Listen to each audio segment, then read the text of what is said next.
Alrighty. Let's do hope there's not an extended maintenance. You just want the whipsawed girl from next season. See, that's what you gotta do. You gotta wait. You gotta wait a bit, and then you can maybe get her. Yeah, but 3 hours. 3 fucking hours is ridiculous. Arabella's a must pull confirmed. Choo! Yo, morning. What's up, what's up? Now we're getting another 3-hour extension? No way. Let's see. Did they change anything? No, it says 24 minutes and we're good, right? We're good. Roast maintenance done already. My stamina is uber full. 24 minutes.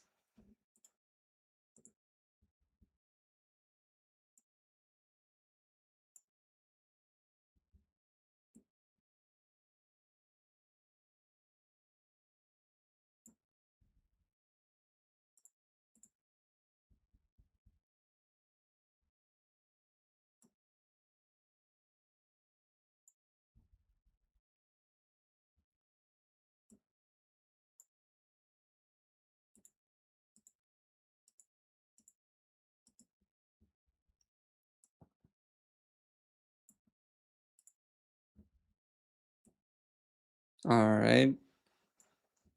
You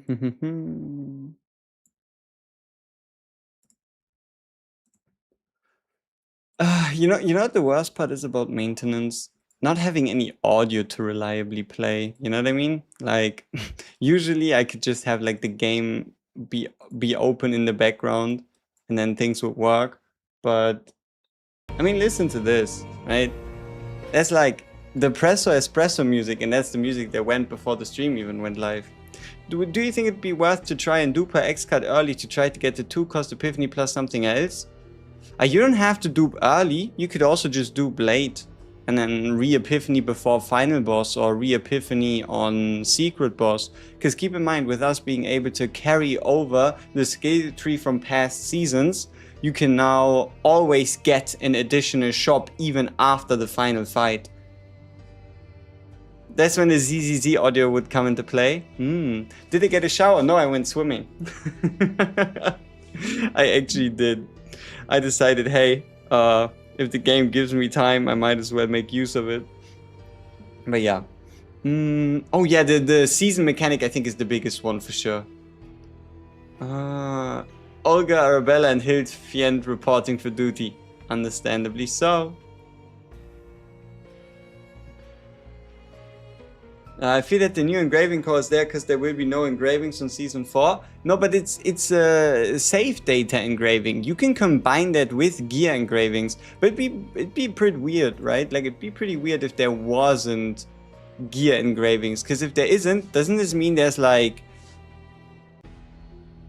a significant power difference between the 2 seasons? I don't know if that's gonna happen, right? That seems a little weird. I don't think that'd be the case. Let's move this over. Let's move these over. Come on. Hello, stop. Whoop. No. Oh. Why are things so complicated? I just want to select all of them. Thank you.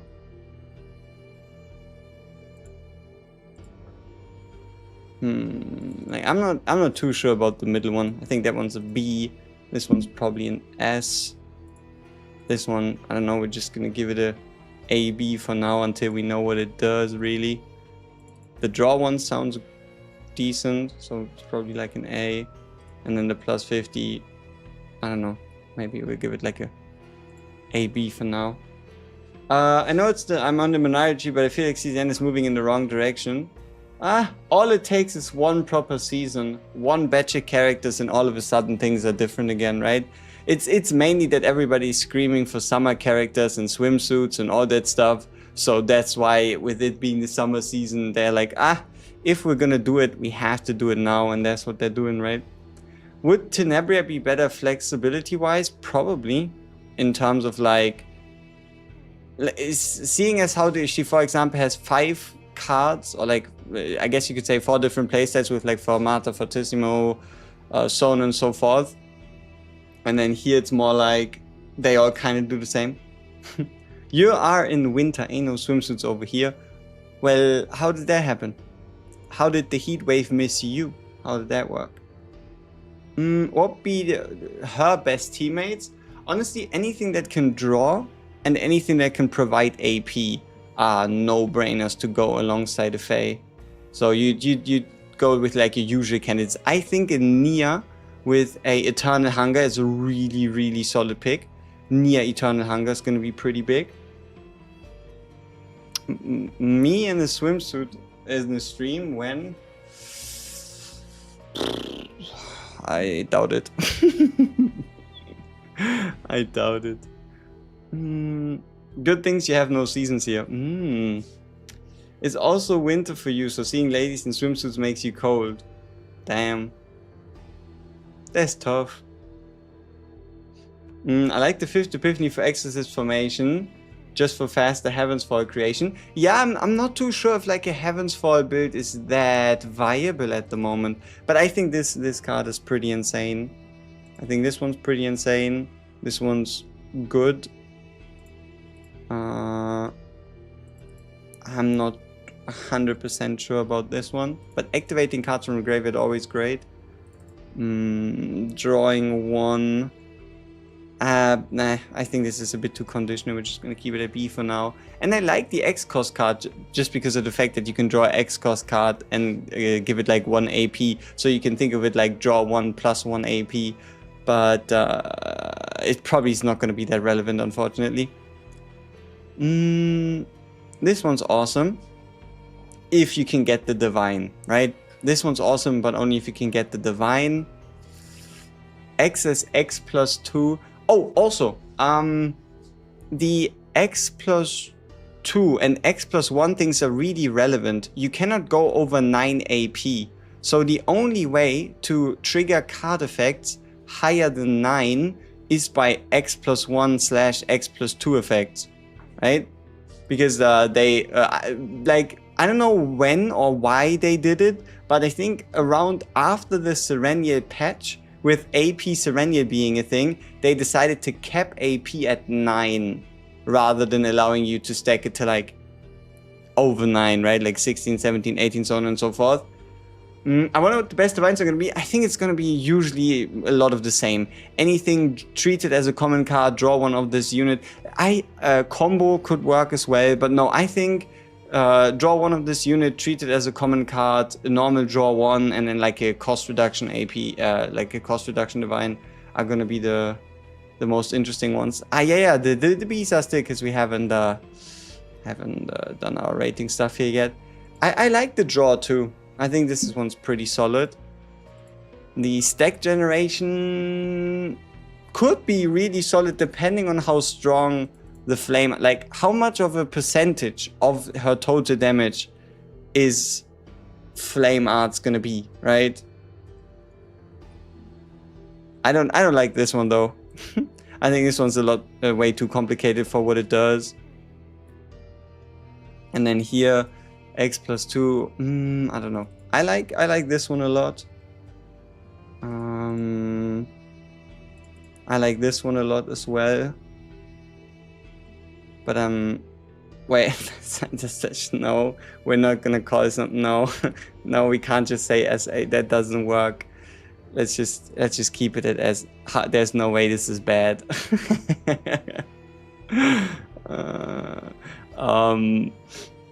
Yeah, I like the flame arts creation in terms of stacking. So maybe this one's kind of cool. Draw 1 or 1 AP divine on the S Night Rain. No. On this one, you want the draw 2 when used at the start of the turn. If you can get it, right?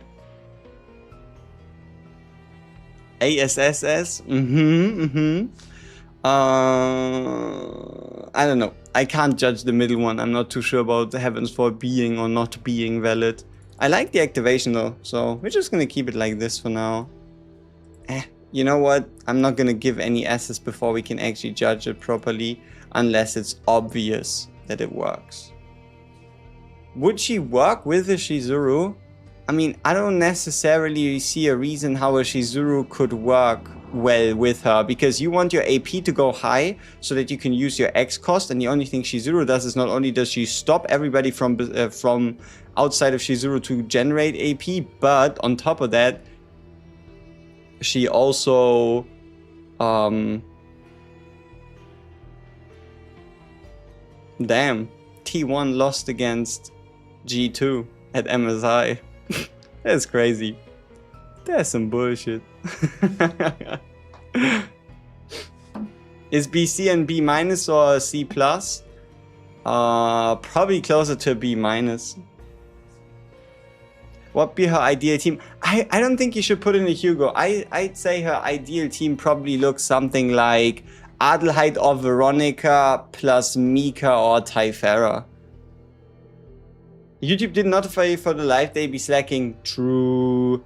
I don't really actively play League, but I like watching League, especially in like big tournaments and stuff. It's kind of fun, but it's only if I don't have anything else better to do. Oh, this music is so sad, so sad. But yeah, then let me actually go. Let me actually go over here.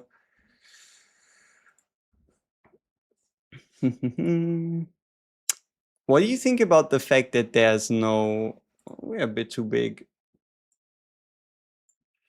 So there's what? 14 minutes left, huh?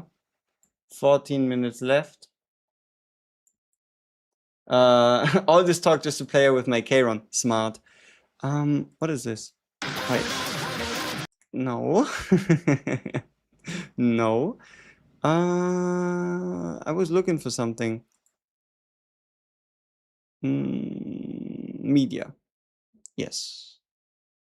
OSTs. That's way too loud though. We can't do that. Scam. Bit of synthwave music to play in the background because it's copyright free. Yeah, I know we could, but I feel like I don't really want to do that. So what'd be a best team? Yeah, draw plus AP. Draw plus AP should be. So I'm probably gonna run like Adelheid Typhara or maybe Veronica Typhara. But I don't really have a Veronica fully built and ready, so it'd be a little awkward. Yeah, I swap over to the other epiphanies, not to worry. Alright. So there you go. So this is it for now, right? Obviously not perfect, no perfection here, whatever, but I think the draw one is like really huge. The draw 3 is really huge. The draw 2, 0 cost. I mean, it's always like you can always add just something on top, right, to make it better. It's the only problem with cards that specifically say draw whatever. You can't just add like a draw 1 neutral on top. Man, I still don't have a Typhara. What do? Just play a Mika, right? But where do you get the damage buffs if you were to play a Mika Veronica, for example? Yeah, that's why you'd probably play a Cassius. That's why you'd probably take out Veronica and play Mika Cassius. Yeah, I think you know what? I don't think you're actually gonna be able to get around a Cassius. So you're gonna have to make it work with AP Gen, Cassius, and FEI, right? You're gonna get yourself... Probably it's either you go with a good Mika deck that has a draw divine on AP Gen, or you just go with a normal draw related Typhara plus Cassius, and then you just make things work. I hope you guys did your 8k points in Weekly Rift. I mean, the season is over, right? It's crazy to think about, but there is no season anymore. Which would be super sad, if not for the fact that not only are we getting a new season mechanic, and if we wanted to, we will be able to just replay the exact Season 3 that we had all the time. You can get around Cassius by not liking him and not building him. Yeah, but then you might just have to do I mean, what are you gonna do if you can't really go with nausea, because nausea is just gonna reduce cost rather than give you AP, which doesn't really work with the concept of X cost.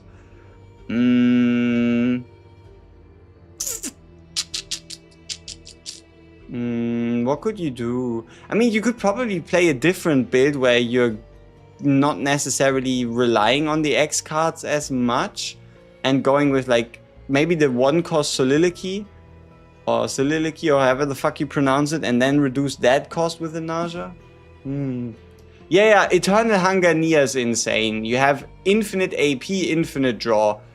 Exactly, those are like the main candidates. You have Cassius, you have Nia, you have Mika, you got Typhera, you got Veronica, and you got Adelheid. Those are, I think, the main ones. Obviously, you can always try your hand at a Rey. The problem with Rey is just the fact that her help usually tends to be quite temporary. What her X cost do? A bunch of things. So you have a X cost that says big damage plus draw equivalent to X. Then you have an X cost that says damage and activate her cards that she puts into your deck equivalent to how much you hit. Then you have an X cost that increases the damage amount of the cards she creates. And then you have an X cost that draws, gains you stacks that turn into extra attacks, and gives you stacks that turn into card draws. And then you have this one which doubles the hit count of Flame Arts, which happens when you get 3 stacks of Flame Arts. Yeah. I just got back in the game, and while there's so many options now in Chaos that you're feeling lost, understandably so.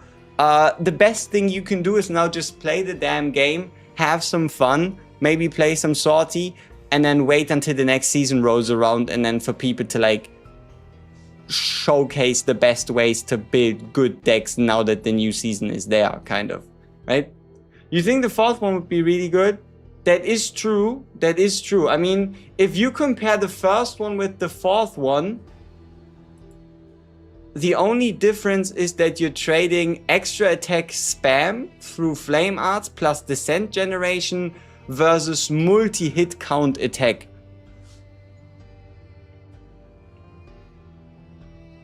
Oh, Nia has been working overtime ever since her release. I mean, Eternal Hunger Nia has been a thing since the Stone Ages.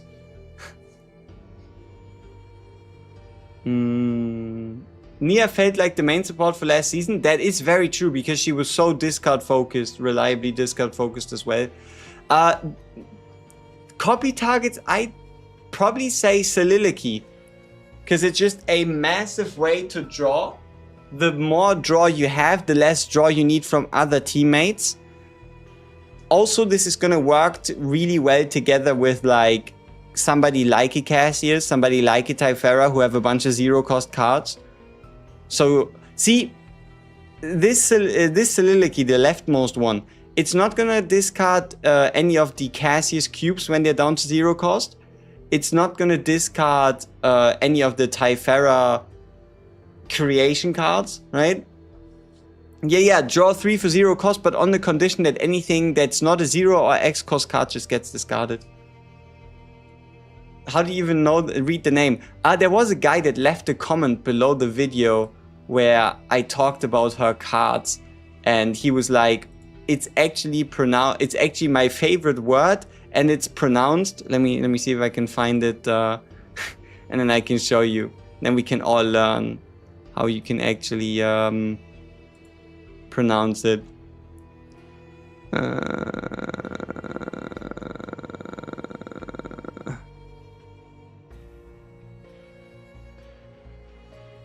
There you go.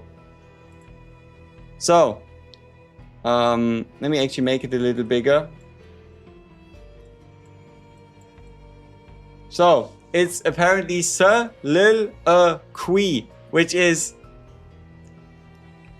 yeah, soliloquy. That's like, I'm not doing that.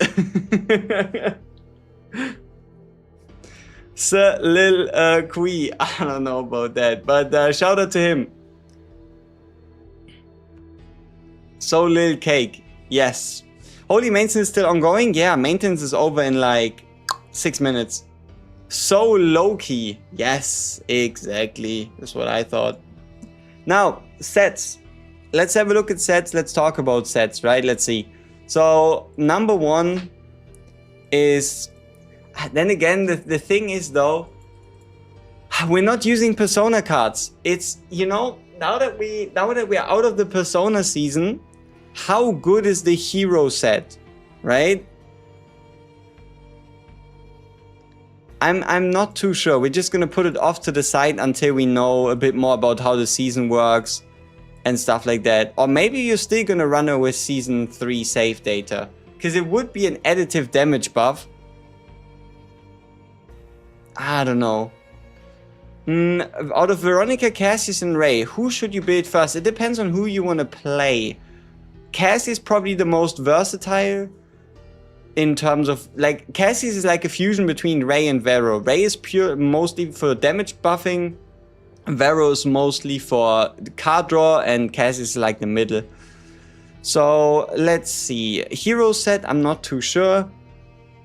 A good old two-piece. Never, you can never go wrong with the two-piece, right? She doesn't exhaust cards, so the void set doesn't apply. She does not use 1 or 2 cost or higher cards, so neither the Conqueror nor the Line of Justice set apply. She's not a passion unit, so the passion set doesn't apply. Duh. She's neither a order nor a justice unit that uses exhaust cards. She is not a instinct unit. The multi-hit count void set also doesn't work. Well, so the old void set doesn't work because she doesn't exhaust anything, and the new void set doesn't work because she doesn't do a lot of 2 hits or more hit counts, and the newest void set also doesn't work unless you have a reliable way to discard something. Oh no.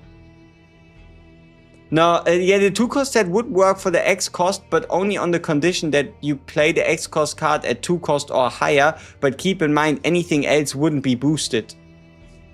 The set with the 35 critical, that's for 1 cost cards. Does anybody have the name of the set for you know, the one that came with the instinct set? The set that was actually kind of made for Shizuru? Does anybody have the actual name of it? Like, what is the name of the second out of the 3 void sets?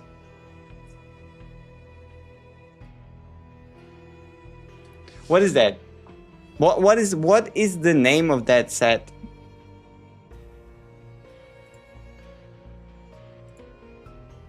Is it like Eye of the Void or something like that? I knocked out last night. I thought I missed the E6 pull session. yeah, sure. E6 pull set. Hey guys, did Tenebria partner last minute and exchange Allied partner from the shop and got Allied E1 and stand-up and LMAO. I got my favorites plus regular partner. I'm so happy, by the way. Skipping the entirety of season 4. Jeez. Orb of Inhibition. Alright. Orb of Inhib. I think the Orb of Inhibition set could be pretty cool because Heaven's Fall would work with it. Maybe somehow the Flame Arts effect actually gets boosted if it turns into a 2-hitter with the upgrade card. And at least the X-cost cards, if they were to attack, would work.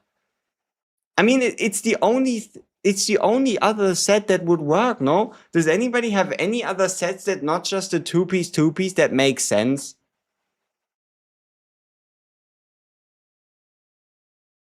There is no 0 cost set.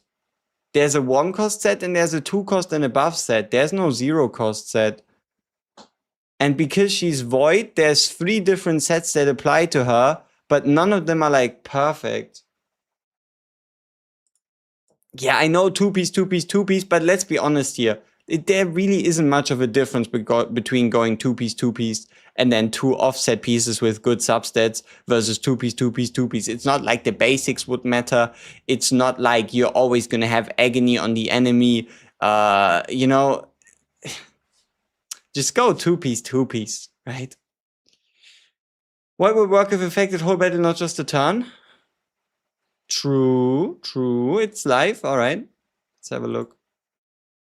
Oh, still has maintenance. The Karen set wouldn't work because it's about exhausting something.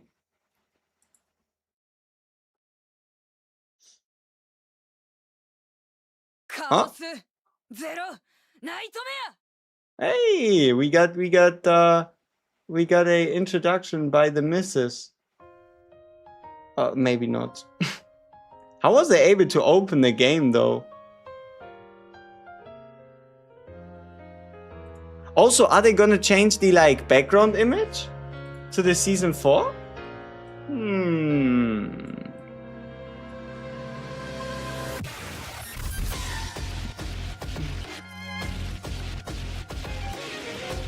Maintenance finished. Tap to continue.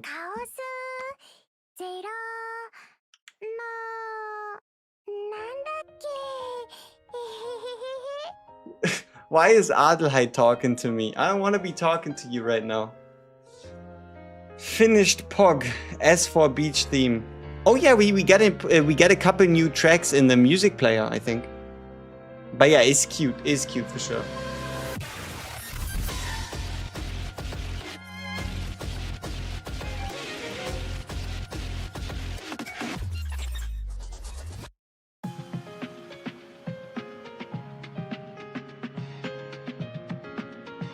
That's Alyssa?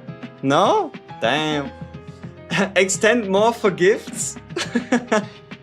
We always so greedy.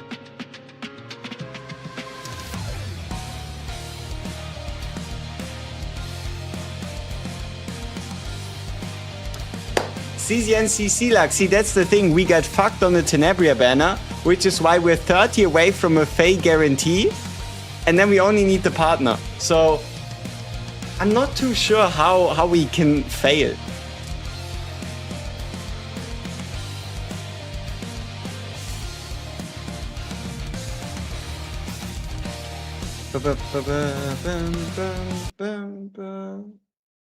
Is it because I clicked out of the game? No, it's because the track needs a rerun.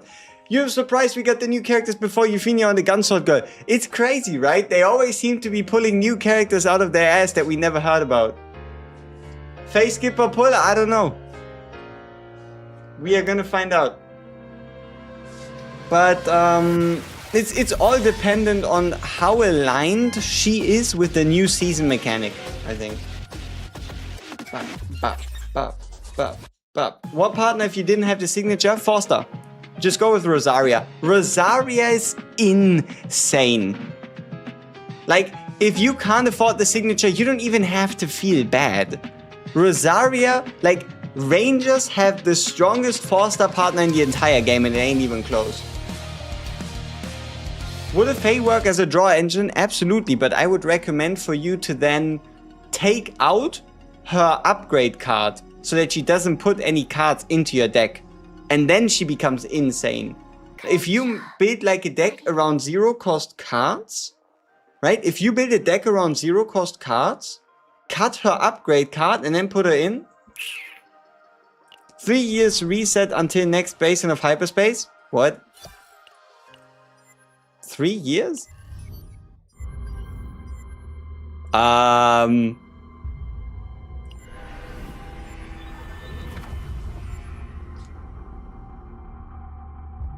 What? That's a little long. No? Hello? What do you mean 3 years? It does say 3 years. It does. 3 years and 21 days until the next basin of hyperspace reset. Huh. It's a little long, yeah. Would she be sending a Veronica to the bench? I mean, I wouldn't go out of my way to get a FEI just to put a... Okay.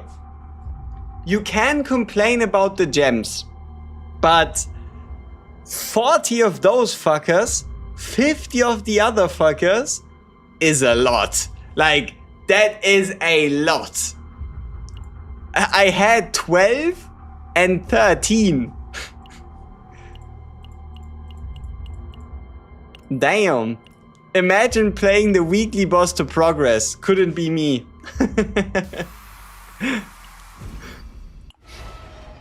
Okay, so the arena is already here. You can get like 1,000-ish gems probably out of that. We can rewatch the reworked story if we wanted to. Or you can play the entirety of it if you want to go through every single event. We'll do that at some point. What else? We have the FEI breakdown code.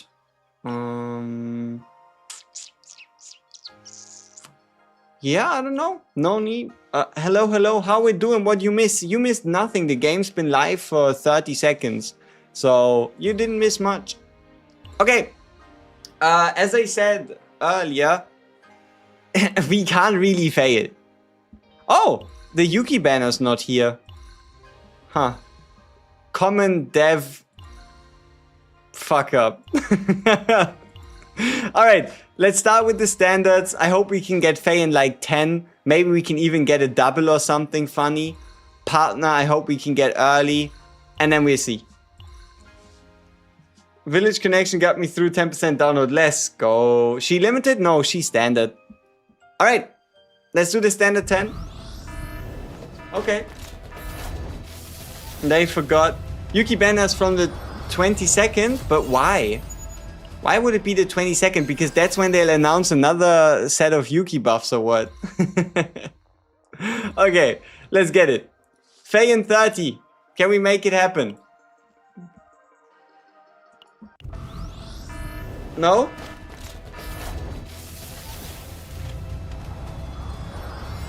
Ah, she's just hiding. Maybe she's hiding a bit further away than I thought. Okay, but surely FEI in 20, right? No? We can do singles. We can do singles if this isn't a fake out, which it seems to be. Oh no. Okay, so we're 60 deep. 61. Easy skip for me, season 4 would be where it's at. Okay, Cassius, that's 10 moments. Awesome. 62. The Yuki banner was the friends we made along the way. Imagine if we actually go to 30. Like, imagine if we go full pity. That'd be crazy. How about 63? No? Do a 10 and pray for a double? Okay. If the next one is not FEI, I'll do a 10.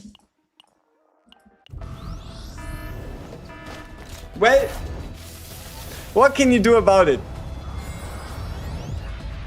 It's been a while since I was 70 away from a 5-star.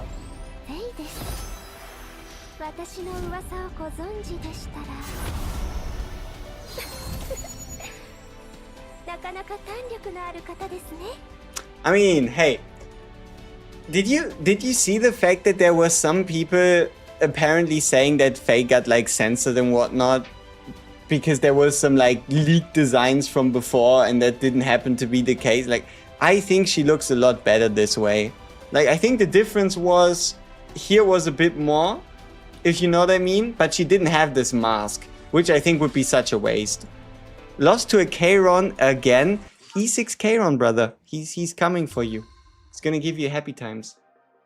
FEI no panties? I don't know. But we need to get the partner. Let's get it. Aww.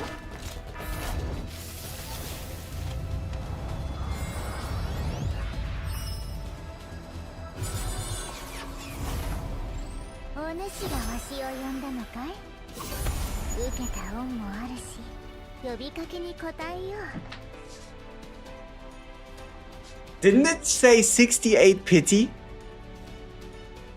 Did we get a fake out 3 pity FEI partner? The hell? Imagine if we get double Rushiang. It would be my first time ever I have a duplicate of a 5-star partner. You know, a man can dream, right? Let's see. Oh, double 4-star.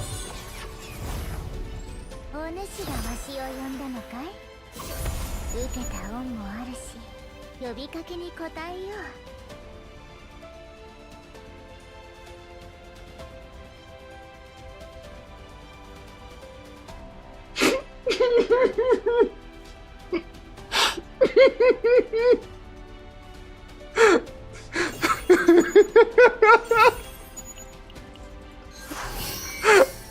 Ain't no way!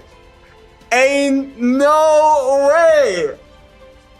Ain't no FEI in hell that just happened. Ain't no FEI in hell that just happened. What the fuck is this? I mean... Yeah. What? I mean, I don't... Since how... But, like... Yeah... I mean, okay. Sure. We now have, for the first time ever... You can check all my partners, right? One copy, one copy, one copy, one copy, one copy, one, one, one, one, one, one, one, one, one, one.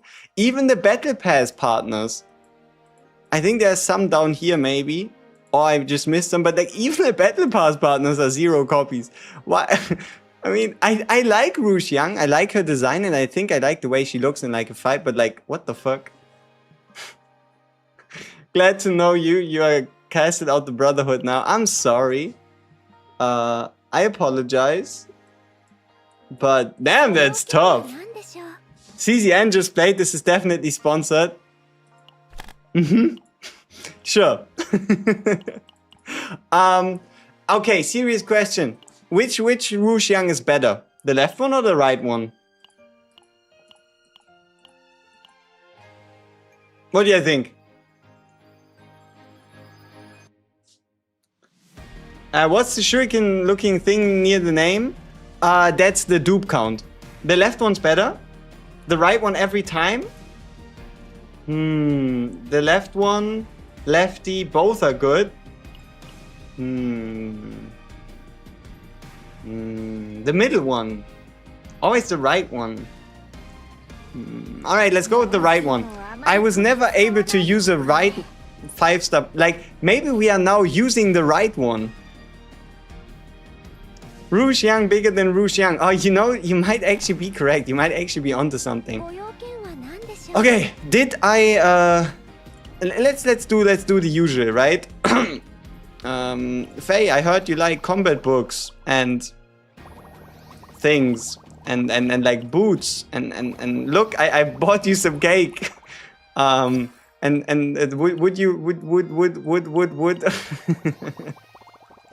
Okay, so level 20 is good enough.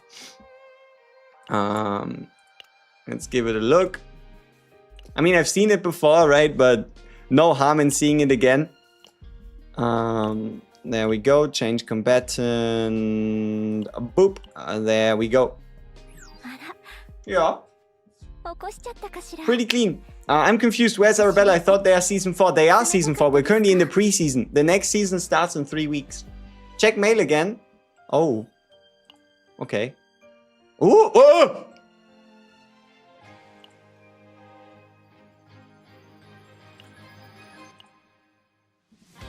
Big devs! Big up them devs!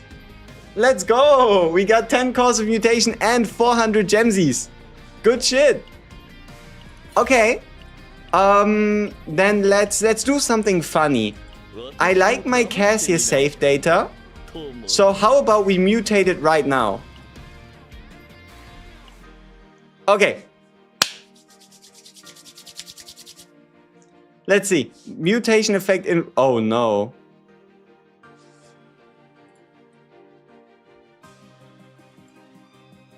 Didn't he say it's like 2%?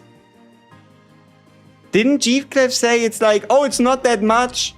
Oh, it's not that, you know, mutating save data is not that big. It's like 2%, bro. What do you mean? It's 2%. The fuck? The fuck is this shit? The fuck is this shit? 15%, level 7. 15% damage amount increase. Multiplicative damage amount increase. When a card of this unit is exhausted through an ability, plus 25 damage amount to attack cards. On extra attack, a morale for 1 turn, 3 times per turn. Enhanced haste card damage. Multiplicative exhaust card damage. Multiplicative created card damage. Can anybody tell me what the fuck this jump is? Increases damage amount of cards created by this unit by 9, by 20? Did somebody like mistime the numbers? When 3 cards of this unit are discarded through an ability, fixed damage, fixed damage, fixed damage. There's 105 of these fuckers. When a card of this unit is retained, damage amount of the next card of this unit activated. What? When 5 or more AP is used, plus 50 to damage, shield gain and heal amount. Huh. When 1 card is used to hit 2 or more times, add a hit?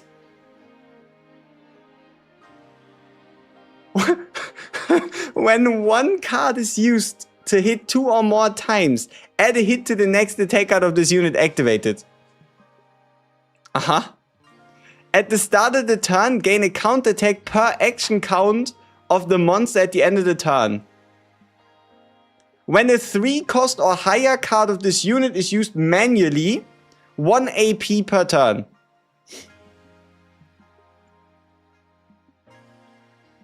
When a 1 cost card is used manually, 30% chance to activate a celestial card. At the start of the battle, when 30 cards are in the deck, increases damage amount of attack cards of this unit by 20%. When a card of this unit is drawn by an ability through an ability, damage amount of attack cards of this unit 20%. Crit chance? When an attack card of this unit is against an enemy in a vulnerable state, 10% crit. At the start of turn, increase damage amount of the next activated card of this unit by 10% per card in hand?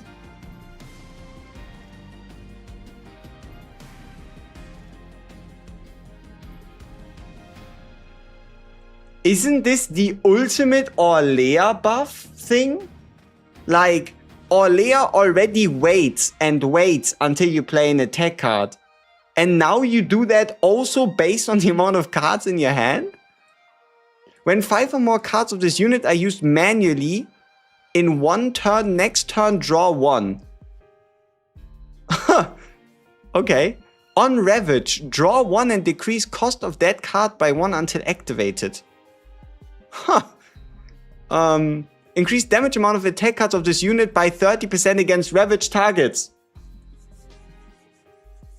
Has anybody said Serenial's name? I don't know if you did, but if you did, there you go. What the fuck? On Shuffle, increases the damage amount of this unit by 30% for 1 turn. The fuck does this even mean? Like, bro, what the fuck? Yeah, it's a tiny buff, gentlemen. It's only 16% attack.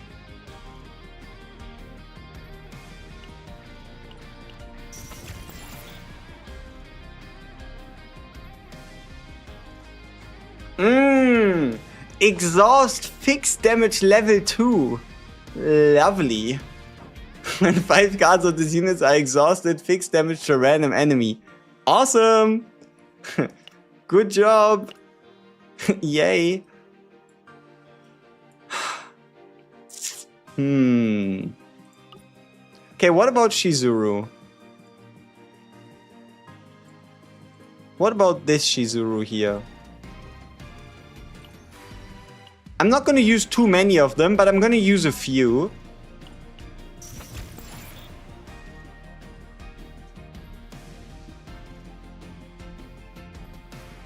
Huh? It's that easy. Yeah, you can multiply it as many times as you want. So we now have a permanent 10% crit chance against units in a vulnerable state. Oh no. Oh no. That is diabolical. This entire system is a disaster. But in like a good way? I'm not too sure. Alright, let's try. Let's try this Tenebria deck here. Okay, let's do a mutate. Oh, okay. So 6% damage increase. Sure. First tempo and win 50-50. Fuck yeah, fuck yeah. This system is ridiculous. But sure. I mean, yeah. Mutations are just fucking crazy. Yeah, I mean, sure. I mean, why not, right? Why wouldn't they be absolutely ridiculous? Okay, we have a character to level up. That was, yeah. You don't like how it's implemented? Let's have a look at how expensive it is. So, Sortie, Chaos Analysis Lab. Oh, you can only ever buy 30. Ooh. But look at the cost. It's 4,000 per. Which means you need to get 120,000 Sortie points every 21 days to buy 30 Cause of Mutation.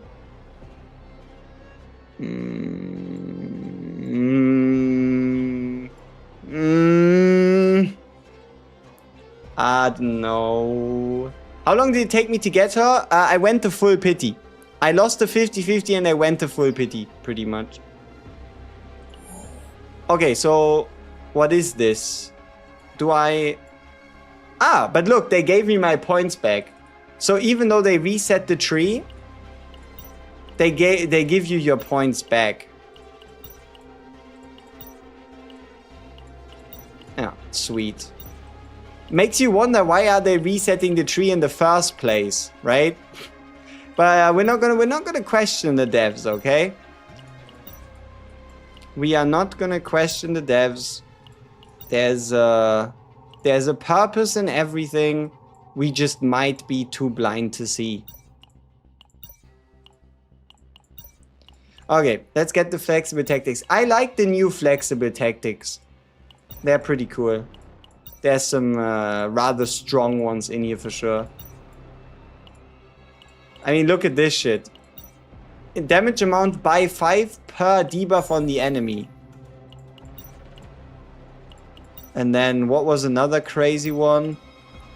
At the start of the battle, draw up to 3 if you fight 3 enemies. And then this kill box is ridiculous. Increases damage amount by 20 per enemy present. If there's 5 enemies, you get like 100% damage buff. Sure, right? Like, why wouldn't you? Alright, there we go. Which item set for FEI? Probably 2-piece, honestly. You just go with the 2-piece. Okay. Let's upgrade FEI. Let's get ready.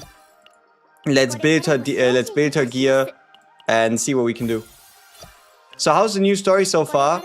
The thing is, they give you a bunch of rewards in the mail, but it's not like you are actually forced to replay the story. What you can do now is there's an event that is where when you click on it, it's going to condense the entirety of the story.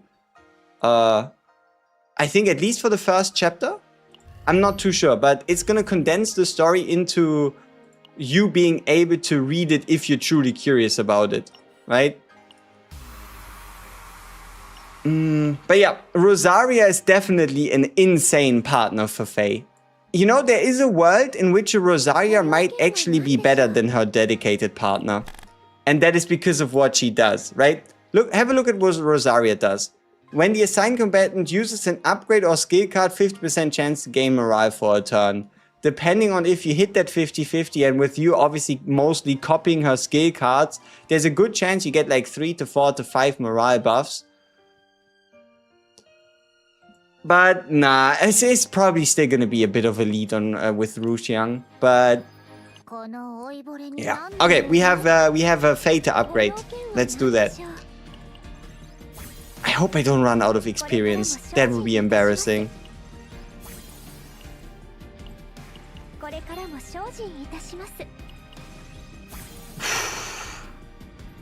That is close. I need to play story and whatnot. That shit is fucking close. Holy. Okay. Partner should be a little easier though.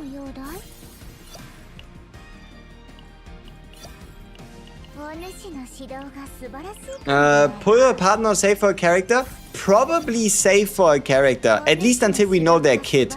Because Rosario, like if she were a psionic, I'd say, yeah, go for the partner. But with her being a ranger, you have the strongest 4-star partner in the game available to you. So there's not as much of a pressure on you going out of your way to get it. Nor does Ruxiang provide any crazy permanent buffs or whatever. At the end of the day, it's a bit of attack, higher base stats, and 20% crit damage. But it's nothing insurmountable. Okay, potential is where it's gonna get expensive though. So we do the basic potential, and then because this is not a Tenebria, we're only gonna unlock the basic, only gonna unlock the common. For Sortie, we're gonna touch basic card proficiency. And then let's finish off the signature cards.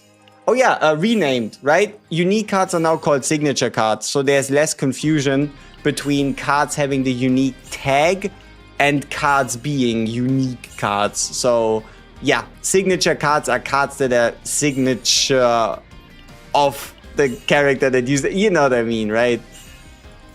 But yeah, it should make things a little less confusing.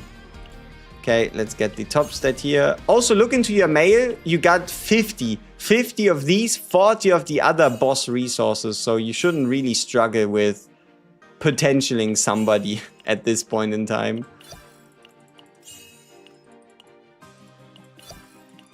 All right, let's see if I've properly farmed. I have. At least I'd like to pretend I did. Now, is FEI worth it for me? You know what? Fuck it. Why not? Then again, the next character is also Void. I can just buy the Void event materials. It's okay. Sure, we've fully maxed out FEI. I don't usually do this for characters, but why not? Why not? We had the resources lying around and I did a stupid thing. Okay. We have a character to build. Let's make it happen. So I'm looking for crit chance, crit damage,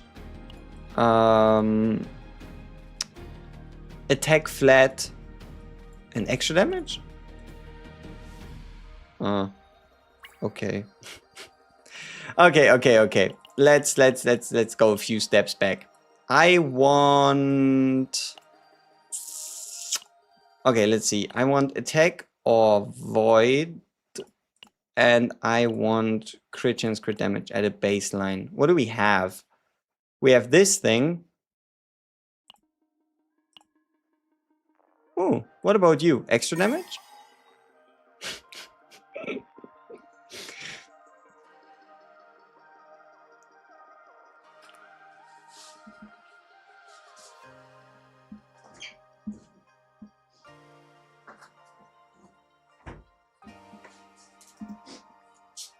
All right, what season 4 character am I most excited for?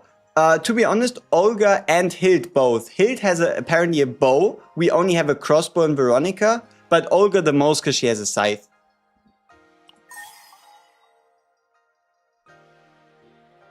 B2A, you're a menace. I hate you. I hate you. What do you mean all defense?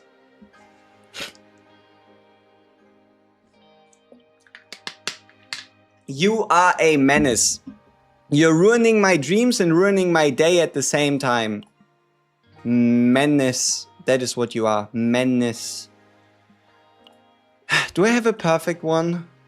Ooh, that's a lot of crit damage.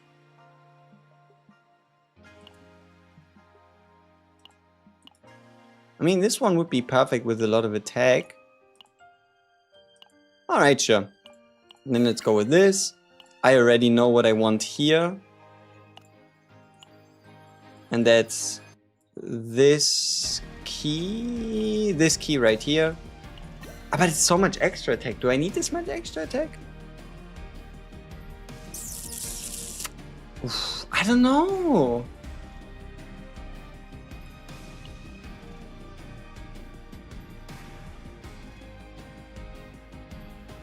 Okay, sure. Let's steal from Rita then. Sure, why not? Surely she doesn't mind. Rita would never mind me stealing from her. Okay, now we need to reduce it to 2 different sets, and that is Blackwing and Executioners. Let's see if we can find something useful. It has a lot of attack. And then here we could steal this one. And then yeah, this is gonna be a disgusting gear set. I can feel it. Oh no. Oh, this, yeah. Oh, this is gonna be bad.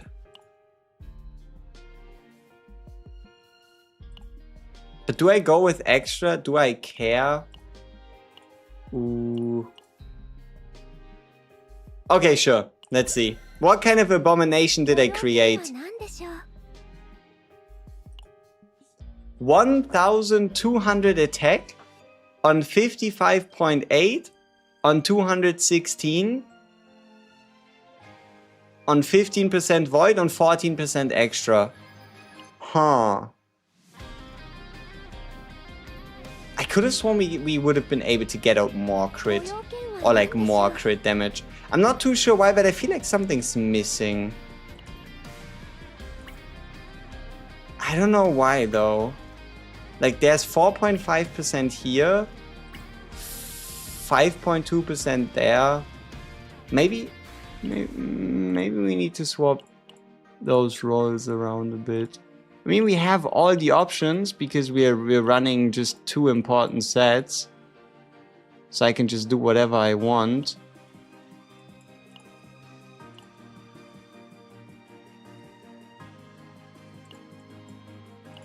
Do I even want more attack?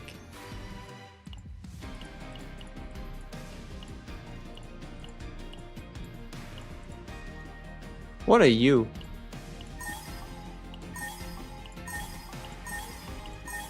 Huh.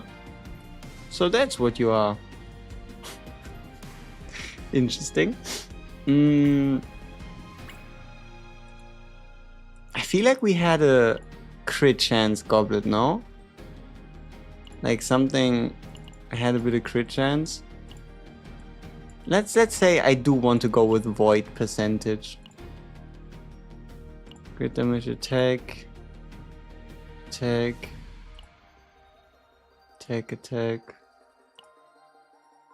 Crit damage 14%.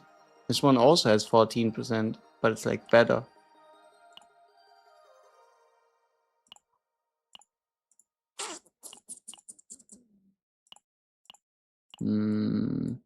I don't know. I think this set is disgusting enough. Would she be worth the pull? It's hard to say because we don't know what to expect from the season. We don't even. Okay, let's check out the season mechanic, right? We don't even know what to expect from the season mechanic. Okay, let's get it. How does this shit work? What are we looking at? Are you ready? Oh, that's so much. What is going on here? Wait, there's levels to this. Duh. Okay, let's see. The very first card is called Desire Manifestation and it's Control.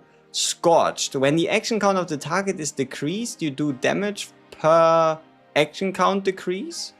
On effect, activation decreased by 1 and at the end of the turn remove effect. So it does 980% damage, and at the start of the next turn applies 7 stacks of Scorched. Okay.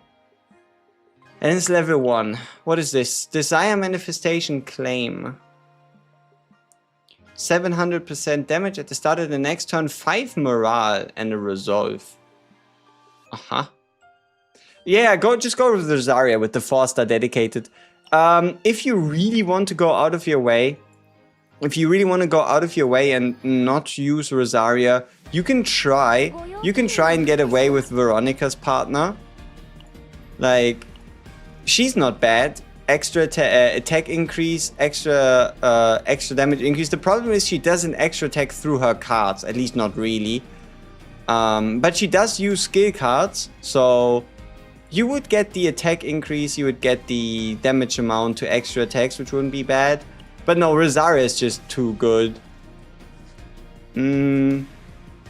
You could also try getting away with the Solaya, but I think you can just reuse Rosaria. If not, you can use Solaya, and if you really wanted to, you can, I don't know, do like a Marin. I just had my luckiest pull in this game so far. Got a FEI at 4 pity with a 50-50 win. God damn. That is pretty sweet. Wait, does this... If I were to dupe her... Oh, the crit damage goes up. Surprising. Okay, where were we? See... I don't know why CZN does it like this, but every time a CZN update happens, there's way too much shit at the same time. If you know what I mean, right? But okay, let's see. So, I'm assuming this is like you need to reach X amount of stacks of the seasonal mechanic to unlock these cards. But yeah, okay, so this is like damage amount at the start of the next turn, morale and resolve, and this one here. Also, artwork.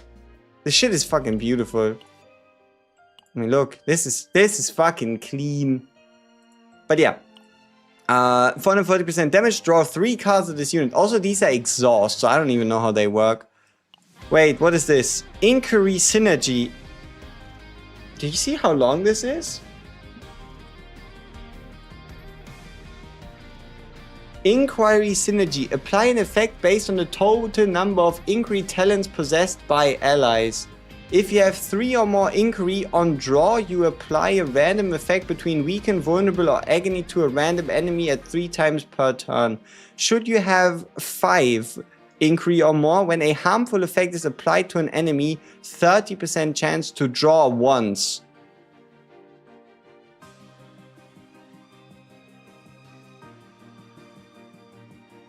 Five Inquiry cards allow you to draw 3?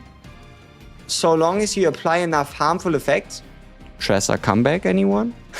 When an Inquiry card is used, you gain a stack of Inquiry. Desire for each stack, and when it reaches 10, you create this like special cards Inquiry. Okay, so this is how this entire thing works. Okay. Now, what's the difference between the level 2 and the level 3?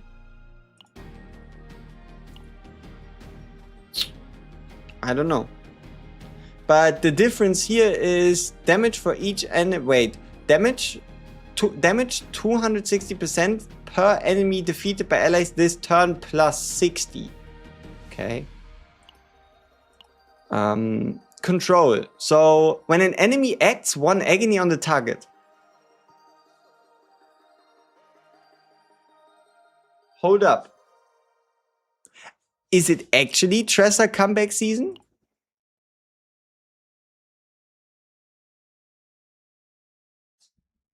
Is it actually Tresor comeback season?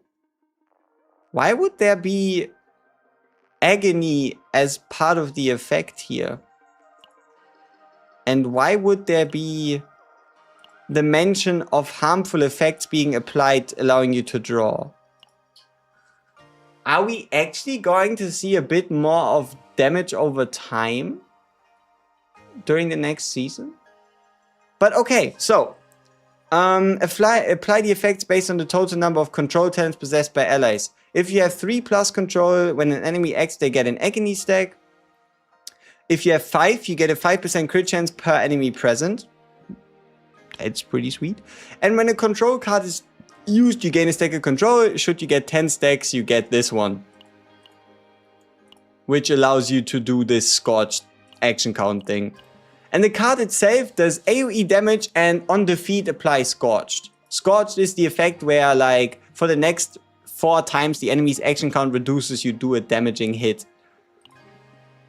And then this is 6 Scorched, 300%. Isn't this the sprite of the guy from, like, Freedom? You know, back in season 1, how there was this, like, guy that breaks the chains? Didn't he have, like, the same haircut, same build-ish?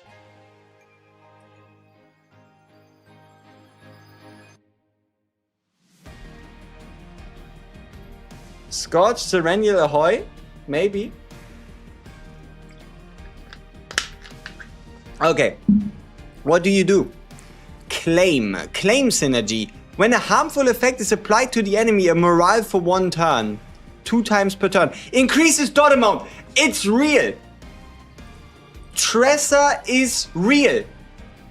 Tresor, it's a dot season. We're getting a dot season. Ain't no way we're not getting a dot season. We're getting a damage over time season. We are getting a damage over time season.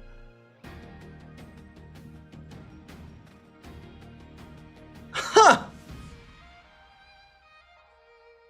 Look at the claim effect. When a harmful effect is applied to the enemy, a morale for 1 turn 2 times. If you have 5 claim effects, you increase the DOT amount. Important, it's not agony damage amount, it's DOT amount. We might see burns, bleeds, poisons, whatever, something like that. Yeah, exactly. I don't think we're getting more agony. We might just get poisons, burns, bleeds, whatever you can think of. Great Bruce will be like, negates all damage that's not agony. Now agony set could be worth it in the 2-piece. Valid point. So one of the next 3 promotions might power creep Tresor. They might not power creep, they might work with her. We could get like a dot support.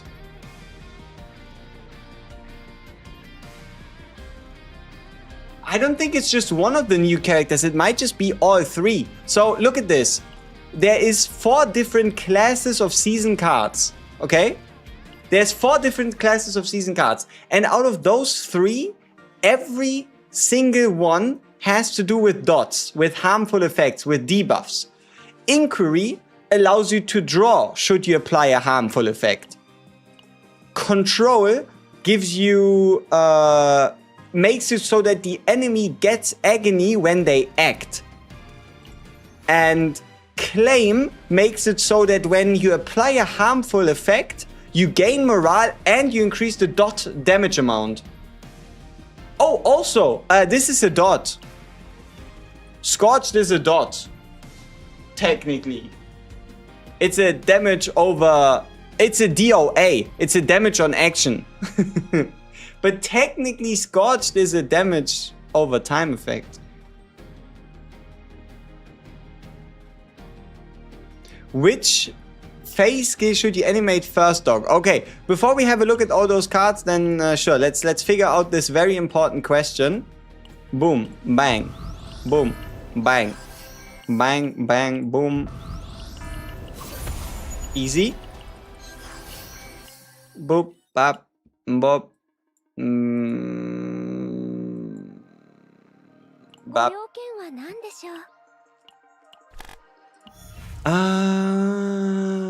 Soulfire is a good contender. Soliloquy is probably the most used. What am I talking about? She's an X-Cost combatant, might as well go Soulfire. Alright. Now that we've solved this very philosophical question, let's go back glazing the dot season. Ain't no way it's not a dot season. Okay. Wait, what's the difference here? Why are these golden? Oh, okay, so the cards themselves level up based on how many cards of the type you have. So every card has a level 1, level 2 and level 3 version. And level 1 is then probably going to be, if you just have it. Level 2 is when you have 3 or more of the same type. And then level 3 is probably if you have 5 or more of the same type. Or it might just be if you have 5 or more, you get level 2, and you have 7 or more, you get level 3. It's a bit hard to say. Yeah, they don't take up save data. Okay, let's check out the next cards. Sample collection.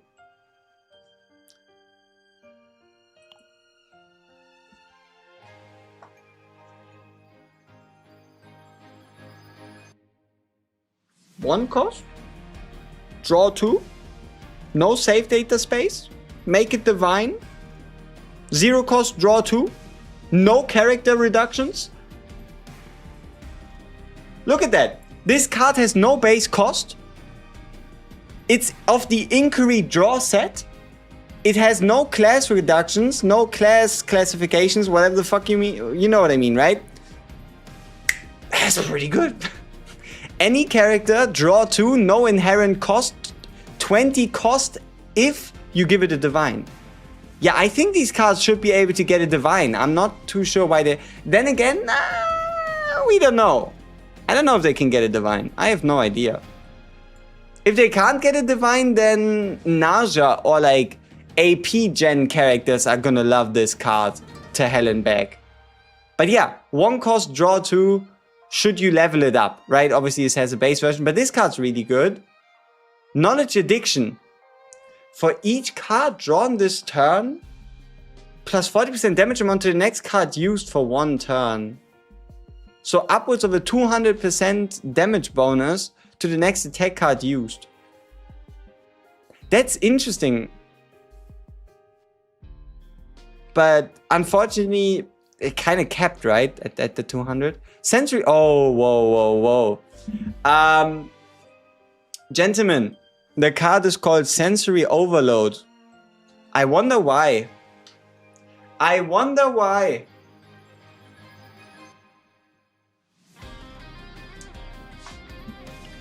don't know what they're talking about.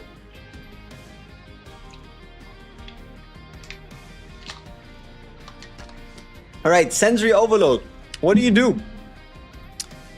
What do you do? For 1 turn, when you draw through an ability of this unit, 90% extra attack to a random enemy? Hey yo! Ranger Hunter exclusive. No save data cost. I think we might have just found ourselves a good card for FEI. Hypothetically speaking. Also, it's an Inquiry card. Meaning that you can potentially try and like trigger the draw effect as well, because you need a certain amount of Inquiry cards. Okay, interesting. Forbidden Hypothesis. Okay, what are you? Forbidden Hypothesis. Psionic Controller. Draw 1. Apply a random effect between Weaken, Vulnerable, or Agony to all enemies 3 times. I mean, it's a 1 cost draw 1 that is an Inquiry card. Vulnerable is cool.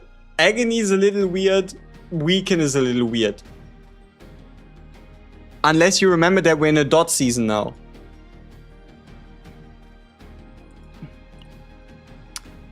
I really love this design. I think this is so sick. Even though the control faction doesn't seem to be the best, because it seems to be a bit more AoE, I love the design. Hey man, how's FEI? I don't know. We just pulled her and we're now currently looking at the seasonal mechanic. But yeah, no, control is really probably all about this like crit chance buff per enemy present. So the more enemies are present, the more you do, right? And also a bit, control seems to be a bit about this. Wait, what the fuck? Control seems to be about the Scorch debuff, seeing as how Desire Manifestation control is all about applying a bunch of Scorched. Also, 980% attack-based base damage is not to be underestimated. Okay. Also, everything's so expensive. Okay, Indiscriminate Slaughter is just action count based on level. Okay. Order of Dominance.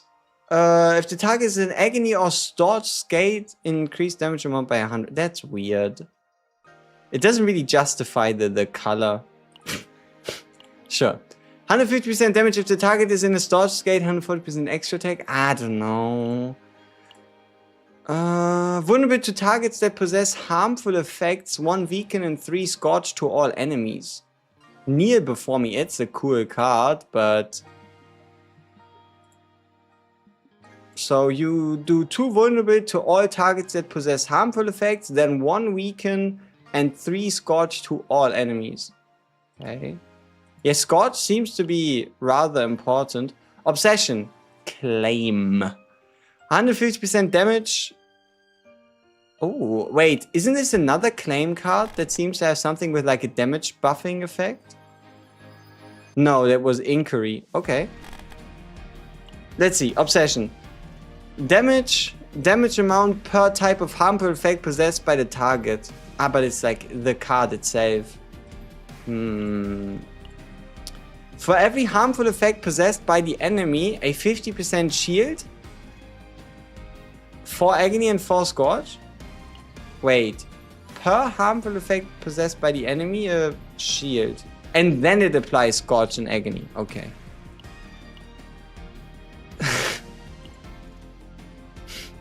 What did he do?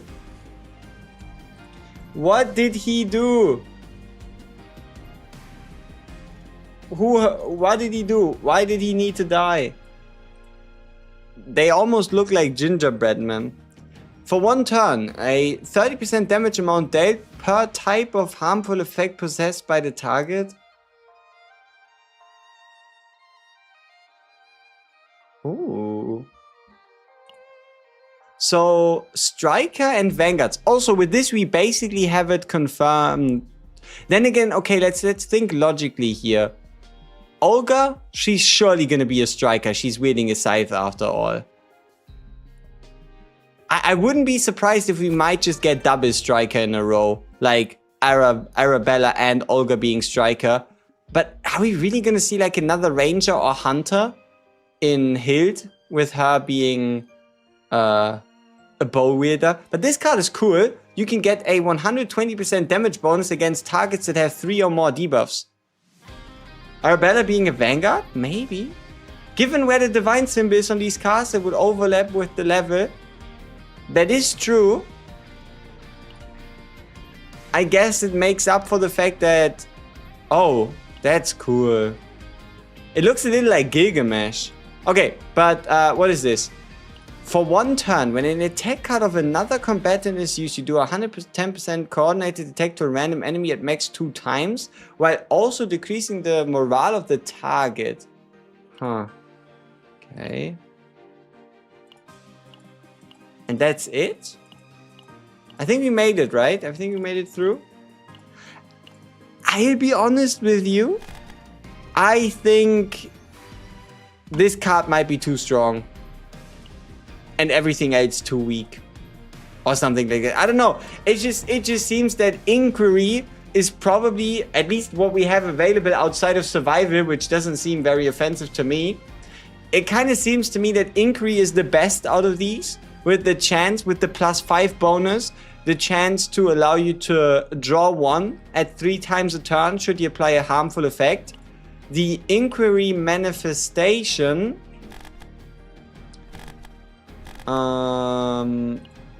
Okay, the Inquiry manifestation is even more draw and damage and 2 cost. So I think Inquiry is probably gonna be the most used. Like post-mortem analysis, I don't know about that one. But this one's solid. I think this sensory overload is solid. Sample collection is really good. This one could be interesting as like a... Like you could put this on a support, right? Like you could put knowledge addiction on a support. Sample collection on a support or a DPS. Sensory overload you could put on a DPS or a support. This book as well here. Weaken vulnerable agony, not that bad. Then again, it's a 1-for-1. Yeah, I don't know. I feel like Inquiry is definitely strongest. Inquiry on AP positive characters goes nuts. Absolutely. My FEI is psionic and carries a katana. Oh no. You're gonna be a... Gearback is banned this season. Oh no. Okay, let's have a look. What can we learn in the simulation, right? No, 0 system. So chaos, 0. Oh yeah, we need to get our skill trees back.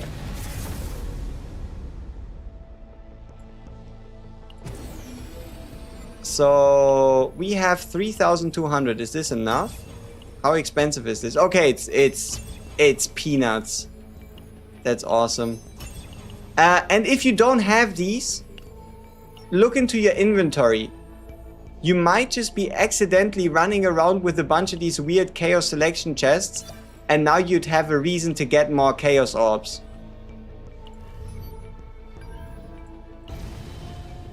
Alright, so yeah, let's make sure we just bring... does anybody know? I could have sworn we had a skill tree in season 1 as well. Is it just me? Or was it that they just took everything that the skill tree did in season 1 and just naturally included it in the planet? I'm not too sure.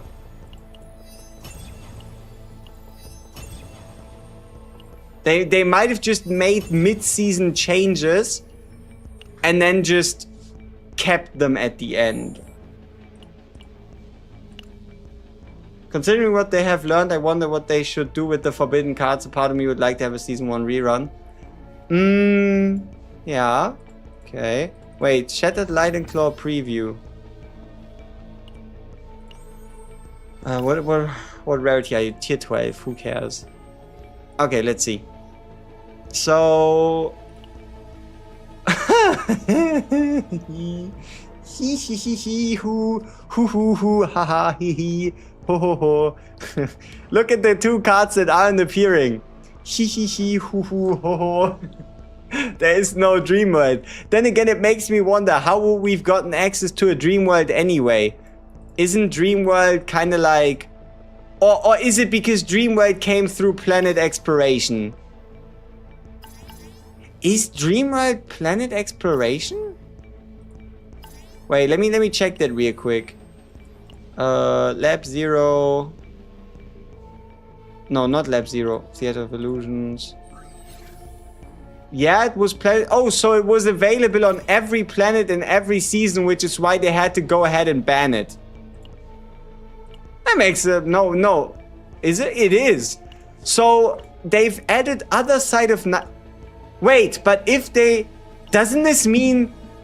Are you thinking what I'm thinking? Weren't there a lot of people super sad that they weren't able to just add Dreamworld into their decks? Shouldn't this allow you to add Dreamworld into your deck, seeing as how Dreamworld is in fact an exploration card?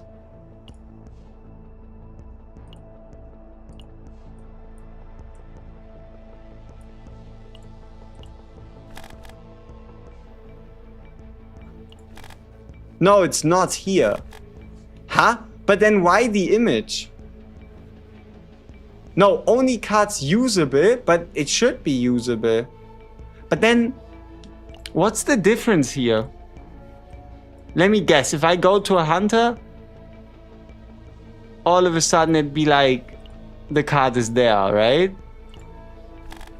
Yeah, then what's the difference between unlocking precision aim through exploration? So I guess seasonal exploration doesn't count, huh?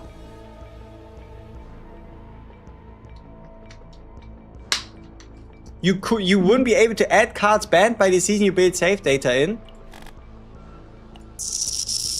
Let's test it. Let's test it. We go to Serenia, and I want to build a Dream World Serenia. Okay? We're gonna take this deck. It has the space. It should be able to use the card. I don't see it. I don't see a Dream World for Serenia, even though I want to smack it into Season 2, right? Yeah, Lab 0 comments either or Season 2 comments. Yeah, it's not about the entirety of the comments, it's about the fact that there should be a difference between exploration cards and non-exploration cards. Like, you see how precision aim is in here? And there's another example. If we go to, let's say, a controller or like a I mean, sure, let's go to Psionic, like Kayron. For Kayron, we should be able to add in theory, right? We should be able to add in Reorganize, which you unlock by playing the blue planet.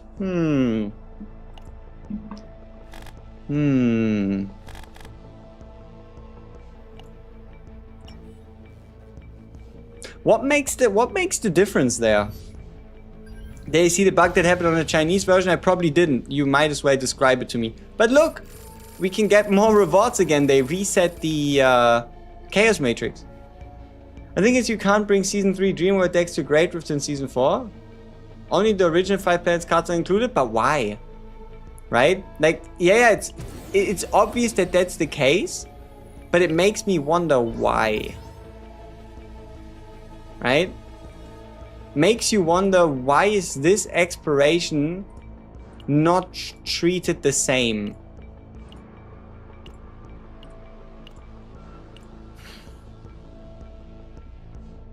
Is anybody having problems with pulls, errors? Isn't it a seasonal card? It is a seasonal card, but it's an exploration based one. See, it's all about this weird one here. Look at this and then try to explain it, right? Let's try to make sense of this together. Why? Does this just mean it's impossible to use a dream world? Even I guess the only difference here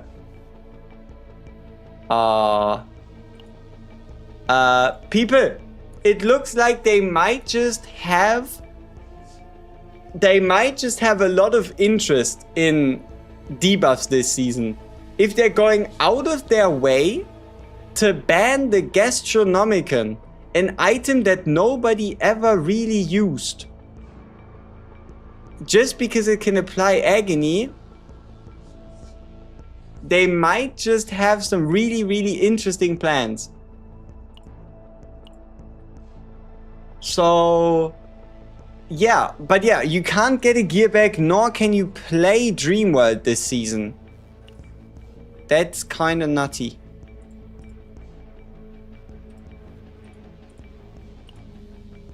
Also, what is it that makes this fate so bannable? What is Courtship doing when entering an elite area? Decrease health of monsters. Why are we going out of our way to ban Courtship?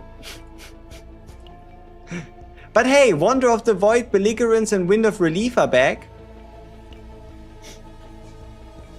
Are we finally getting another AoE Agony character? We're basically getting an DOT season. Obviously, it's not 100% confirmed, but I'd put my name on the line, my hand into the fire, that we are about to witness a DOT season. So, for example, we're getting introduced another DOT called Scorched, which does damage based on enemy action count reduction. We are getting multiple mentions in the entirety of the new season effect in regards to on draw apply, right? Like debuffs. When a harmful effect is applied to an enemy, chance to draw. So that's just on Inquiry.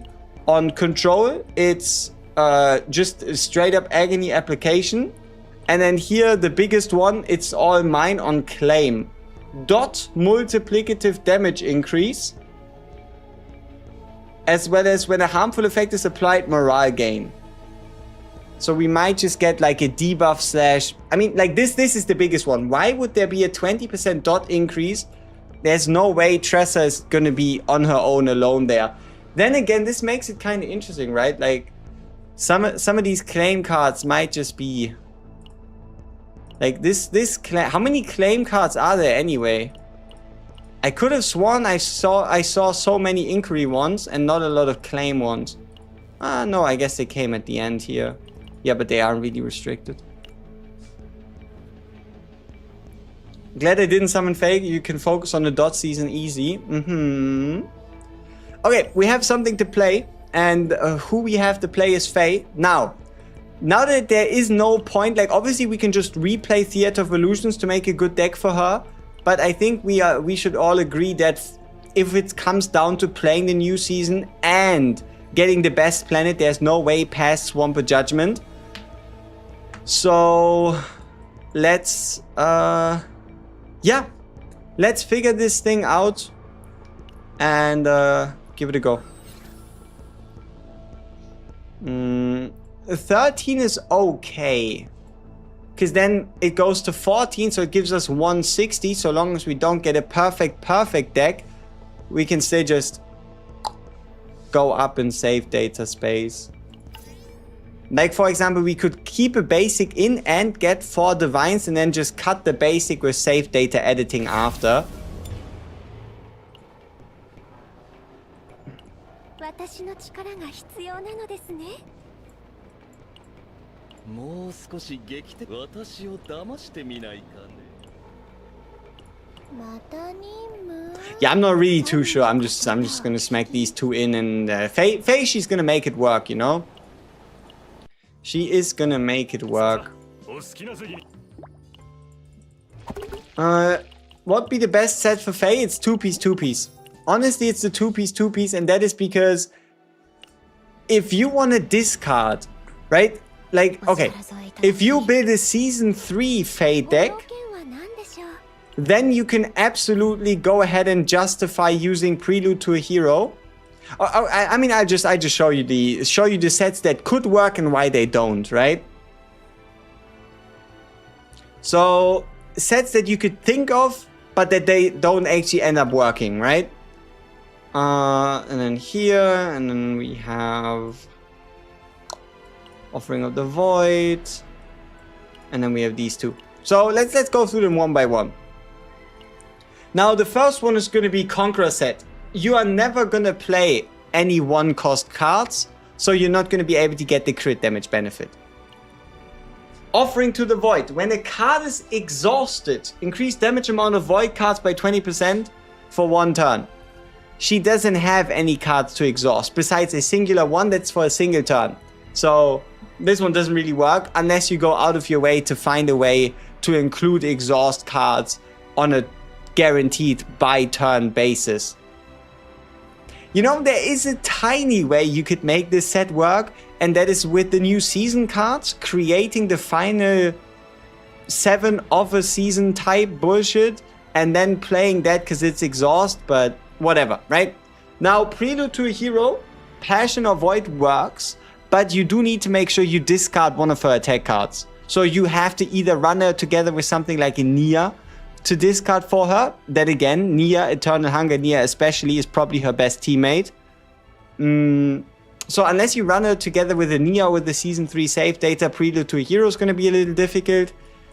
And then obviously this, when a shield is gained through an ability, she doesn't gain any shields.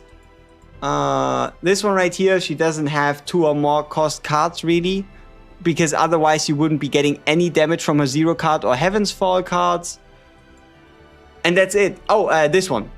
Damage amount to Void cards with a hit count of 2 or more. It does work, but there is the problem of the fact that it doesn't work. It does work, but it doesn't, right? That it doesn't work for her 0 cost cards. Yeah, it just doesn't work for her 0 cost cards. So it would work for the X cost, it would work for the Heaven's Fall, and it might work for Flame Arts if you add an additional hit to it. There's no new set. There is no new set at the moment.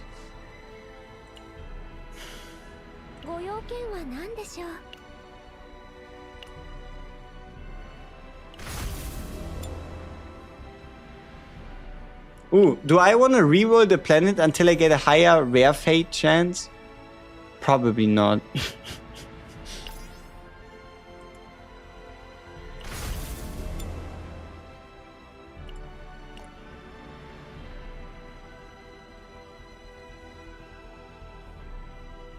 Okay, let's see what we can get done. Oh no, we will get a new set next season, 100%. It's going to be like a dot set. It's going to be best in slot on Tressa, and it's going to be best in slot on probably 1 or 2 of the new seasonal characters. 100%. 100%.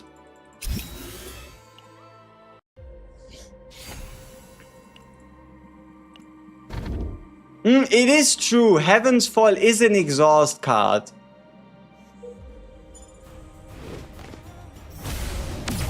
But it does take a bit. to get... Then again, you could do the draw first, get a Heaven's Fall, play the Heaven's Fall, get the benefit. You know what? That works.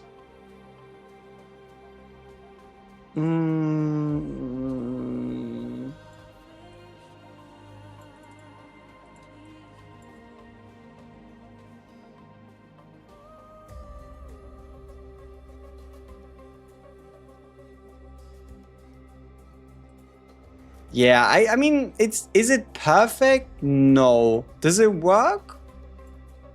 I guess.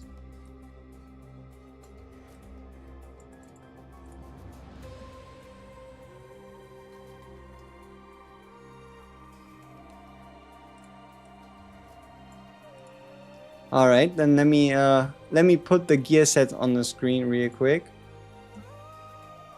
Boop, bop, bam.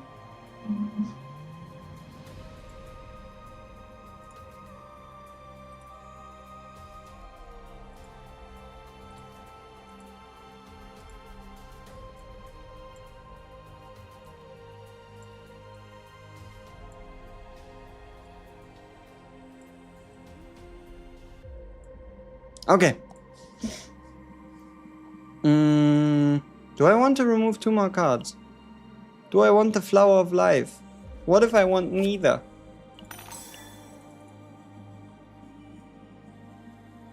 Sure, let's just remove all basics, see where this takes us. Let's keep a basic just in case. So, FEI is dead the moment season 4 starts. It's a pity, her design is godly. It doesn't mean the entirety of the season will be fully around the concept of debuffs, nor is it like it be impossible to have FEI apply detrimental effects, right? Like, there is extra text in there in regards to rangers. Like, she can just work as a draw engine as part of it. What am I doing? Why am I trying to roll a 20?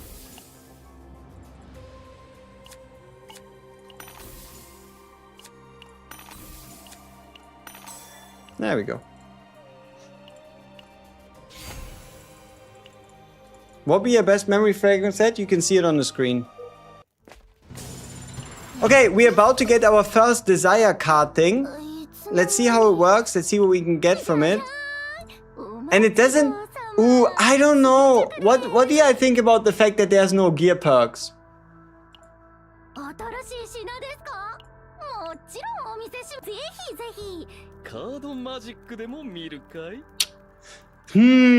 You know, I think there might be, you know, call me crazy, but I think there might be a world in which you don't build your main DPS with Season 4 save data and instead build them with Season 3 save data while building your supports with Season 4 save data so that they can then get to like the +3 or +5 and you just ignore the fact that the +7 exists.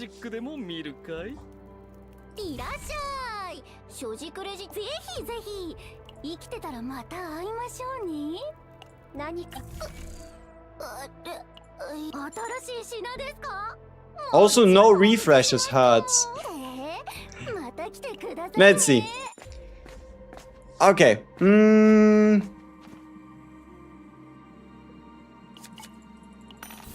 No. Okay, we have the X cost. Not quite. Get FEI only if you don't have Serenia, but Serenia will rerun soon. Typhera floats around in an unspecified area. A replica of her appears and delivers her verdict. We can get a random desire card or we could get the desire control card. No, wait. Wait, oh, we could get a random desire card or we could get a control desire card. We want inquiry.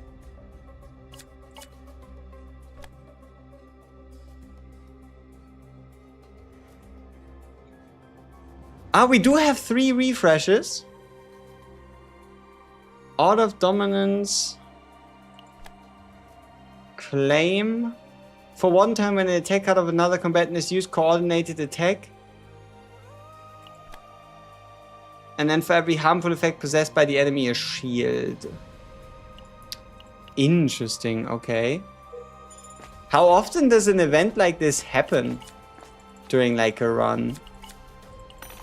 Do I have a good guide for new players starting the game I can watch, like where to fast track to?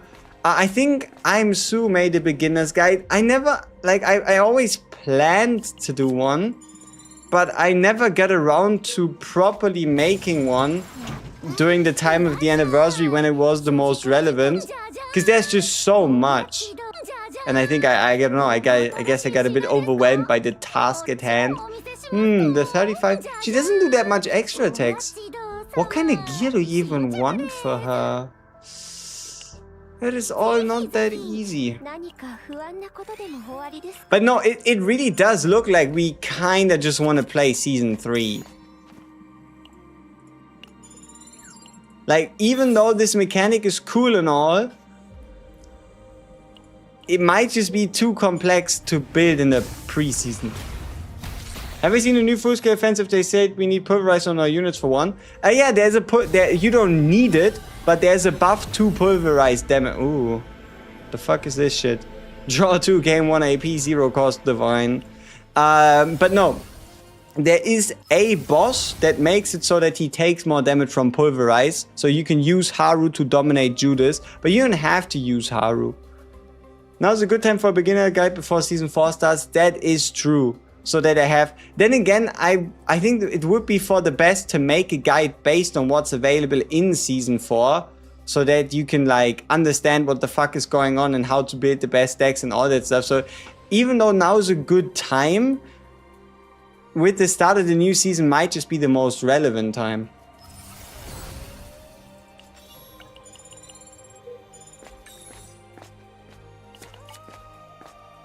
Pierce Veronica for Judas? No, but it's a different Judas. It's the full-scale offensive Judas. That's different. Make a guide on the first anniversary? Absolutely, but it doesn't hurt to make one a bit earlier. What do you think about face damage? I don't know. Auto Chaos doesn't really give us much to do. We'll probably play like a sortie run or two to see what she can do. But yeah, we need to build a build first. Then we can start figuring things out. Ego points on crit hit. Let's go. Okay, we get another card. Let's just hit them. Awesome. Nothing happened. I somehow got 2 of the level 3 increase draw cards on I8HG. Wait, is there... Do you get them with different level? What is this? Yuki sits alone on the floor, sobbing as she holds a primonium close. Claim. No, we want inquiry, so let's do random. Are they? No, it doesn't seem like... So I think they should just level up based on how many of them you have. Control. Control. Claim. Got in the first 10. Sheesh. So it looks like there's a multitude of opportunities you get to get them. So for now we had two chances to get a desire card. But there seems to be 2 more.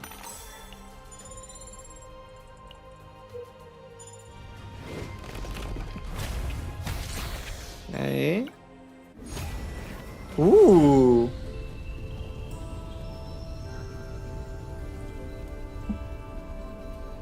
Zero cost Inferno Rhapsody draw pile activation soliloquy. Okay, if I were to do this, what would I want to do with it?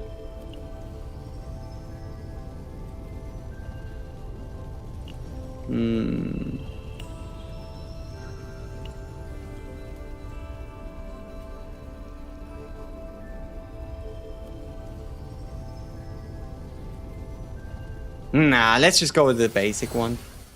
Man, I had enough of freaking Aether Eater's treasure bullshit taking my copy event. You don't know if it took your copy event or if it was something else. You can't really blame Mr. Aether Ether. You got a zero pity wild, bro. That is wild. Okay, 9 is here. Control. No, we want inquiry, right? So let's obtain a random card. Control. Claim. Inquiry. Let's go. We found one of the... Okay, so now it's level 1. Okay.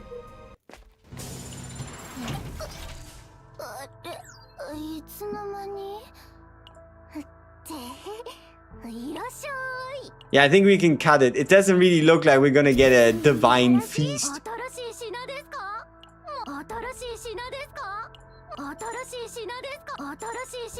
Also, where's all the cool gear pieces? Like, holy shit. Shouldn't there be like something? Okay, let's try it again. Okay. Ooh. 0 cost, draw 1.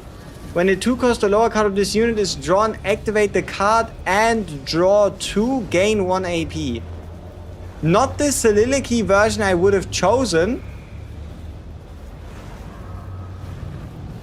Nor is it a good thing that we get it now when I accidentally cut out the basic. But okay, sure.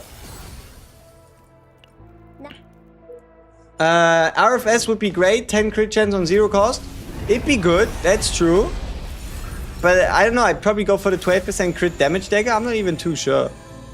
I like this move to hand, but we need a very specific divine on it to be great. The Night Rain that draws us 2 Inferno cards is pretty cool. But I also like the X as X plus 2. So let's just go with the draw 2 then. It's a lot of divines. Huh. Oh yeah, we have the 25% divine upgrade on FEI. Good stuff.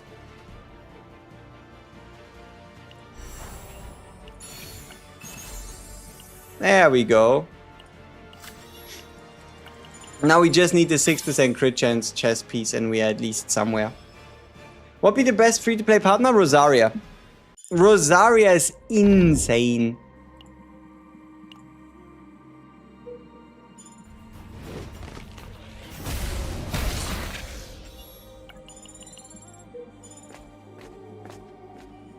Okay, select the card to Epiphany. I can work with that.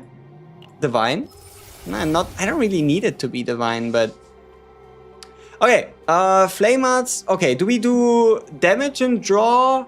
Or draw Flame Arts times 2 and descend? Let's do the X cost. Draw plus Flame Arts plus descend. Okay, and we're now getting 2 more cards.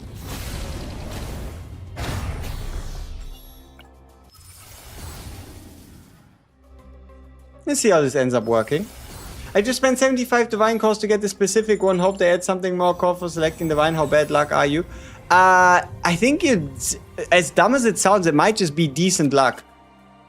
It's a very specific thing you're looking to get, right? Okay, 1 cost, draw 1. It's an inquiry, but it's unobtainable for rangers. Okay. Oh shit, yeah, well. Sure, and now it's level 2. And now we need 1 more and then we'll have a 1 cost draw to awesome. Now let's see, can we apply divines? It probably doesn't seem like it, right? So it looks like you cannot divine the season cards. Unsurprisingly, I guess. Hey Shizuru, what's up? Okay, again we can't do this. Claim. Oh shit. Oh fuck. Look at this. Wait, it doesn't stack. Ah, ha. Okay. Now that is interesting. So it levels based on how many times you get it.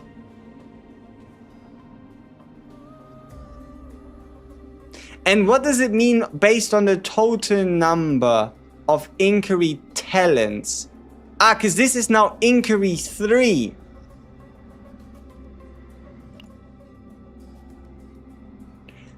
Does this mean you can technically have up to 9 of these? Because you can have up to 3 and level them up to level 3? Huh. But yeah, it's the Shizuru season mechanic. It counts allies as well, yes. You know, I thought me getting 3 would give me 3 copies that are now all level 3, but that's not quite how it works. Unsurprisingly. Interesting. Oh. I like the colors. Please look up how to pronounce inquiry or don't. Sounds tasty too. Inquiry? I don't care. Incurry is good.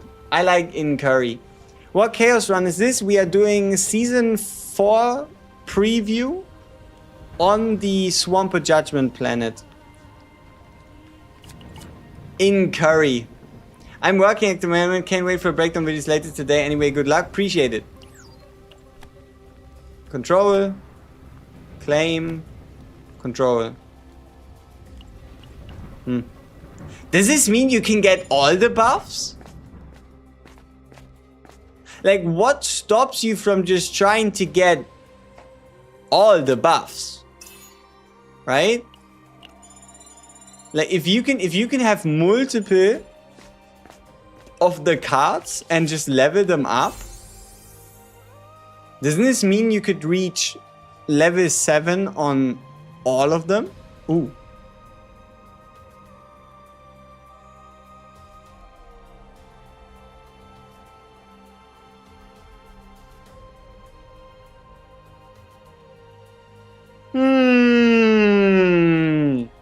You know what? For the memes, let's go with the X+1.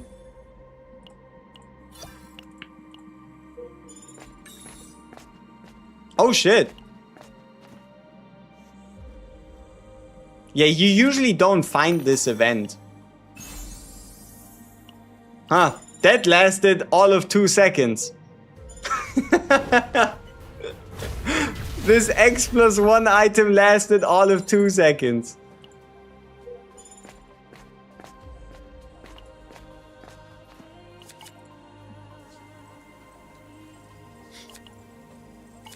Is she good?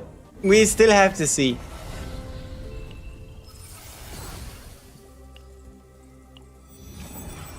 Okay. A random desire inquiry card. That's awesome.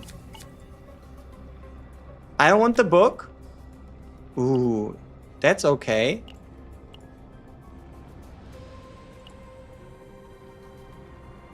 Oh! Oh, wait. To inherit? What does this mean?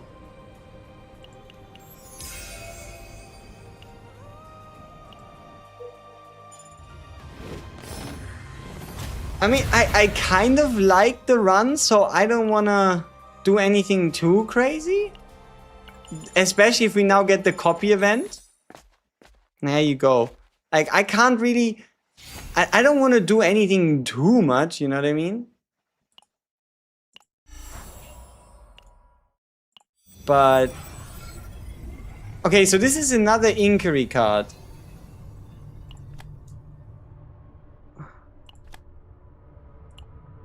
So I can't just get multiple of it, huh? So you cannot get 3 cards, but you can get 1 card up to 3 times or what?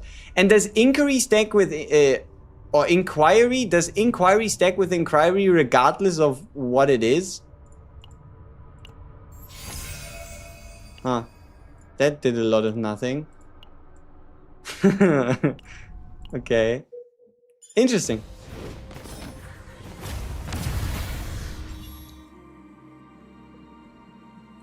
Desire cards are singletons. Aww. But, I mean, maybe, but like, maybe you can just use a different toy? Hey, Fairy King's Crown, good shit. Okay, the gear is good. Like, the gear is really good, we just don't have any engravings.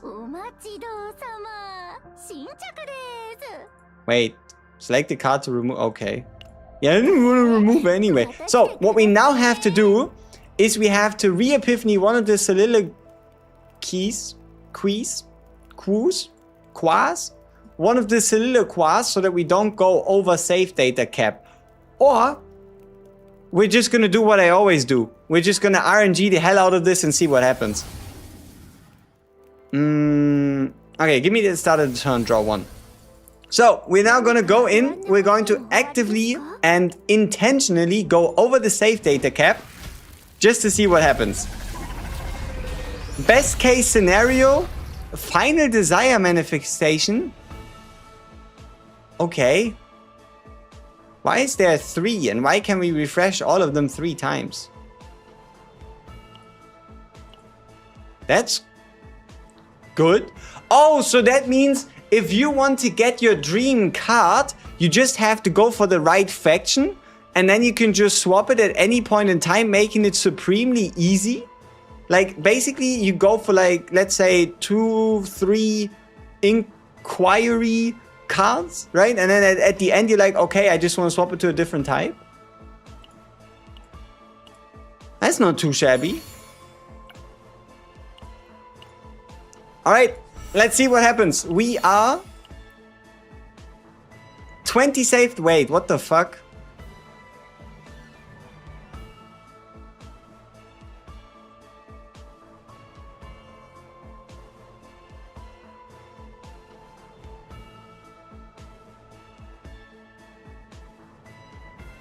How am I 7 out of 5? How does this work? So, swapping sample collection for a different sample collection counted as me removing a card? Okay, that's not strange at all. Alright, let's see. Best case scenario, we are allowed to just get a basic back in to fix our save data. Surely that's how it's gonna work.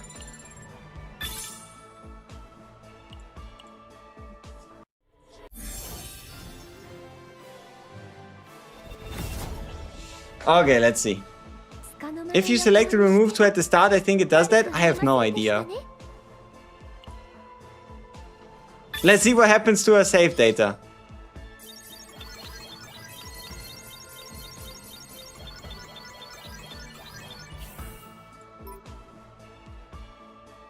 Huh?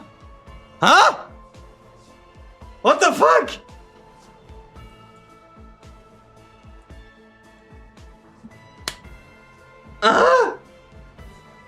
What? Wait. Brother, what the fuck is going on? I'm confused. How do we now have 3 of them? Is this always meant to go like, why is it 3 of them, but like one of them has 3 stacks and the other only have 1? What? What the fuck is this? Also, they took my divine, but what the fuck is going on? Vibe coding. They are level 3s, that is true. But why? Okay, gentlemen, what did we do? How can we replicate this? Is this how this inherent mechanic works? Where you can just say, I want to inherit the level so that you can keep multiple copies?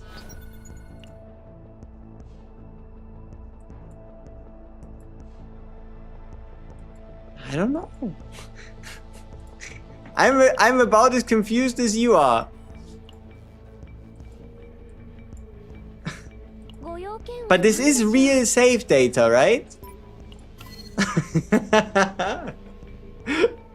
We now have 3 sample collections. Sure. Yeah. You know, this is what I wanted to do from the beginning. I probably tried to give you back the basic cards, but added the inquiry ones instead. I don't know.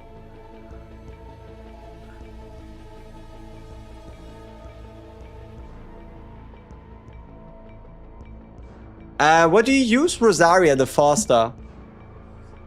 It went all according to my plans. Cheating, SMH.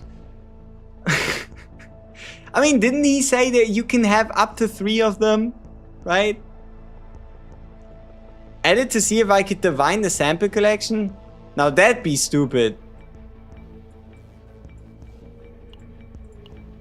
Okay, so we cannot apply a common epiphany, which means we should not be able to divine it. Alright, sure. For shits and giggles, let's do a mutate.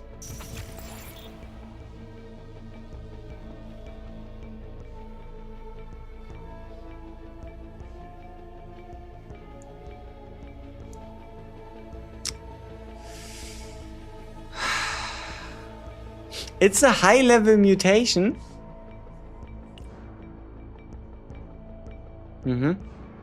Yeah. Awesome. Nice. Surely I need to go out of my way to use a copy core to copy this cellular key, and then it's gonna be fine. Somehow. You know what? Could it be that we have too much draw? Like, we have 3 cards that draw 2. We have an X cost draw. We have technically 2 if we copy it, 3 copies of a draw 1 potential draw 3. I don't know. Can you have too much draw? Who knows? Well, got Faye on 20, Pity and Hugo in the same pull to assure me the next 50-50 on season 4. You're blessed today. Whoa. Okay. Should we try to replicate this feature? I think that's a good idea. But we might need a couple more auto runs. Potentially. Because otherwise it just takes too long. But no. I think that's a great idea. I think it's a great idea to try and see if we can replicate the feature. I think that's an awesome idea.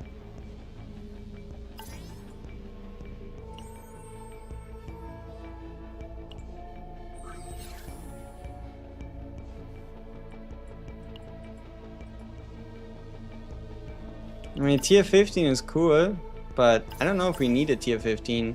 Tier 13 should be enough, as long as it doesn't reduce our credits.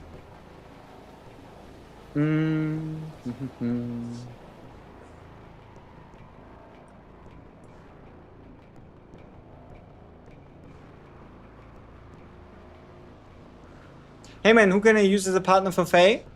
Just use Rosaria. I think the thing that since you had 7 cards removed at the end of the run, those cards counted towards the remove and they were giving back, so you get 5 back to...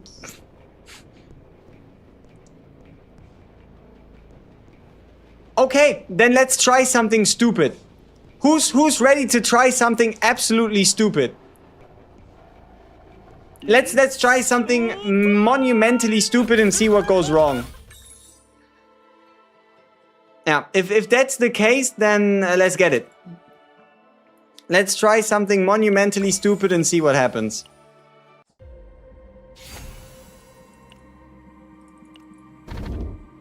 Alright. Yeah, this is gonna give me some coin. We might struggle with coin. Should you just save for a seasonal character? No. Why would you do that? Just play the game in the way that you get a copy of each character and then happy days. Or like skip a character, like pull for every second character. There really isn't a point to save everything and anything just to get the the seasonal. You can always just save your Omega codes, save your dupe currency, and you can get them E2, E4, E6 if you really feel like it. But you don't have to like stay celibate of everything and anything. Okay, let's see. So this is an inquiry card, so we're gonna take it, right? Because we're smart. Remove 2 is great. We actually need remove 2 because we want to hit the removal cap. Also, how is it remove 7? I only removed the basics. Scam. Okay.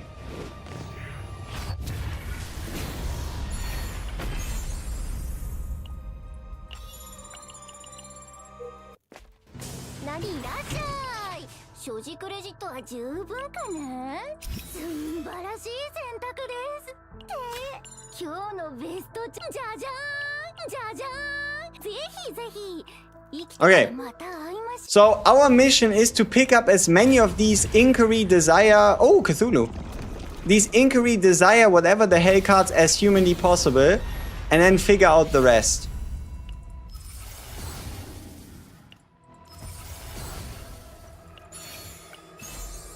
You. At least it's good coin.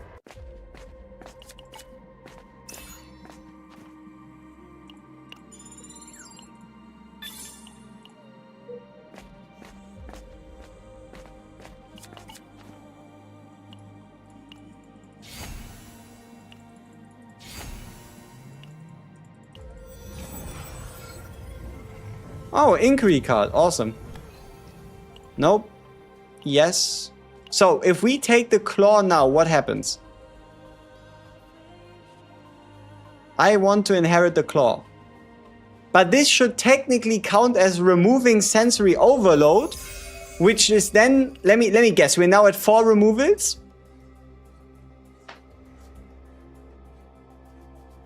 It is exactly this. Swapping out a desire card counts as a removal action. And because you then go over the removal limit, they give you the cards back.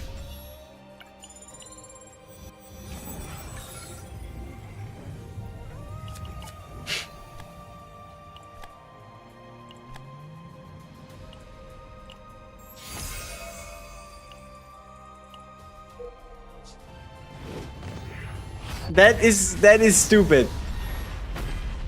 That is so stupid that it's kind of hilarious. No, that's not kind of ass. Wanna know why it's not ass? Because that means you can build way bigger decks than you could ever have thought possible.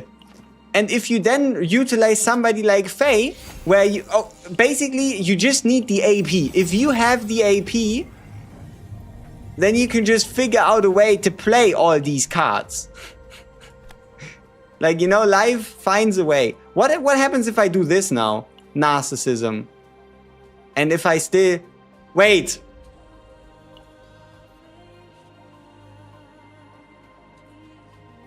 It's a fusion! It's a Claim Inquiry 2 card. What?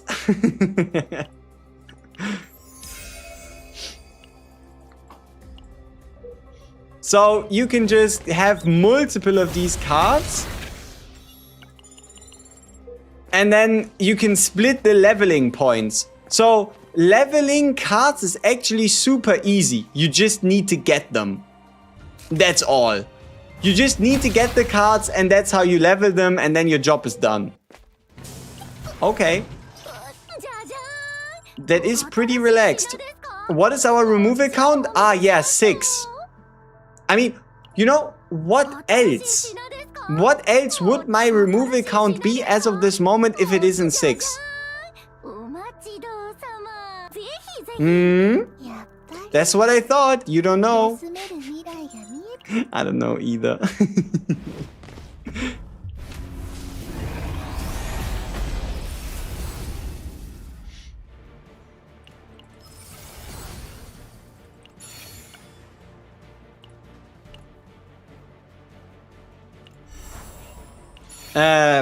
It isn't necessary to place the card. If you get 2 of the same desired card, it still counts as remove it.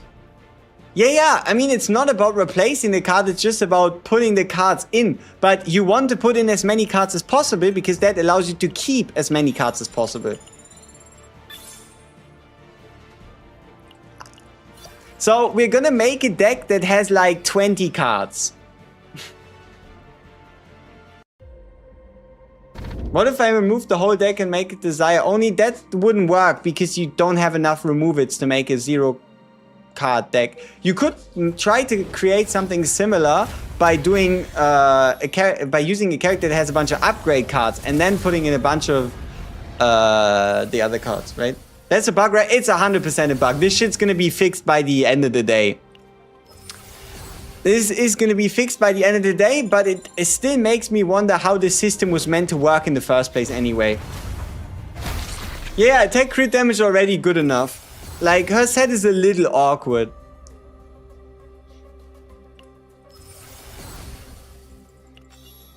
Then I won't be able to keep this deck. Doesn't change the fact that the deck looks absolutely hilarious.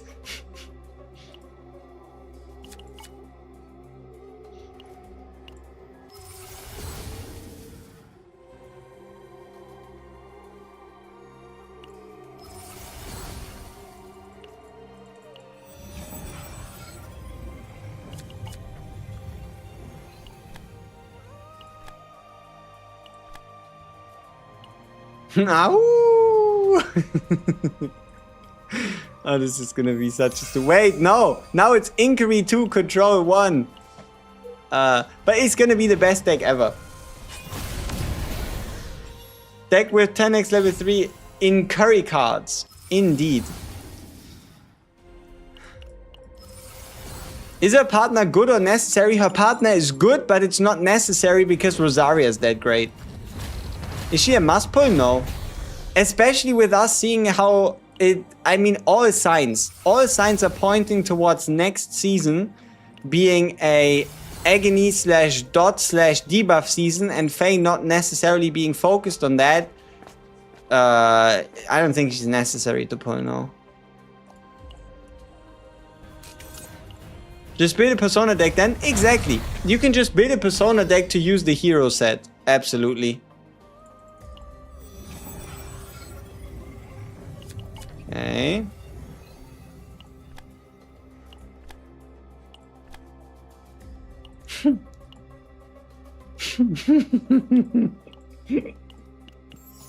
Oh, this is gonna be such a stupid deck.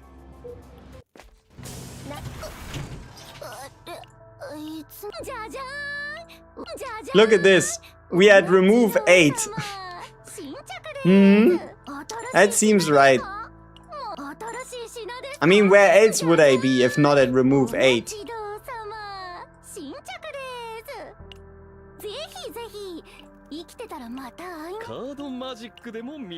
Card magic.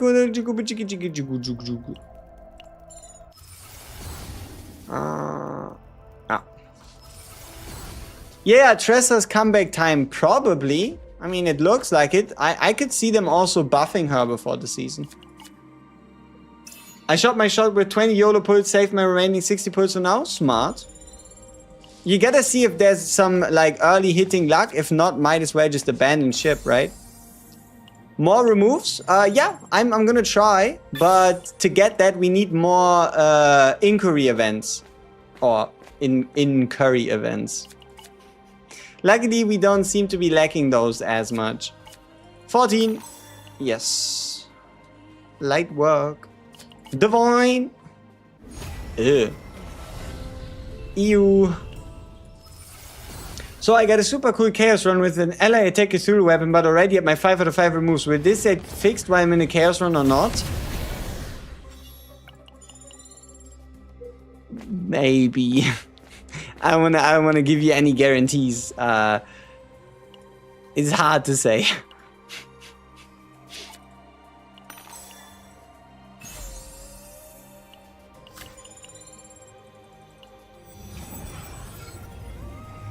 Hey, let's go! Another inquiry card.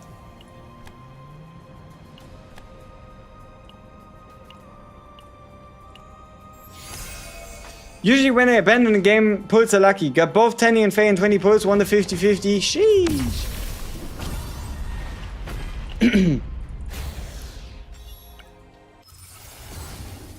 Imagine what kind of madness you could do by playing a manual run and just planning out your path to get as many inquiry cards or like as many desire cards as possible.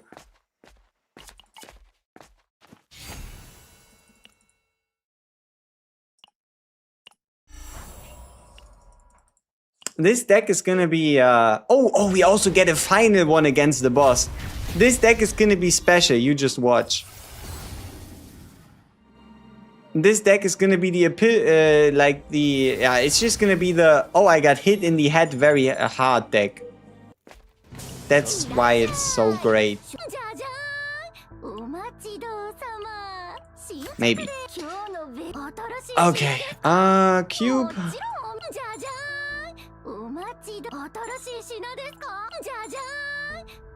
Heart of the Jewel. Let's go. Fuck it. Meme deck. And then meditation. I want to meditate you into the extra attack thing. Didn't work. I guess we're gonna stay with the 6 then. Broken and strange that it still hasn't been fixed. I don't know. I'm clearly the smartest human to ever touch this game, which is why nobody else found this before me. Or something. Yeah, that's the only logical explanation.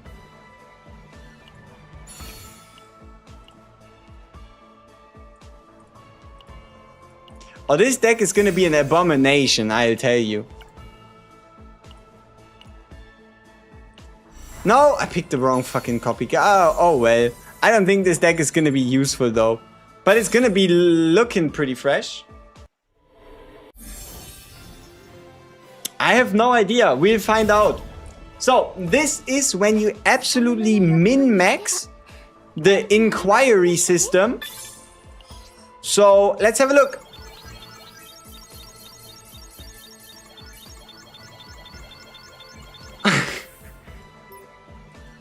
Yeah.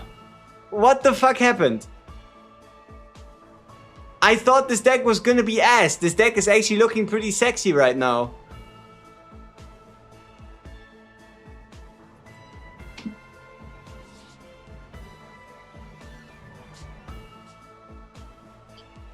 How do you work? So... yeah, I don't know.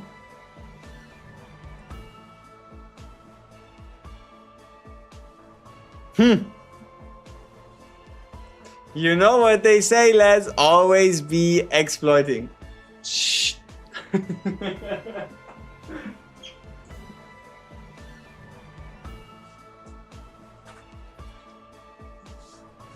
Okay, so I think I understand.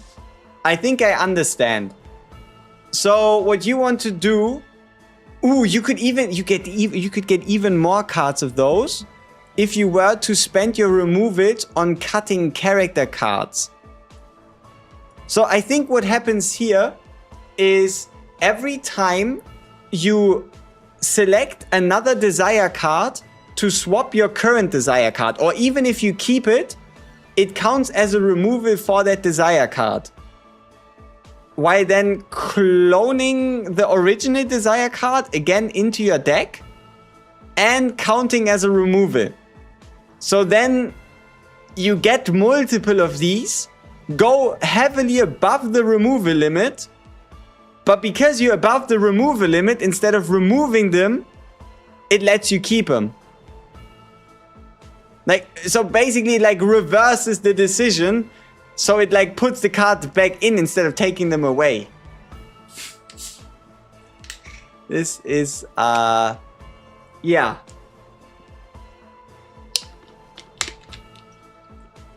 Exactly, and this only works because there is no faint memory cost assigned to these cards.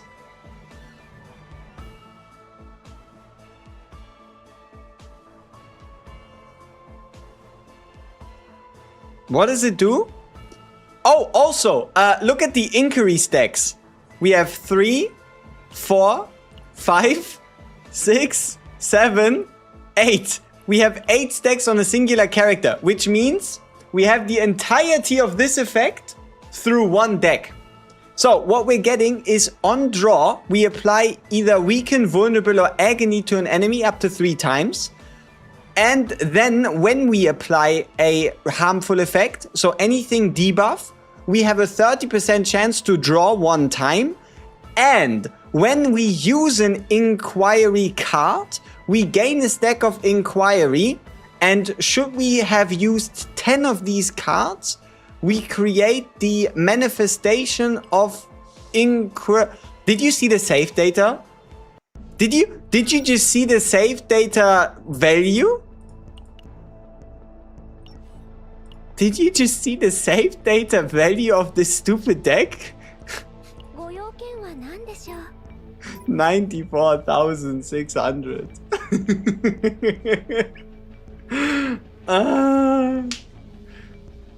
A 94,600 save data deck. Awesome.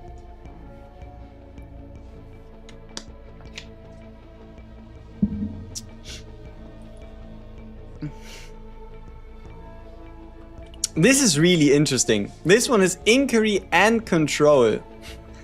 How did this happen? Second ever save data looks balanced. It does. I mean, you can defend this one a little bit because it's only like 3 cards. But I mean, this is 6. We have the same card 6 times. An attack card. So that means we can use the discard set. Whoa. Whoa, synergy. Sheesh. A perfectly balanced game with absolutely no exploits. Exactly. Is she a good longevity character or only seasonal? She has to be a good longevity character because she probably won't interact too much with the seasonal mechanic. At least nothing crazy. Balanced with a 5+ hour maintenance. Watch my streams. I think the only reason why the devs might be aware is because they're... Imagine if this is working as extended, that'd be crazy. But, what is this? Extended? Adjusted content end times?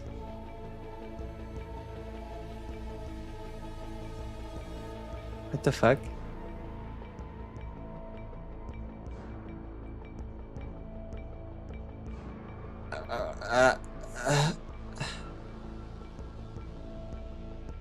What is this? I don't even understand this. But yeah, the internet might just get cooked a little.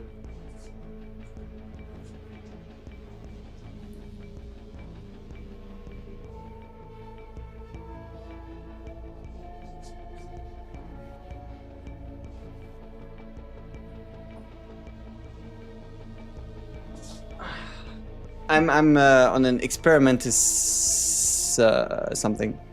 Experimental setup. Yes. But no, it doesn't look like it's a bug. Okay. Now, why this obviously doesn't look right. Yeah. The Dimension Twilight has a 3-year reset. Yeah. You can do hyperspace and it resets in the next 3 years. That seems totally how it's meant to be, yeah. What does Naja actually do here? Defense-based damage at the start of the turn, gain veracity and predation. That's cool. But still, right? Let's pretend, okay? Let's pretend this is how this is meant to work, okay? Let's pretend for a minute that this is how it's meant to work. How do we take advantage of this best? In a normal, fair, and totally replicatable way. Right?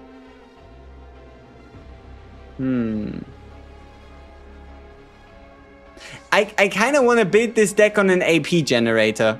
You kind of have to.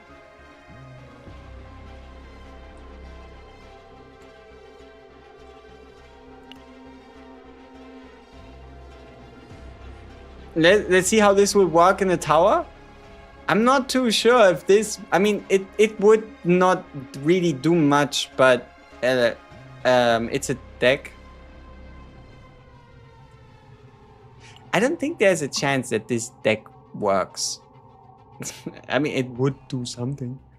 Could you show my FEI gear again? Sure, my FEI is currently a lot of attack. So she has a lot of attack. And then a bunch of crit chance, crit damage. But the most important part is you can go for attack goblet, you can go for element goblet. Whatever you have with better subsets, whatever you feel like at the moment even. But yeah, no, anything attack, anything void works. It doesn't really make much of a difference.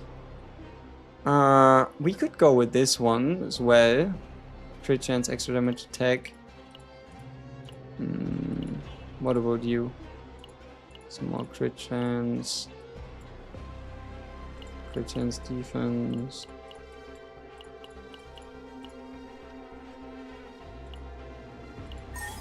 Beh. Face card that is moved to hand can have 1 AP. No, could be an AP generator. Not quite. The one that gets moved to hand is best with the divine that said if played at the start of the turn, draw 2.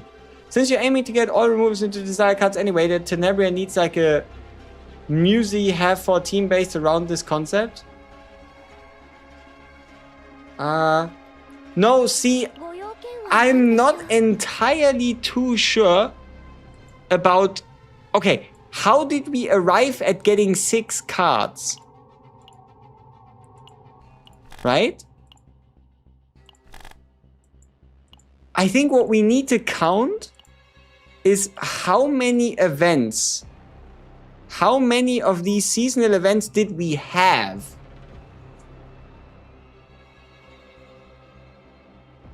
Because that would answer the question of if any of these even got cut. Because if they did get cut, then it would be in our interest to remove character cards first and as fast as possible so that we can put in more sample collections after we have the removal cap. They cost nothing in save data. That's the crazy part. This costs nothing. This is a 4-copy, no divine deck. We could add in 4 divines. We'd be at 180 and we have 6 cards. We have 6 cards in our deck. This is just, it doesn't really seem like this is correct. You know what I mean? But surely the devs intended this to be exactly like this here, right? I don't know, this is complicated. There's nothing worse than trying to figure out the way something works if it's unintentional. But okay, how can we take advantage of this? So it gives us the opportunity to get an obscene amount of 1 card. I feel like sample collection is by far the best card to do this with, right?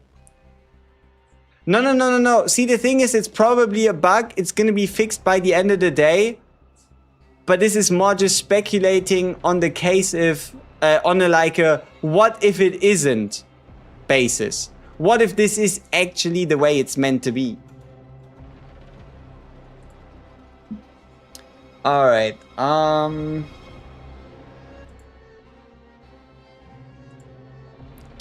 let me actually get a couple, let me get like 3 autos. Just so we can, because I don't think I have any more autos, do I? Even though I hate to do it like this, it does allow me to get a couple runs in faster. Or I could just play it normally. That works as well.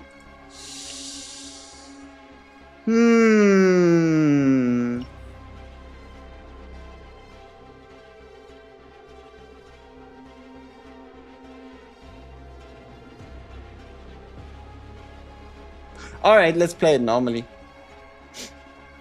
You cannot divine them, no. So, I think each character can have up to 7 then. The applied effect based on how much desire cards you have in your deck. Yeah. I think you're not meant to have that many. I think you're meant to have like 1 level 3 card. What is Endless Ragnarok? I have no idea what that is. Is that a gacha game? It probably is. But, never heard about it. Don't know what that is. So, let's see. Would any of these cards be like really good if you had like a whole bunch of them?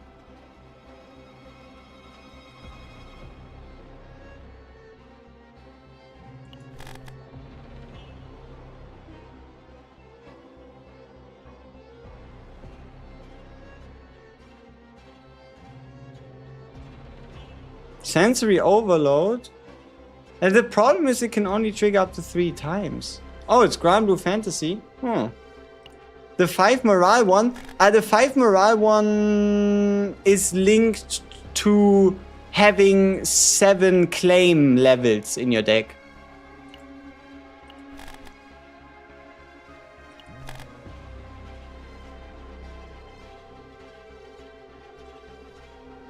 Wait, what the fuck?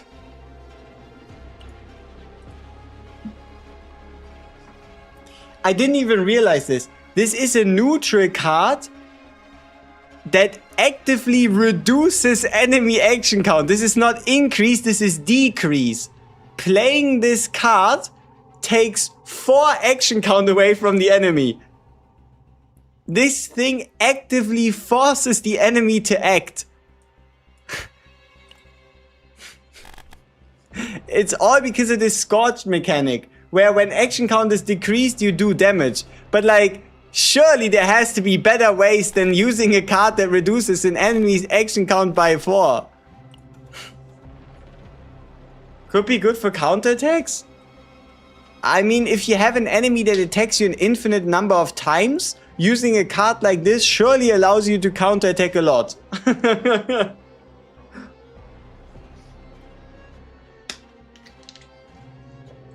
By the way, are you crazy or does combat feel smoother? They might have done a little bit of like animation overhauls and stuff. Would I be able to get copies of unique cards with that bug? I don't think so, no. Just play FEI and her 10,000 non-haste attack cards. But yeah, no, I don't think a card is better used for this like super multiplication, duplication, at this point you get to say glitch, than sample collection is.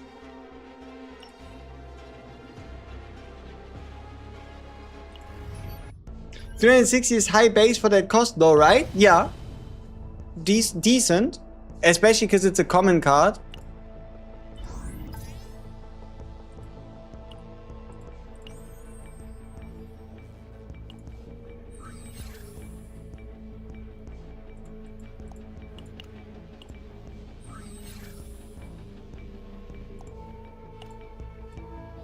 Don't give me negative credits, come on. Why am I using coin? That's stupid. I'm sorry.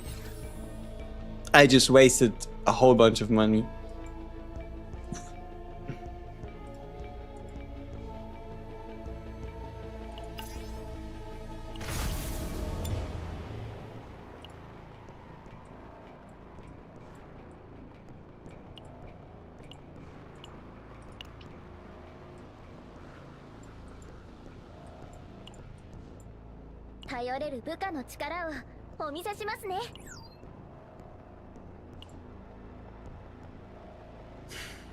Wait, who doesn't have memory? Oh. Okay.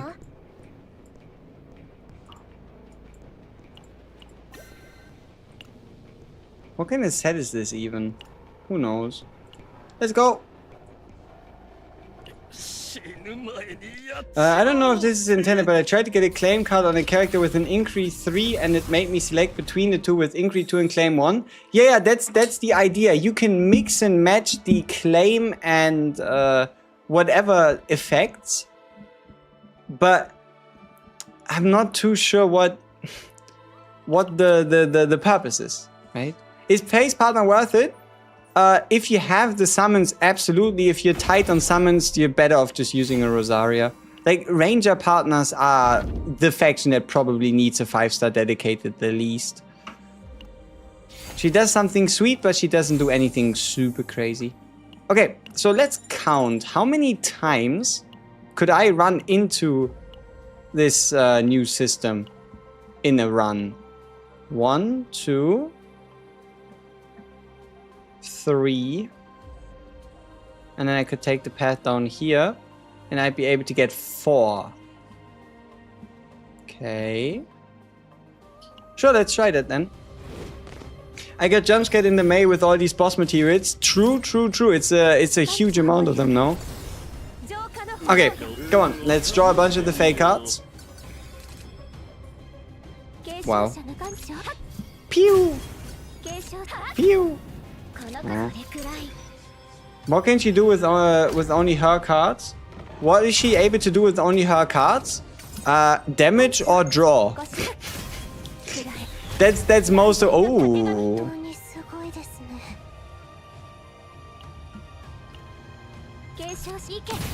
I like the 1000 damage on the follow-up there. That was nice. What is the best chaos to farm decks for her? Probably the Season 3 chaos or the new Season 4 chaos. I don't know why I did that. So it's either the Season 3 chaos or it's the new chaos. Yeah, you either do Season 3 or you do the new chaos. Did I E6 or no? She's E0. We got her on 64 pity or something. Aww. Hey, we already have 3 descent stacks. Awesome. Maybe. Pew!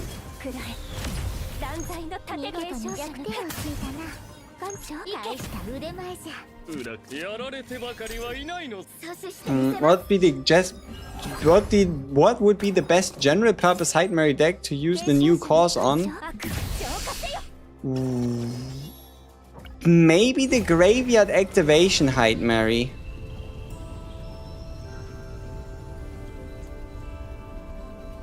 Maybe graveyard activation would be the best. Would Faye be worth pulling? I don't know. The new season seems to be very debuff/DOT coded, and it's not like she necessarily has all that much of a connection to it, right? I mean, for now, I still need to like build a deck. We're mainly gonna probably build her with Season 3 now that like everything else is still normal. Desire Claim? No, we wanted Desire Inquiry, right? Also, what determines what kind of copy of what do you get? You know what I mean? So let's say I pick Sensory Overload, this one here. Dot season? Yeah, Season 4 looks like a dot season. Mr. Super Chat, wait, what the fuck? I'm so sorry. Summer's treating me well, you missed the vampire. I don't know what you mean, it was just awkward lighting. It was just very bright lighting. I was never a vampire. Yeah.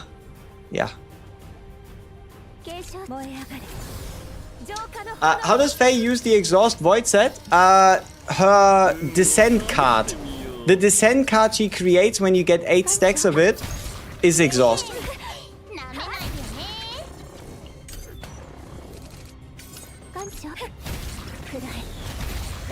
Okay. Solilla guy. Okay, what is this? Yes, awesome, sweet, innocent, only, will, desire, control. We want inquiry. Or maybe it's just incurry because it's easier. Nope. Yes, sure. Give me a second one of these. It seems Faye just CN mascot character to introduce to CN community and global incorporate the combatant. I mean, yeah, we were meant to get Faye anyway, and they just decided that, hey, we need somebody to like potentially resonate a bit more with a different audience. So how about we bring a more traditionally dressed character? I mean, at the end of the day, regardless of what you want to say about FEI, she has thighs for days, right? Her character model is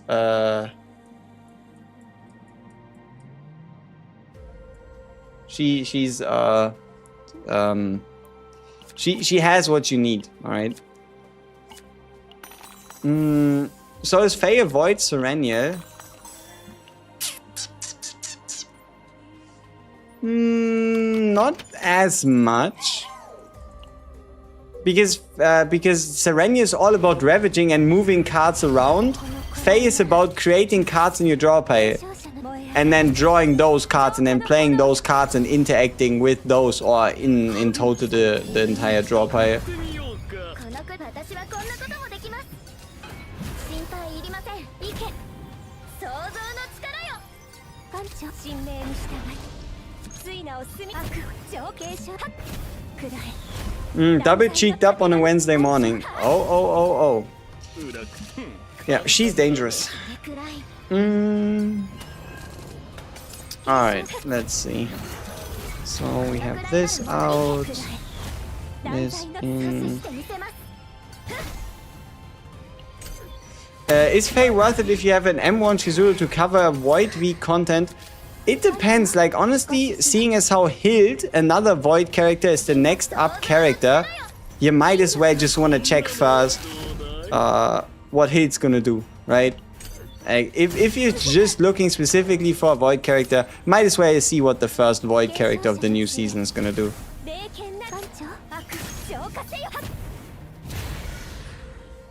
My only real complaint about FEI is that the level 10 affinity art isn't consistent with any of the other art. What do you mean? Can you go into a bit more detail in regards to what is inconsistent where and how and when? Hild is the red-haired whip sword girl? No. Hild is the purple, fully clothed mecha driving looking like character, if you know what I mean.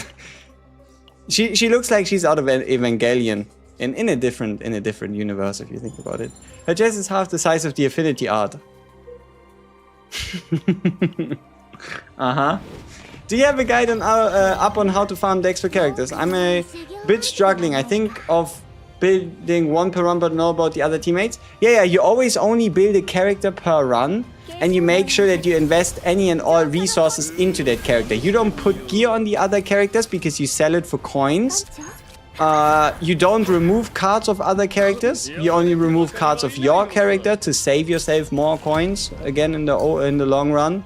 And you can, if you get like monster cards and whatnot, add them to other characters in the deck just to make the run easier. But it's usually not worth the bother.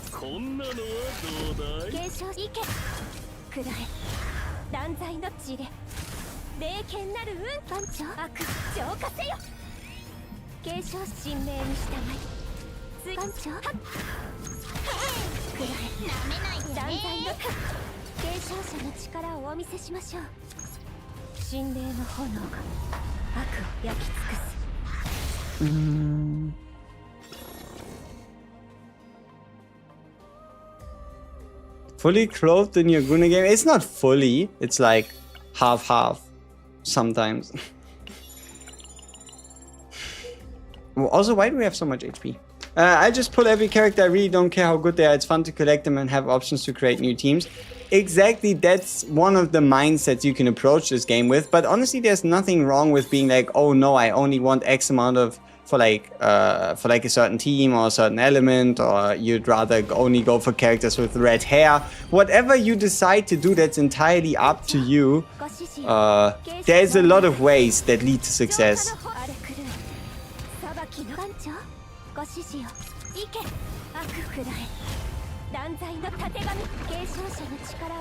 I'm not too sure why Blazing War Dance needs to be an exhaust card. You know? It could surely have been a just a non-exhaust purple, right? It's a bit weird that it's in once per fight type situation. Plus, with the way standard works, premium puts are just for getting characters early. Pretty much. And we should get a wishlist at some point. It shouldn't be that much longer anymore. Probably around like the anniversary, we're gonna wait to like narrow it down to only, let's say, 10 characters that you can fail your 50-50 to. Maybe 5 if we're lucky.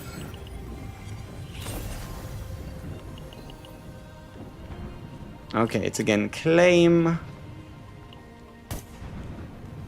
Did she just kill herself? Hey, there we go. We found it.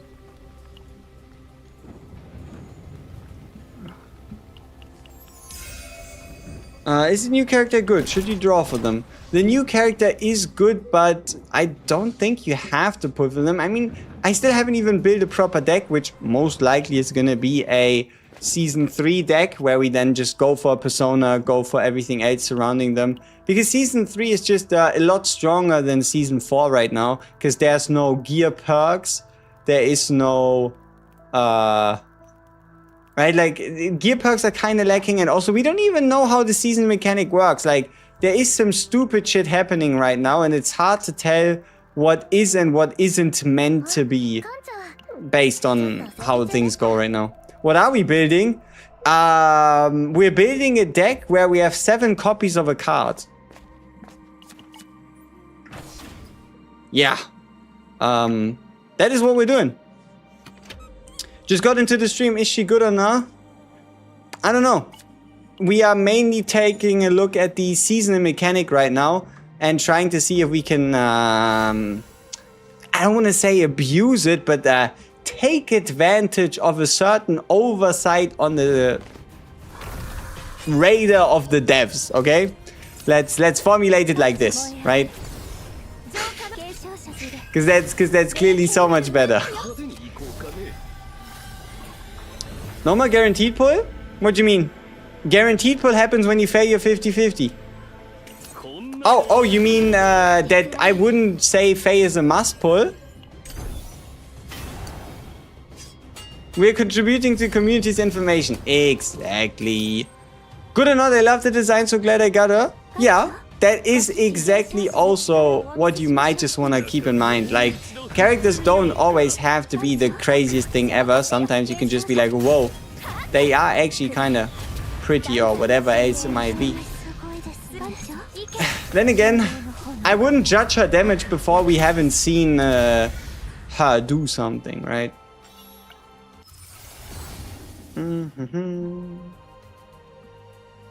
Aha! That looks like it was there before. Bracket slash.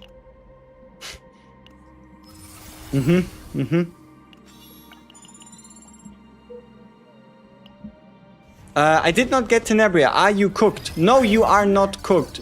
You just didn't get a character. You can get her at any point in time, depending on your luck. And you will also find yourself in a situation where you figure out that, maybe Tenebria isn't really going to play much of a role of anything in the newest season, due to the fact that it really seems to be a DOT season, which means the only character that is going to have any relevance in the next season, just based on the overall vibe of the season right now, is going to be the fucking Trezor. I didn't pull for the Child Soldier and got my first tempo on the normal banner as predicted. As predicted. You knew that was gonna happen. I mean, hey, you didn't have to summon for her. You have her now. Good stuff. Vibe coding like the computer. Come on, Jarvis. Make a card game.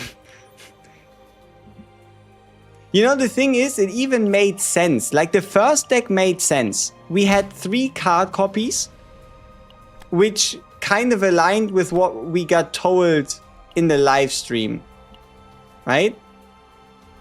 Now, though, it does not make no sense. Dreamworld just destroy our challenges. Dreamworld is banned. The devs have just hit Dreamworld with the ultimate ban hammer. You cannot use Dreamworld in any Season 4 content.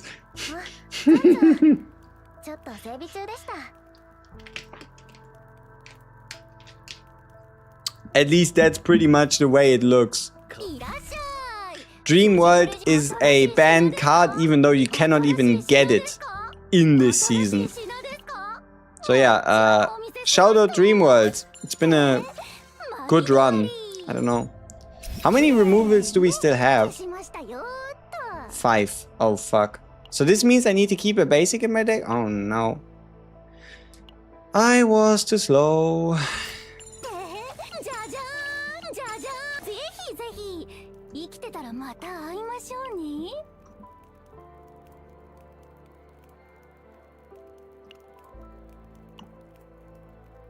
Well, I will use Dreamworld for the dailies. Good shit. I mean, you can still destroy the tower with it. And you can also use Dreamworld for full-scale offensive. I'm not too sure exactly where you will and won't be able to use it, right? Like, it's not entirely clear. Whoops. Let me not fuck up this turn. What do you all think her best planet to build her is going to be? Right now, it's either season 3 or season... Like, I would say it's probably gonna be season 3 planet if you're hunting for the cash money divines. Or it's going to be season 3 on Swamp of Judgment. Or it could also be season 2 on Swamp of Judgment. So yeah, Swamp of Judgment, the best base as a standard planet, and then you can combine it with either Season 2 or Season 3, or you can just play Season 3 straight up. Or if you're fancy like that, you might also just consider playing Season 2 straight up, because now you get the same benefits as if the season was here.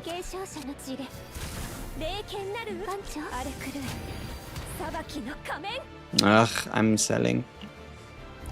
Can you do Season 3 in Lab 0? No.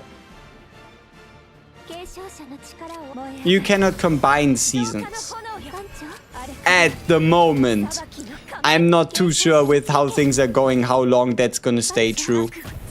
Like, I would generally not be surprised if we're gonna find a way to combine seasons at some point. So we don't build decks in normal chaos anymore.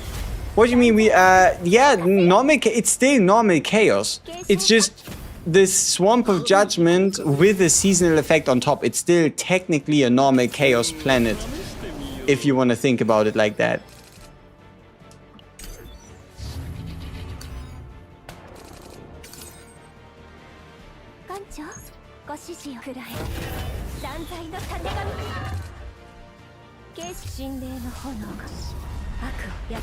How good is she?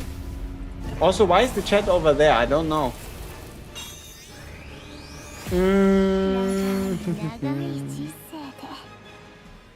The layer to choose planets has been here for a bit, but it's pretty sweet.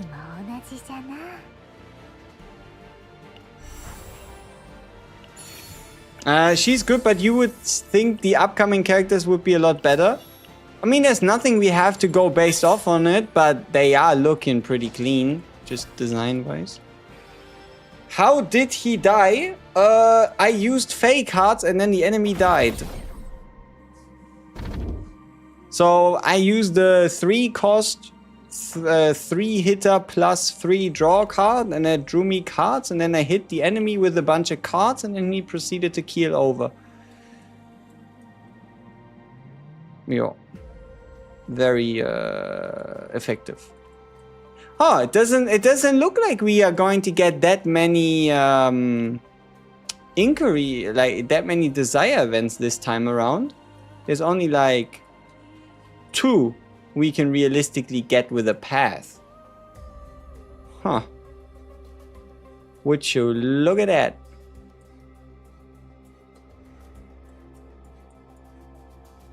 Okay, what happens if I leave now? Like, I don't really care about the run. We've made it to remove 5. We've done 4 of these events before. I needed to keep a basic. What happens to the save data?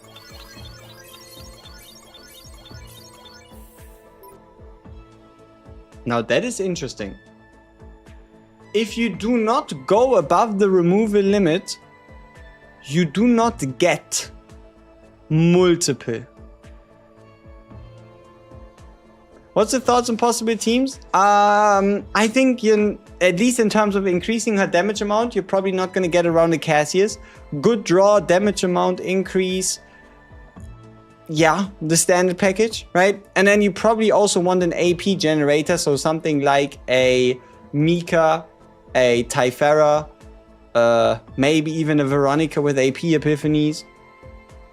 Anything so that you can like get more out of the X cost.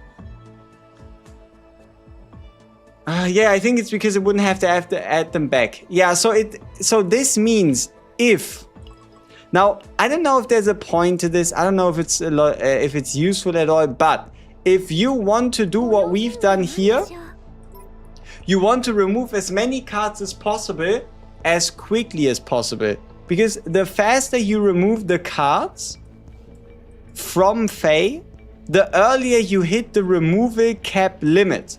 The earlier you hit the removal cap limit, the earlier you're going to be able to accumulate sample collections or duplicates of Season 4 cards.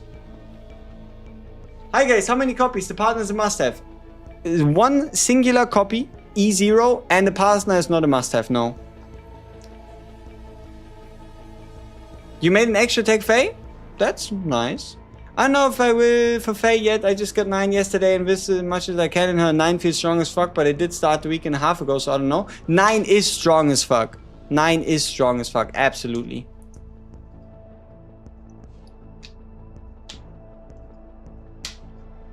This deck is stupid, but it's also kind of cute. But there's no way it's intentional. We could probably crack 100k if we played it properly, yes. So let me think. How would I most effectively crack 100k?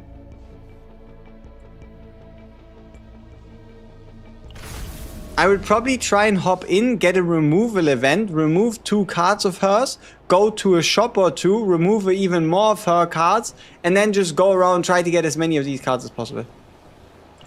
Just logged in and got a FEI and a Nausea in the first temple. Holy Shito. Good job. Honestly, might be fun to try for shits and giggles. It might just. You've done a 102k deck with her doing the same thing as you, lol. It's super useful. So if I leave the planet's gone, right? I can't seem to make 9 work. I can't seem to make 9 work in the tower, lol. Like, I did make a barrel sprawl machine gun work, but 9 not yet. 9 should be super simple. You can just make a deck ignore this. Like this is a 9 deck. You get Hue Extreme, you get a Counterblade, and then you get Fighting Spirit, and then you're done. And the rest you can just figure out with a bit of draw. Maybe you even go with the shield version of Hue. You could also just get more Fighting Spirit copies. Making a 9 deck is relatively straightforward. Lost to 50-50 to Hugo, getting the rope out of the closet. Oh no. But this does mean you're guaranteed for the next. Is the partner a huge difference? It's not a huge difference, and that is because the basic Ranger partner's already that good, right? Like, Rosaria's already that good that you're not gonna get a crazy difference between the two.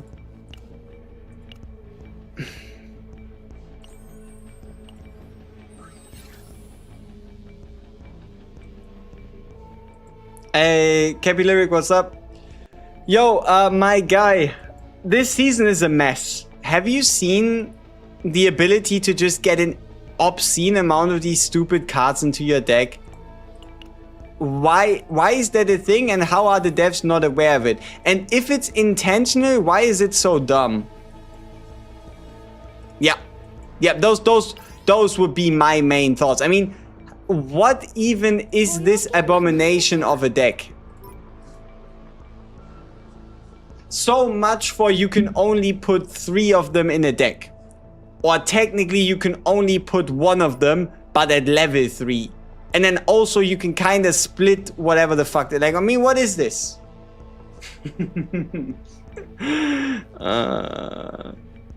I'm leaning towards the end of maintenance. They ended the maintenance too early.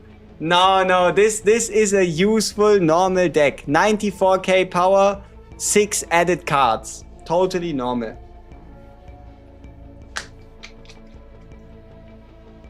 I wish you could put partners on lobby screen too.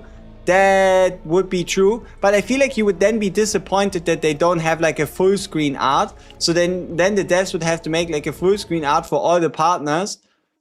Or would you be happy even just putting them in like here? Like default mode, you know, you just change it and you put like a partner there, because why not? This is a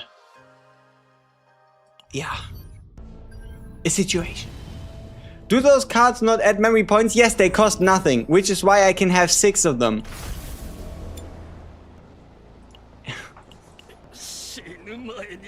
They do have the full art for the partners. Ah, yeah, they could just use the summon art. That would work.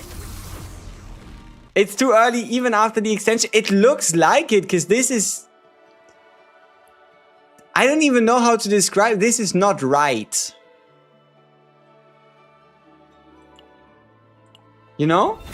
Like, this is... It should not be how it is. you know?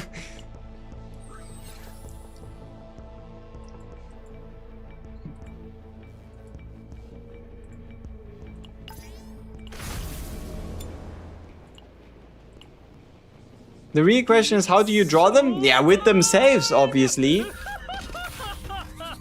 It should not be what it be, but it is what it is. True. So, okay, here we go. We found the remove 2, which means we can now remove 2 cards early. And now we're going to focus on trying to get to a shop as early as possible, so that we can remove as many cards as possible, so that we can go above the removal limit, so that we can keep as many of these stupid cards. Because that's a smart thing to do. Okay, so there's one event here. There's a second one, there's a third, and there's a fourth. And then there's a shop. Okay, so let's hope we run into a removal question mark event. Yeah.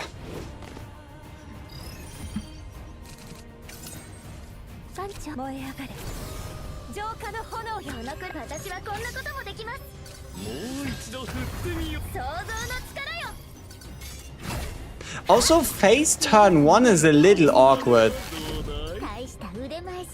Like, you pay 1 AP to put a bunch of cards in, and then you don't really get those cards.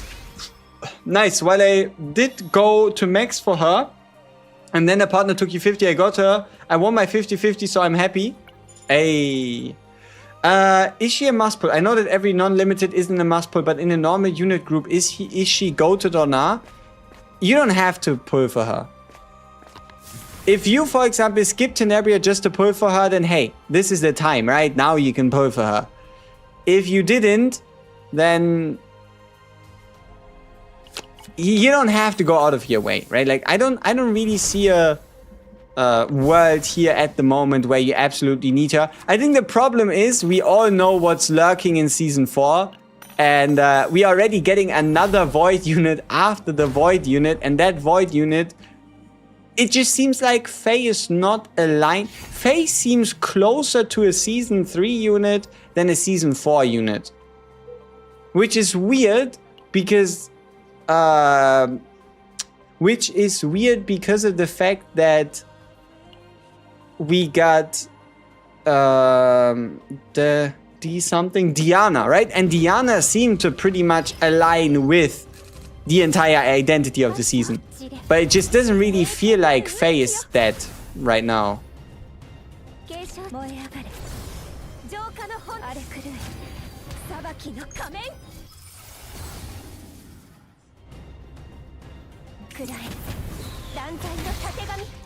Could you use the Battle Pass partner for her? You could. Should you get the partner from a shop? Probably not. I think if you want to get her, I think it's a decision you can wait with until we know more about Season 4. Because especially, for example, if we don't get a limited next season, then you can definitely justify maybe spending the points. Otherwise, you might just want to hold on to them so that you're ready to, when a limited releases, to just buy 2 copies. Also, did this guy just discard our, like, key FEI card? That can't be good. Yeah, like, having FEI get her identity card be discarded is... That's like 9 getting Hugh discarded, but worse. You got it in 20? Good shit.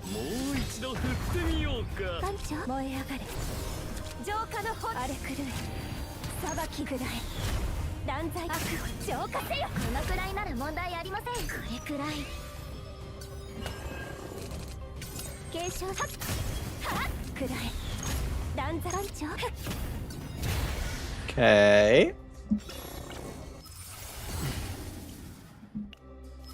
You lost a 50-50 to Haru? Oof. Then what partner should you use on her? Rosaria. Just use the 4-star Ranger partner.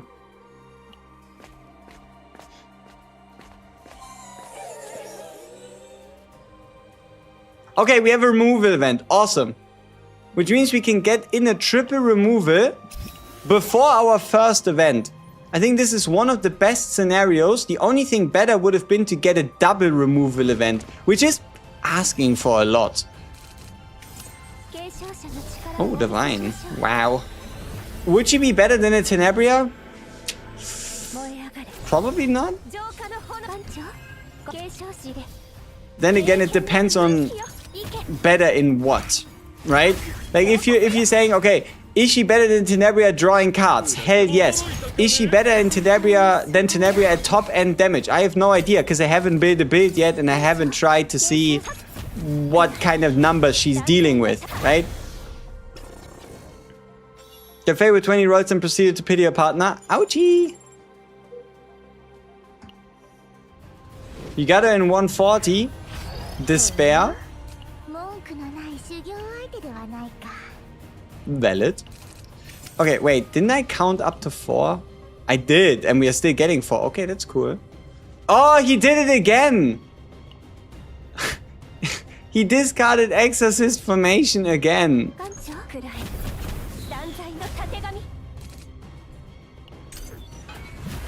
At least we can cycle through our deck rather fast. Or something.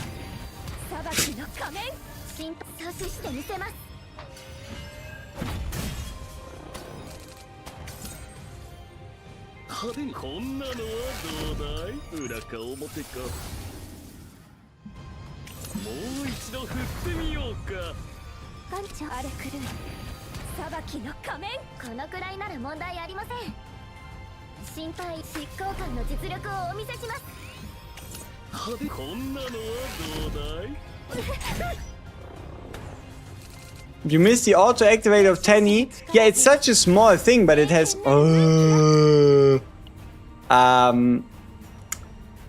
She discarded herself. She discarded the thing herself.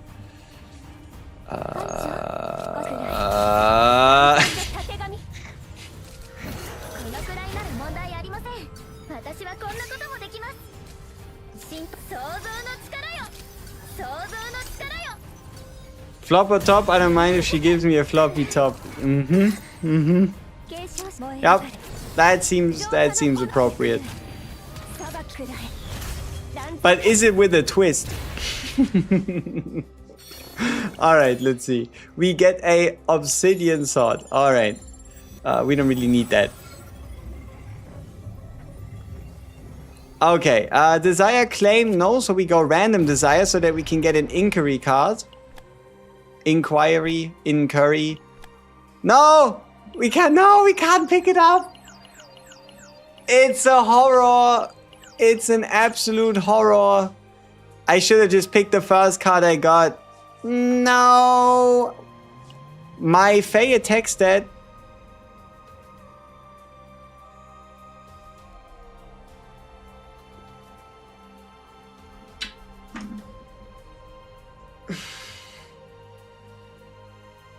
It's a totally normal attack stat.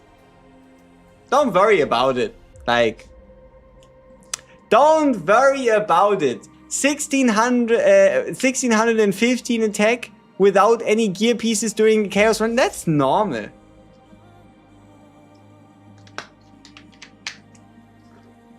That's basics. What is FEI eating? I don't know. Steroids straight from the tap? I'm not too sure. But she seems to have 6.4% damage over time. Very smart.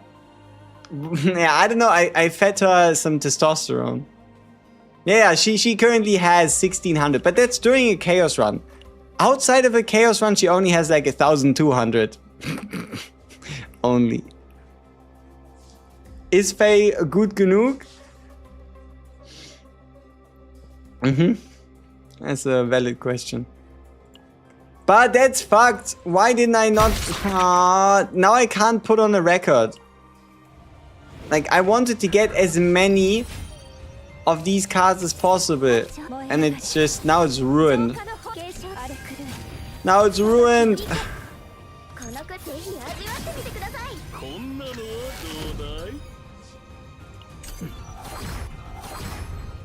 I did the Epiphany priority list from FEI. Partly based on what I'm looking at. But some of these might still change. I can show you. Okay, imagine if we get the Cthulhu gun here. But let me show you the list.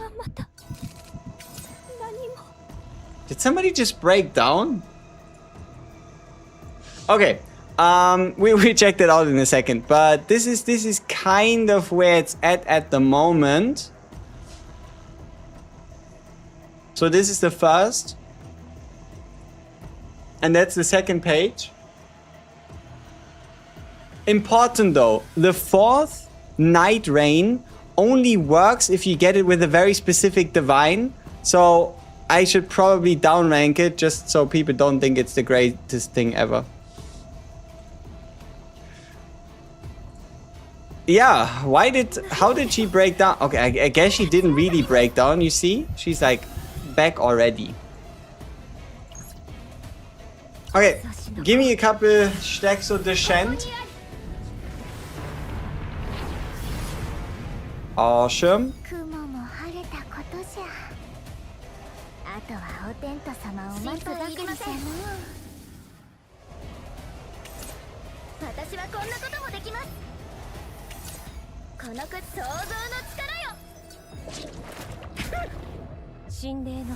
Whee! Yay. Worst timing for a breakdown is alright. Wait, why am I getting attacked this many times?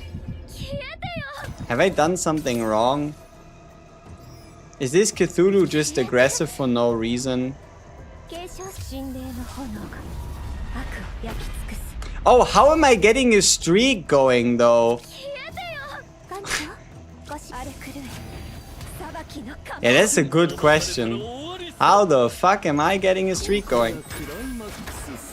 Whee!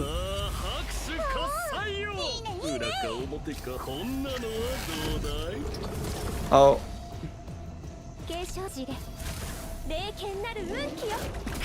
Hey! Stop that, Cthulhu.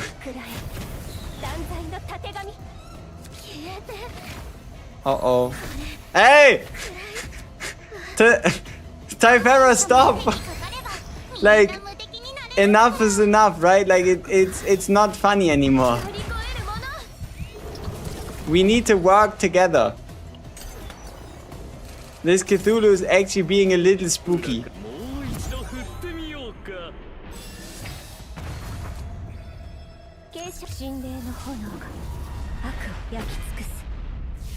Okay, we should be fine. Okay, come on, Cthulhu gun, just so we can see a really ridiculously high attack stat. Am I right? Ah, fuck. Unfortunate. Alright, let's continue. Why does the season mechanic count as remove it? I don't know. But because it does, you can break the mechanic in a good way, where you can get. I have 6. I have a deck with 6 of the seasonal cards. Sorry for my dumb question, but you don't understand the gear set suggestion. Okay, so the best option, the most solid option, the easiest to use option is going to be using a 2-piece set combination of 12% attack with 25% crit damage, and then another 2 set if you feel like it. If you want to get a little more specific, or if you know what you're doing, you can go with the hero, prelude to a hero set, if you have a way to discard FEI cards. Or if you also, in a case, know what you're doing and you're working with the Descent deck, which relies on the card Heaven's Fall, then you can use the Exhaust Void set, because the Heaven's Fall card is a Void Exhaust card. And then the last one, if you know what you're doing and under certain conditions, you have a way to make it so that most of the cards end up being 2-hit or more cards, you can use the Orb of Inhibition set, but it is in the worst spot because it is the most awkward to use and the payoff probably isn't worth it. Yeah, but like, could you imagine 1600 plus 90 plus 18%? Huh? Am I standing? I am. See, somebody told me I should stand up for myself, and that's how I, and that hurt me so hard that I decided I'm going to find a permanent solution to it, so that nobody can ever tell me that I need to stand up for myself. I don't know. Okay, we need to find a card, preferably an Inquiry card that actually works on FEI. If not, we're going to just take... There we go. Awesome. So we found the right card. Now we can just smack in as many of these seasonal cards as possible and then see what happens. The generic build is Blackwing plus Execution has 2 plus another 2 set of choice? Yeah, it is. But it's not just the generic, but it's probably also the best in slot. As dumb as that sounds.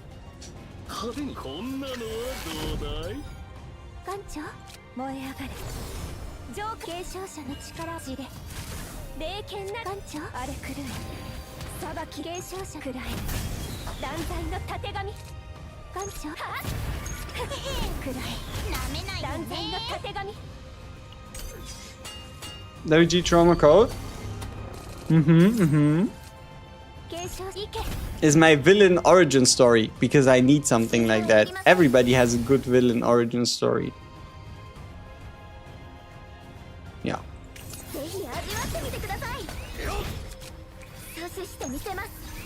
Heaven's Fall! Wow! Did you see that? It fell from the heavens and it made big boom. Okay. But yeah, no, I think after this run, we are actually just going to go into Season 3, build a proper deck for her, take her into the tower, see what happens. Also, how am I live for only 55 minutes? Something is fishy. I don't know.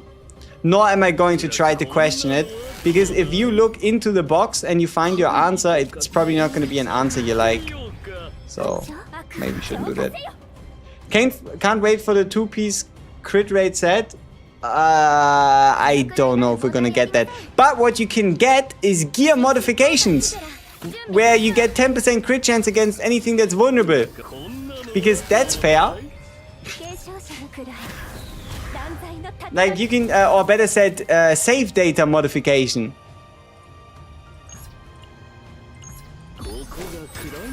Have you heard anything about the revised story? I've heard nobody talk about it the last several updates. It's here. It's today. The revised story is launched today. That's why you got that payback in the mail. And now you have 2 choices. You can now replay the entirety of the story and every dialogue to find it for yourself. Or you can use the permanent event that allows you to get a sped up, caught up, catch up, compressed version of the story. That was a sentence, wasn't it? So yeah, it's here. It's there. Why did the devs keep the China censorship with the outfit and her gunbrella? See, the thing is, I don't know if she was ever meant to have a gunbrella, because while she did look like at some point to have a gunbrella, have you ever seen her shoot it? There is no point to having a gunbrella if you don't shoot with it. Because at that point you might as well just make it an umbrella, which is exactly what happened. I think I might be cooking myself intentionally against these guys. Yes, yes, intentionally.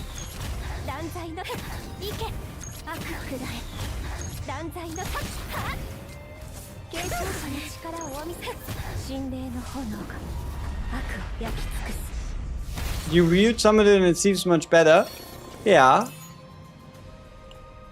But the thing is though, there's just not as much of an incentive to view it anymore, because you don't really get any rewards, right? It is a new character. When did she come out? Yes, that's FEI. She came out today. Pre-season update to season 4. Okay. Hey, it's another inquiry card. Let's go. But for some whatever weird reason, it seems to copy. It seems to copy the same card. Like, even if you don't get the card all the time. She does shoot with it. Look closer. Uh-huh. Then how does she shoot with it if the devs took the trigger away? If that's what people are complaining about. Then how would that work? How can they complain that she doesn't have a gunbrella if she shoots with it? How much do you like FEI? I remember you loved the 9 when she came out, so on a scale of 1 to 9.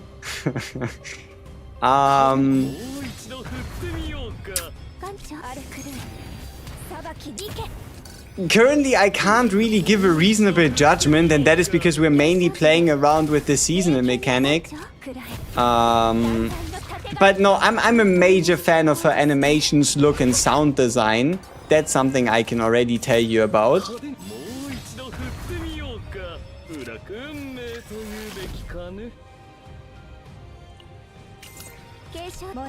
But yeah, isn't it crazy, right? Everybody's like, oh, you need to like do something different. You need to give characters more clothes and all that stuff. And then there's like, and then all of a sudden they do it, and then like, oh, but look, there's a big booby woman coming 6 weeks after. I cannot summon for FEI. RFS goes so hard with FEI. It goes well with FEI. Just do keep in mind. Oh, wait, did X cost cards count as 0 cost cards? I think I did that test once upon a time.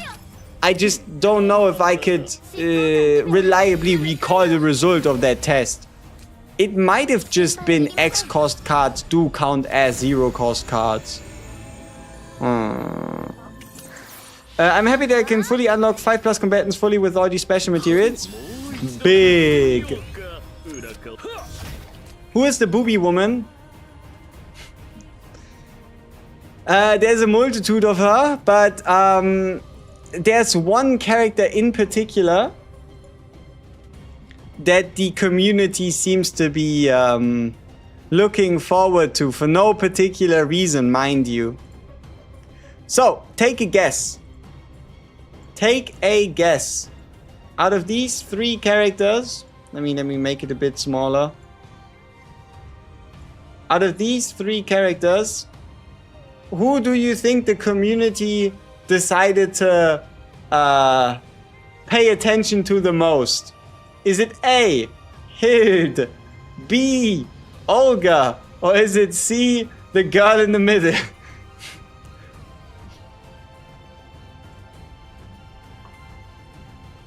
Yeah, see, everybody saw 2 big reasons why, you know?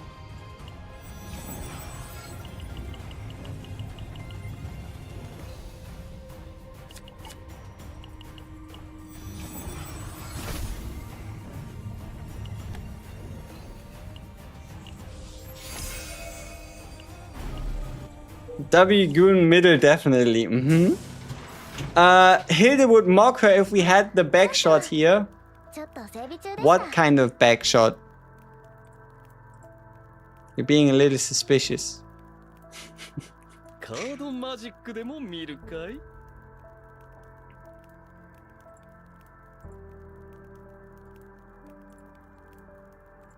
何か不安なことでもおありですか？ But no, this is like the official images, right? From AX. Do keep in mind though, I don't know why, but apparently everybody that goes to AX has never made a photo in their life. Maybe the picture quality is just fucked for no reason, but that's what we got working with, right? But yeah, no, I'm also really looking forward to Hild because she has a fucking bow. I don't know why, but she does. And a bow is a lot better than a crossbow, because a crossbow is lame, but a bow is great. And then this would obviously be Arabella. It's mainly about her weapon, right? The detailed shot is mainly about her weapon and how it's a chainsword. Chainswords are cool as well. Like, the problem is all three of these have sick-ass weapons. You have a bow, you have a chainsword, and you have a bow, you have a chainsword, and you have a scythe.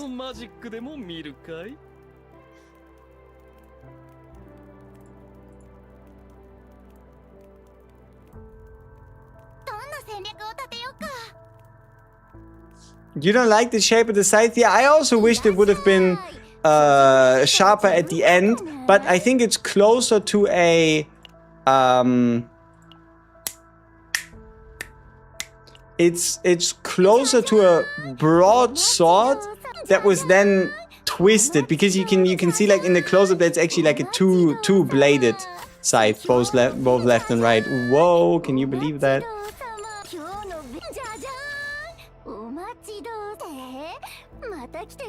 Okay, is there anything to meditate on here? There is.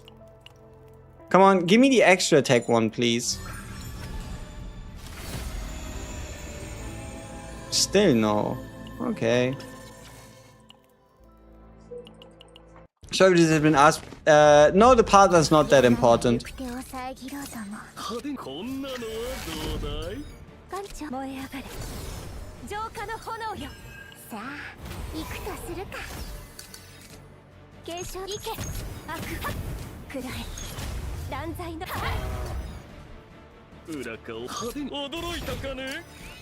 I wonder how she's gonna perform in Sortie.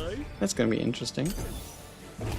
You skipped the X plus 1? I did, but I won't skip it when it pops up the next time. I did see it, I did think about it, but I decided against it.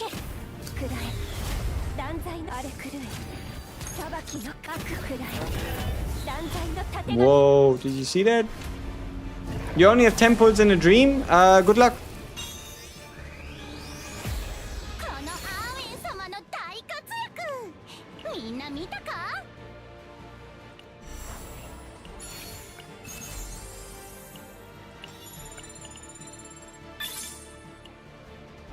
So, thoughts on her so far?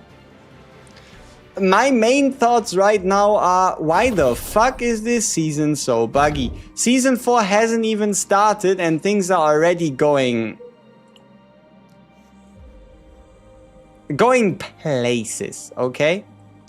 Let's just say they're going places, alright? Let's keep it cordial. Let's just say that they're going places, okay?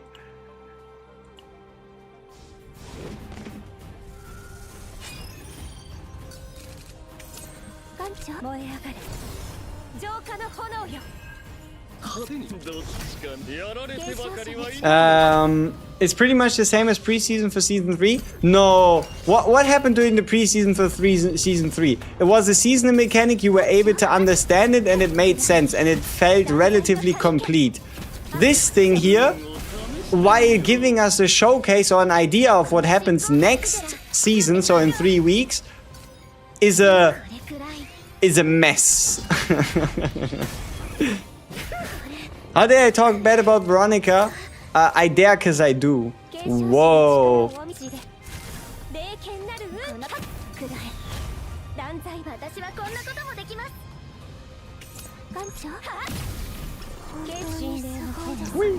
I have 20k Chris's and 20 pulls, guaranteed in 57, guaranteed in 64 the partner. Still don't know if you should pull for FEI or Arabella, so Hild is an instant skip to you. I mean, I would at least think, okay? I'd at least think on the possibility of just waiting to see what happens during season 4, who gets buffed, who gets boosted, what can the season 4 character, the first one, actually do, so on and so forth, right? I'd at least consider that as well. Whee! What is it? 3 cards. Draw. No, wait, no, I don't. I need to pick a different version. Fuck.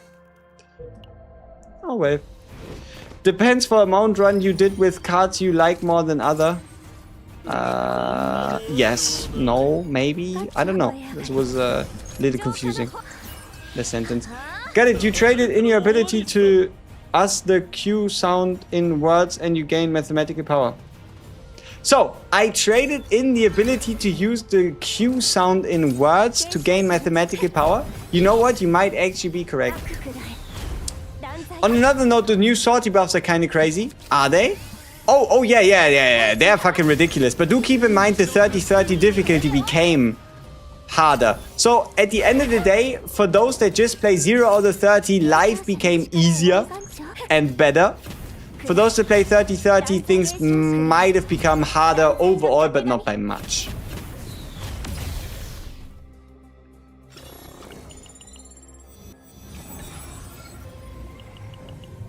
Tressa, what are you doing? Is she limited? No.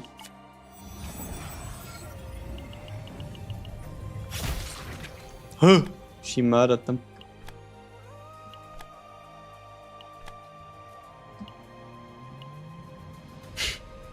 This is gonna be a good deck. Believe in Mummy Supremacy.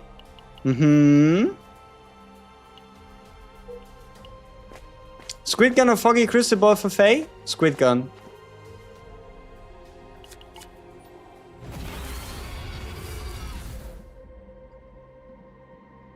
Ooh, Divine. No, Standard Epiphany. Rah.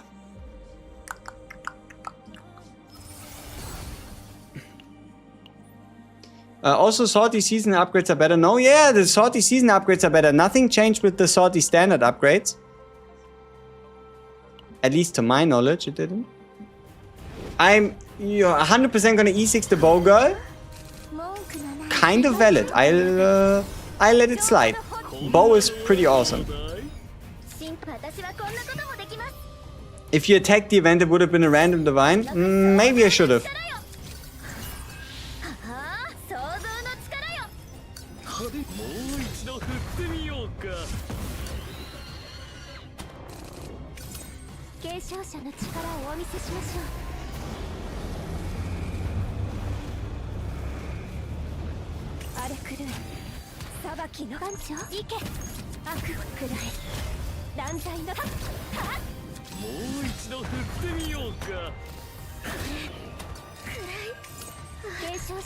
Boom, boom, boom, boom, boom. There's a bow girl, yes. The starting character of season 4 apparently wields a bow according to yesterday's live stream. Yeah, we have a bow, a chainsaw, and a scythe. Out of all the weapons they could have picked, I'd say all 3 of them are kind of peak.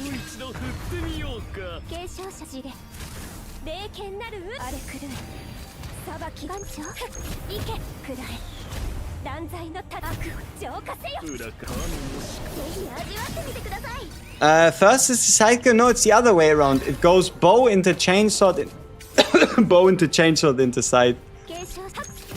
Olga should be the final character of season 3.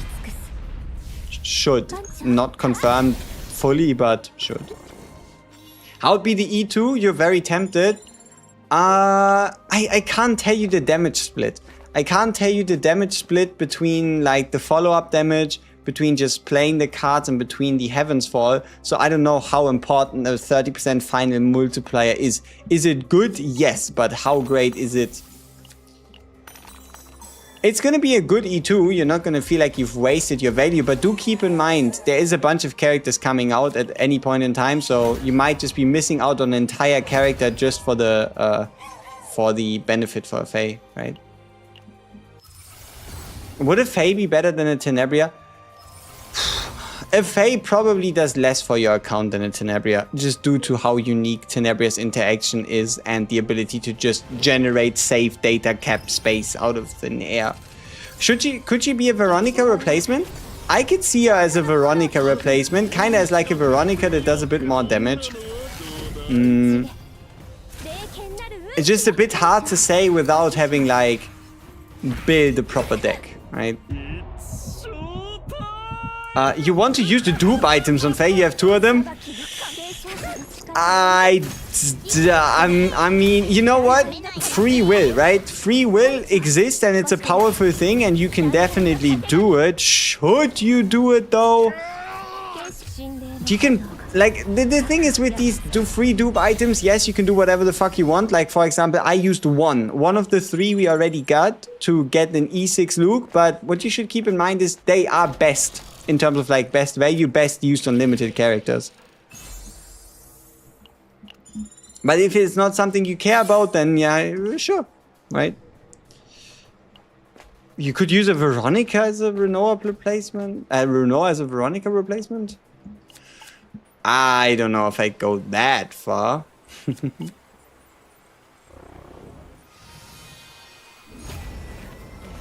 Mika with the draw inquiry sounds good. She does, but you could also do the same thing with like a name. You could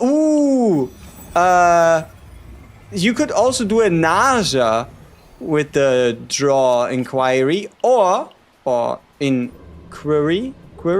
I don't even know. Inquiry, whatever the fuck you want to call it. But what you could also do. Yeah, sure. Let's go with this one. Doesn't even seem to make a difference.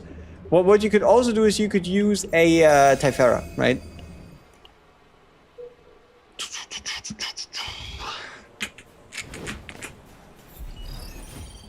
You used yours on an E2 Haru? Okay, sure. I should have done an updated Haru showcase with her like rerunning, but I didn't do it. Kind of forgot. Okay, I didn't forget. I just didn't have her ready. In curry! Yes, it's in curry. Very much.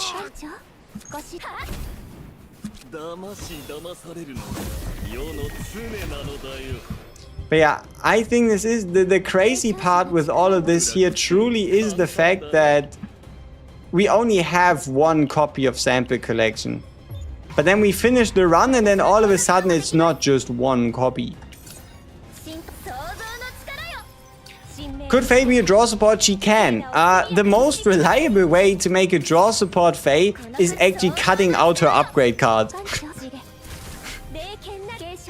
But to be fair, if you do that, her deck becomes relatively restricted in terms of what it can work with. Like, if you want the most draw out of her, you kind of want to play her together with a bunch of 0-cost cards. Or X-cost cards for that matter, but mainly 0-cost cards.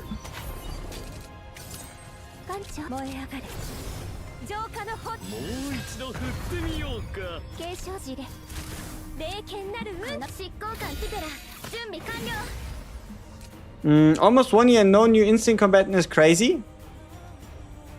What do you mean almost 1 year and no new instinct? Naja before the start of season 2. Naja before the start of season 2 is an instant combatant. And it's not been that long. Wasn't it like back in February? You could say half a year, I guess. And also we do get an instant combatant at the end of season 4. So... Serenulix FEI? I'm not too sure about that one.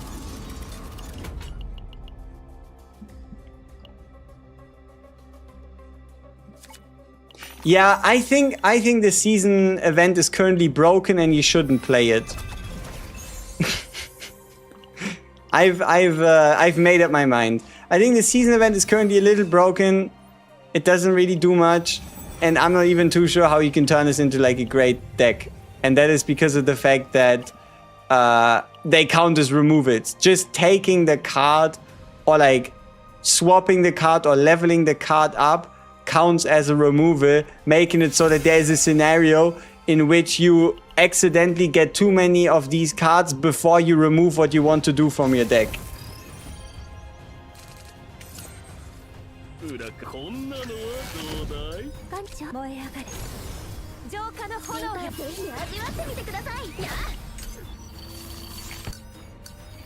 You think Serenia would get a buff for Season 4?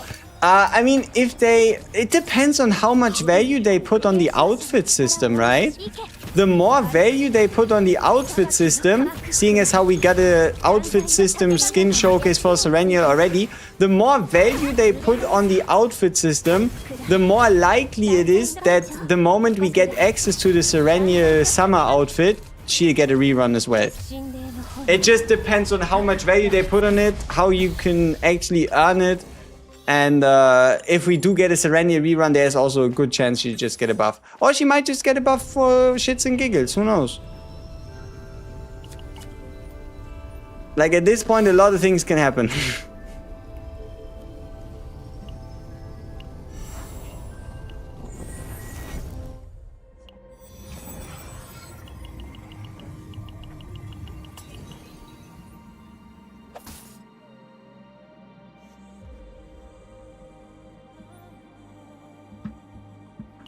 Okay, let's see what kind of desire card we get finally. Control. Okay, let's go with this one. Sure. Let's pick up this one. And why are we talking about a limited hero that is already good, need a buff more than Yuki? Brother, you already know we're about to see another Yuki buff. And that is just because it doesn't even matter if Yuki is good or bad. At this point, it's just tradition. Right? It doesn't even matter if she needs it. That isn't even in the discussion anymore.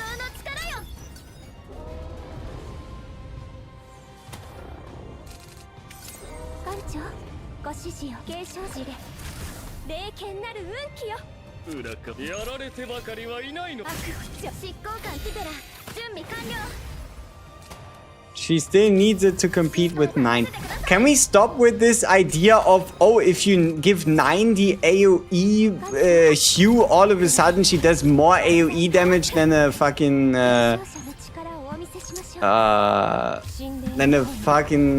Yuki? Because that's not the case.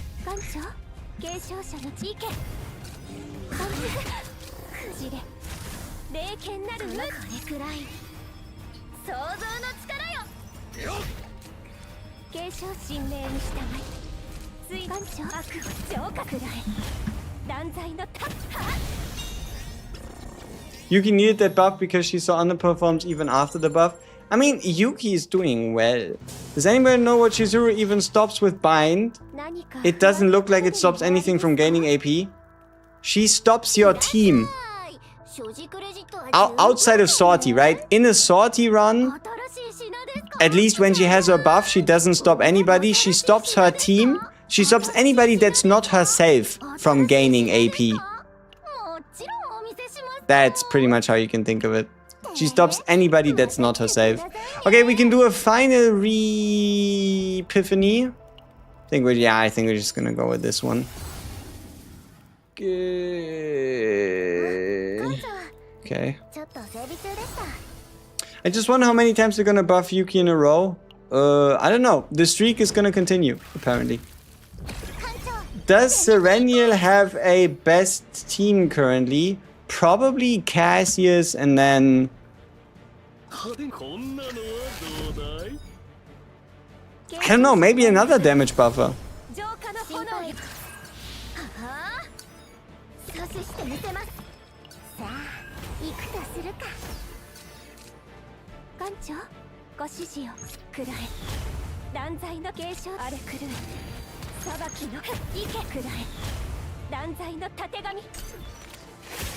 Nausea? Sure.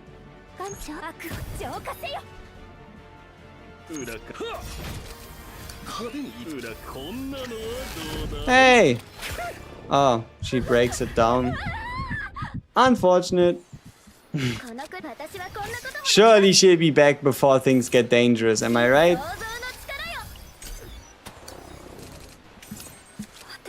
Oh, it's already her second breakdown. Hmm.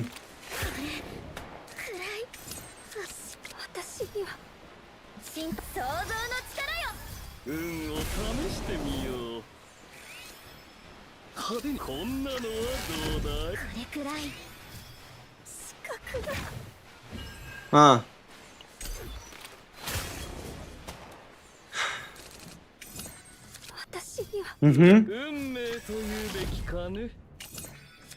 Yay, we had to pity her. Let's go. I should have fucking done the ego skill. I missed the super chat again. What even is this? IDR. Holy shit. It looks like a lot.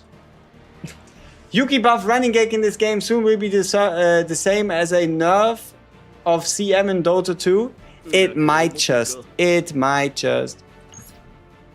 But hey, appreciate it. I have no idea what this means. IDR 50k. But appreciate it. Maybe I need to do the conversion at some point. Or maybe I don't. Depending on what the outcome is. Then I came back to see that it all reset and I just lost 20k acquisition. Huh? Wait, what?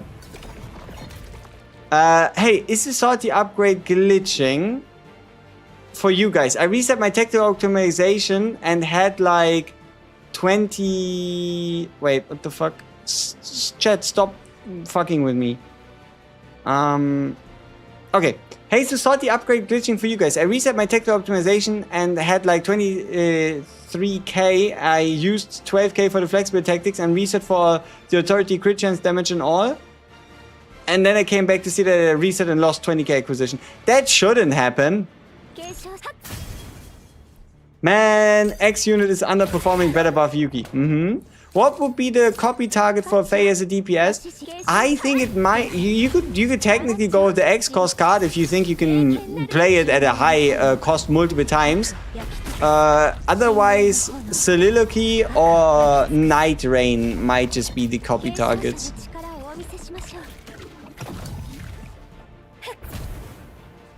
Nah, he's invulnerable. Stupid fuck. What be FEI's best team? Cassius.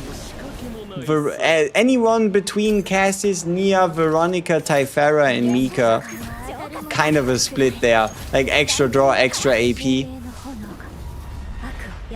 Is there any website that would show you how to build characters? That's kind of what I wanted to do. And that's kind of what a couple people in the community are working on. But it is not ready yet.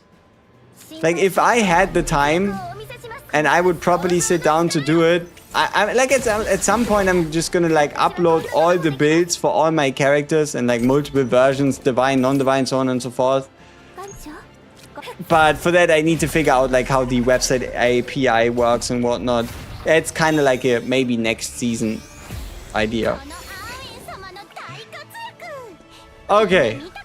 So this inquiry card is okay, control card is weird, this one's weird, we can't use that one, this one needs to go, this one needs to go. Okay, you are the chosen one. Okay, are you ready for a giant mess of a deck? Because I can't wait. Are you ready for a giant mess of a deck? This is going to be beautiful. I believe we've broken our previous record in terms of amount of seasonal cards in a singular deck. Thoughts on the streak mechanic? Worth slotting in Void for her? She can streak with herself. Just streak with yourself.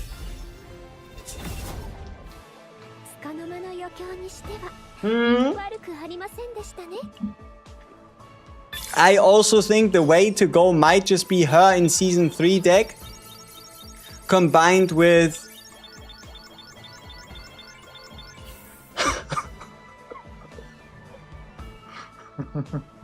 look at the save data value. But yeah, no, I think her best deck might just be Season 3 and then you might be able to go out of your way to like build your supports in Season 4.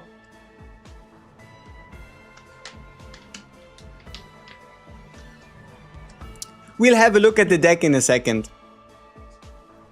First, we gotta go into the Epione Center and make sure that we pretend we understand what she does. So, my bet is, I think we have 7. I'm going to bet that we have 7. Oh, yeah, I'm gonna bet we have 7 of the Season 4 cards in the deck.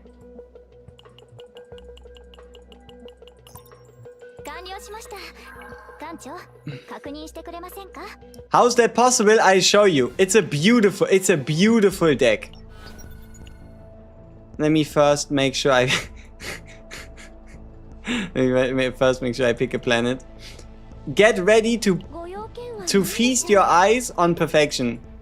Oh no, it's also only 6. Ah, wait, no, why is it 105k then? Huh.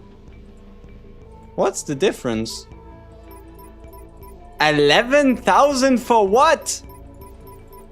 Hello? Okay, let me see. We had 4 events early, we had 4 events late, and then we had a final event. Did they maybe the game broke? Like you can't go over 6? Is a chess piece really 11,000 points? I don't know. But we could make the save data even more ridiculous by like adding divines on top.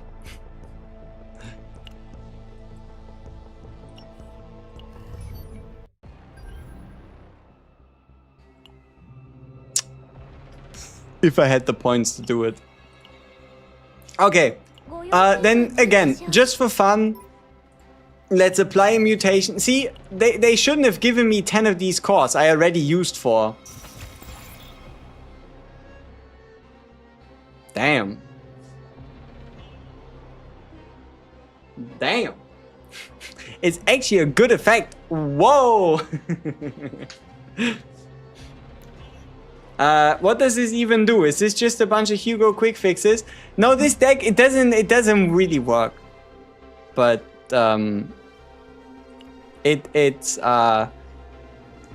it's cool to look at. Oh, wait.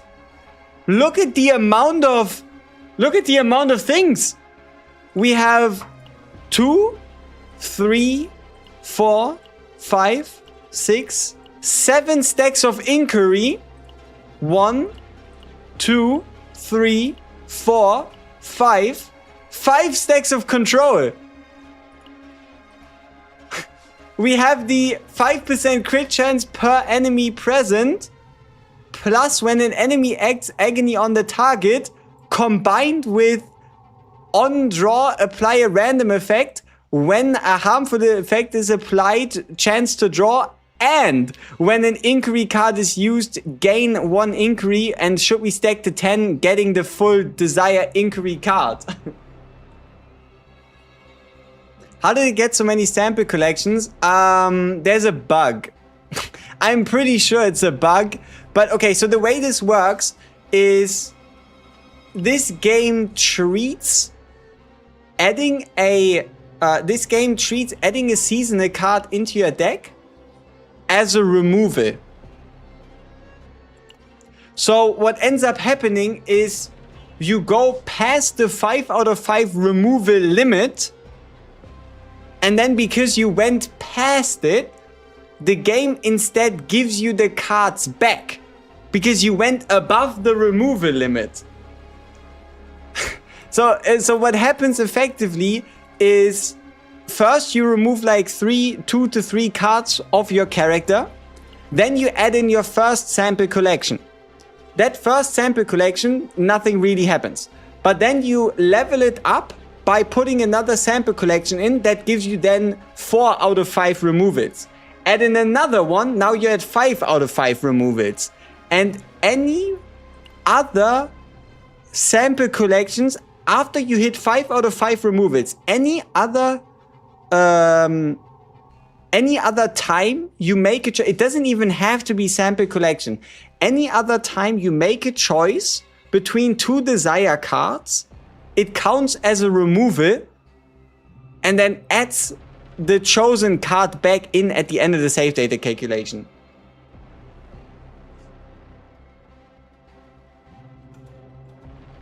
Is this a Biz card? No, but I think this is the Biz. This is the Biz desire card for like every character based on how stupid this system works. Like there is no better card than having a card that draws 2 at 1 cost multiple times. Also the fact is that they don't cost save data, right? These cards don't cost save data, so I could still divine all of these soliloquies. Quiz, croissants. What is mutation? Okay, so the game said, do you love RNG, my friend? And we were like, yes, we love RNG. So that is why now we have something called mutation cores. Save data mutation cores have 105 effects. These effects range from different effects to different levels of effects. So for example, you have something like increases attack by 2. You can also high roll it and increases attack by 16. There is probably close to 20 different effects that all have a certain level, and then they do fun stuff like this. On shuffle, increases damage amount of this unit by a multiplicative 30%. And yeah, there's over 105 different effects if you count all the level ups. Yeah, I am serious. You can try to count them, but yeah, you have anything from attack increase, defense increase, damage amount increase, shield gain amount increase, heal amount increase, damage amount increase on exhaust, morale gain on extra attack, fixed damage on card usage, damage amount to haste cards, damage multiplicative to exhaust cards, damage multiplicative to created cards,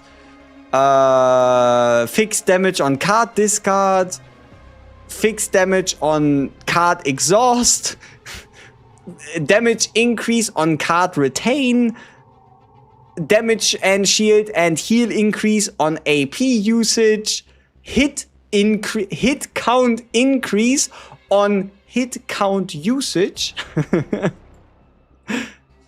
At the start of the turn, counter attack increase based on action count of enemy, AP gain on cost card usage, celestial card trigger on 1 cost card usage,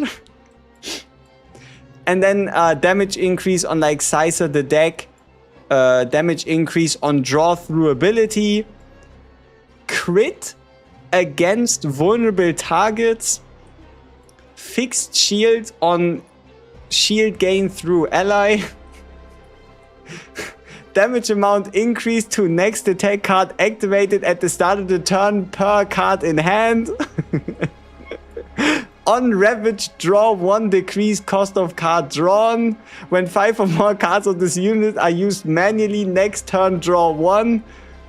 Damage amount increase of cards against Ravage targets. I mean, there's no point filtering them. You're getting a random effect. Like, you use the core and then you're like, yes, I like, or no, I hate.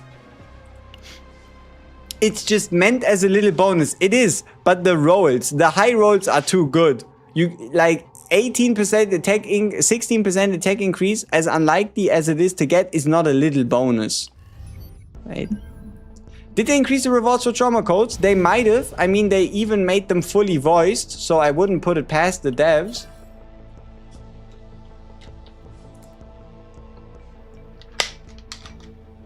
Are those cores limited? Yes, you can only buy 30 every 21 days.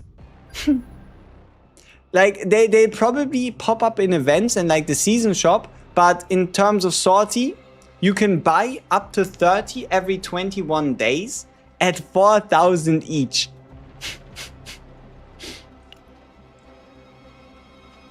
I see. Apply mutation as a way to visually identify which of my save data do I consider perfect out of the many logged save datas. Smart. You know what? That is exactly what your save datas are gonna look like. Best 4-star partner is Rosaria, and Rosaria is really good. Rosaria is really good for FEI. Okay, let's actually build a FEI now. Hey now, let's build a FEI now.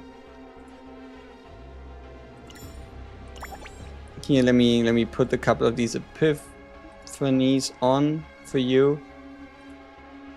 While I, whoops.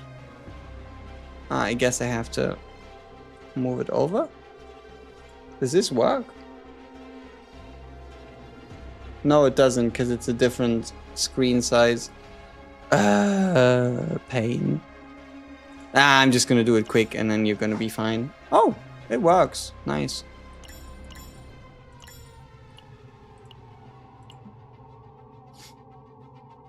Uh, 120k on top of the other stuff is a bit wide for sortie. It is. It is very much wide. I don't know if they thought about what they were doing. I don't know if they just wanted to add in more spice into the game and then overdid it, or if they intentionally did what they did, but regardless of what it is, it's a crazy system. Could you, like, you know what's gonna be really valuable? You're probably gonna have to pay like 100k sortie points to get something called the perfect mutation core. Yeah. And the perfect mutation core is gonna allow you to select a singular mutation. That's what's gonna happen, maybe.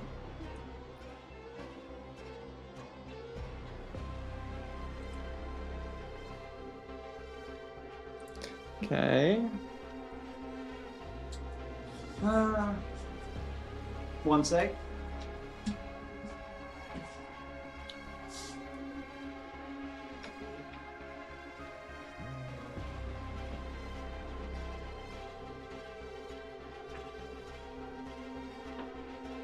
Phone.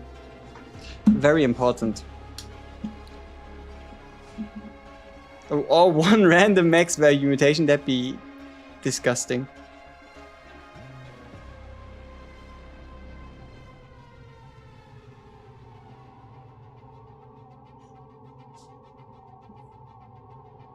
What is S and AB, and A and B? Is S the most and B the least?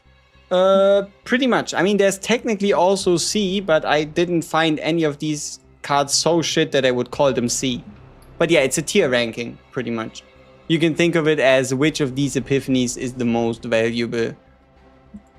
I might just have to change some of these around and like do stuff, but yeah. Okay, so this is how you build decks in the pre-season. We are going to go in, we're going to change the planet, we're going to go over to the Theater of Illusions, and we're going to chaos merge ourselves a good Theater of Illusion save data that is not a boss run, because if it's a boss run then it's kind of pointless. We want at minimum 13, but preferably I'd like to get 15, because the benefit of having 15 would be for me to get a full divine deck, like a full run, you know? There you go, 15. No, ooh, and no credit reduction. This one's valuable. Wait, what happens to the world when I... Okay, yeah, sure. I think we're just gonna auto this one. And if we don't like what we see, we're just gonna go past the first waypoint and then quit and then just do this until we can get a good deck. Shouldn't be too hard. I mean, we played this season all about until the last like 7 hours, so it shouldn't be too hard. We're going to go with the piece of equipment so that if we meet the engraving guy early, we are able to take advantage of it. Make sure that before you farm any character this season around, that you upgrade the past season skill trees. Otherwise, life's not going to be that great. You put haste damage bonus on your Tenebra, you were stoked? What's the roll? Was it a high roll, a mid roll? Why would the attack and crit damage sets be better than the 2 or more hit void set? Because not all of her cards are 2 hits or more. Like, for example, her 0 cost cards that she puts into her deck aren't 2 hits, and her extra attack follow-up attack from having 3 flame arts also doesn't happen to be, right? Does not happen to be a 2-hitter unless having the upgrade card, the unique upgrade card version of Flame Dance or whatever it's called, you know what I mean, right? The 2 cost upgrade that gives you an additional hit to Flame Arts, unless that changes things. I just got a +1 AP on the at the start of the turn move to hand Night Rain. That's nice. So, if you can do it, then I can do it too. We are going to get a really, really sweet soliloquy here. Soliloquy, quitch. You're gonna see. It's gonna be really good. Gain 1 AP, draw 1 card with the cost of X. And give it X +1. Decent enough to build a deck around? I don't know. Also, I'm not even too sure what our plan is. Like, for her deck in general. Deactivating 3 Inferno Rhapsodies in draw pile onto the target could be kinda cool, because you only have to draw it like twice, and then you'd be able to get out 6 Inferno Rhapsodies. So it would save you a bunch of draw. So you... Ooh, maybe that's the way. Maybe 2 1-cost soliloquies? I hate the fucking name. But yeah, maybe 2 of these. So that you can get rid of all the Infernal Rhapsodies and then, I don't know, do something else. Yeah, but the mask isn't meant to cover her face. It's a traditional Chinese, I don't know the name, type mask. I think. They had like this whole trailer and lore and whatever the hell about it and behind it and over it. Soliloquy, I don't care. I don't care, man. It's something and it doesn't really bother me. What be the best Night Rain Epiphany? If you can actually get anything, then the best would be the move to hand at the start of the turn. With the, if played at the start of the turn, draw 2 Divine. Super hard to get, but super good.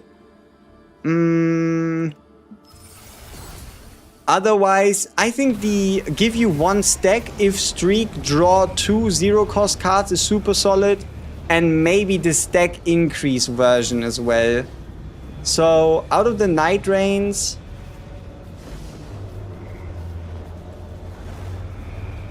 I'd probably favor this one.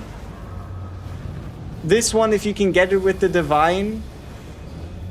And then maybe this one or this one. I'm just not entirely too sure if you really want to go that hard on X cost or on Flame Arts. No, FEI is not a must pull, and gear sets are on the screen. Finale?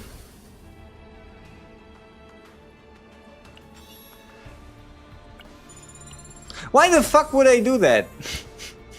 No, like, why would I actively want to build a deck where I increase the heal amount by 100 to add Finale to the card? Bah. Bah.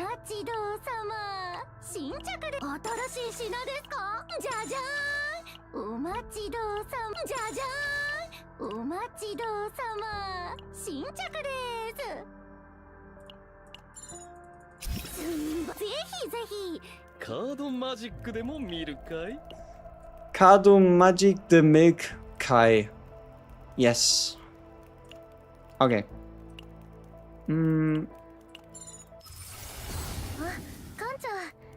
ちょっと整 Let's just go with the draw 3. Is FEI dot? No. Yeah, dot characters is probably what the future characters, what season 4 will be revolving around. How big of a difference is the partner compared to Rosaria? Maybe 10%. Maybe 15. Nothing super crazy.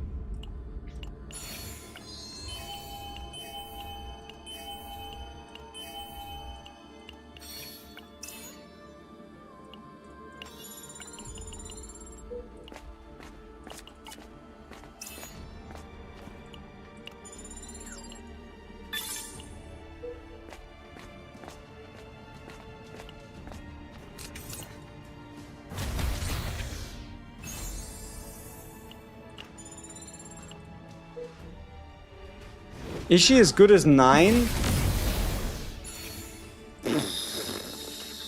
I don't know. Bit too early to try to answer anything philosophical like that. Is she limited? No, she ain't limited. Could I show the picture for the epiphany choices again? I don't know if it's entirely accurate, but for the moment I agree with it.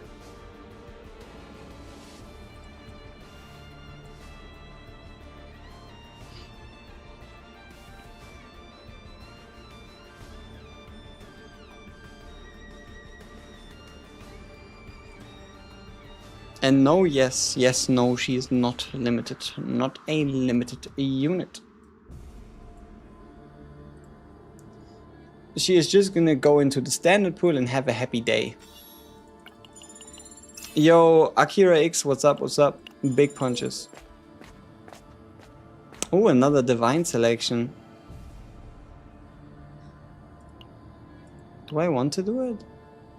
I mean, sure, fuck, why not?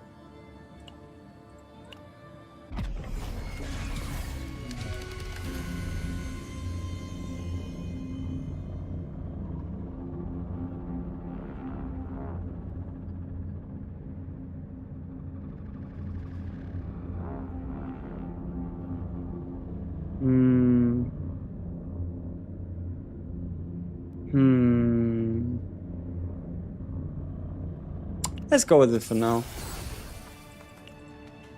Her damage feels like how Selena deals damage with the Hide Mary? Could you describe that in a bit more detail? As in, what exactly do you mean in that type of interaction? When would a guide be released? Later today. Maybe in 3 to 4 hours. But before that, I also need to talk about a bunch of stuff with this season. Because it's quicker to do and a bit more important to everybody, especially people that also didn't go out of their way to pull her.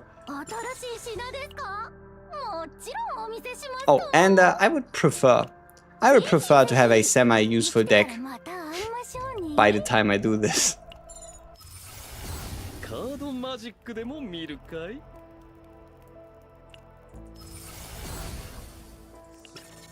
Similar damage amount, both because here hits tons of time as a ranger. Yeah, but like FEI hits tons of times on her own. Selena hits it tons of times if you run her with somebody who hits a ton of times. I like Tenebria, but people were saying as a limited was coming up. A limited is always coming up, but like not instantly. To be honest, I really want a Justice character. You'll have to wait after season 4 for that.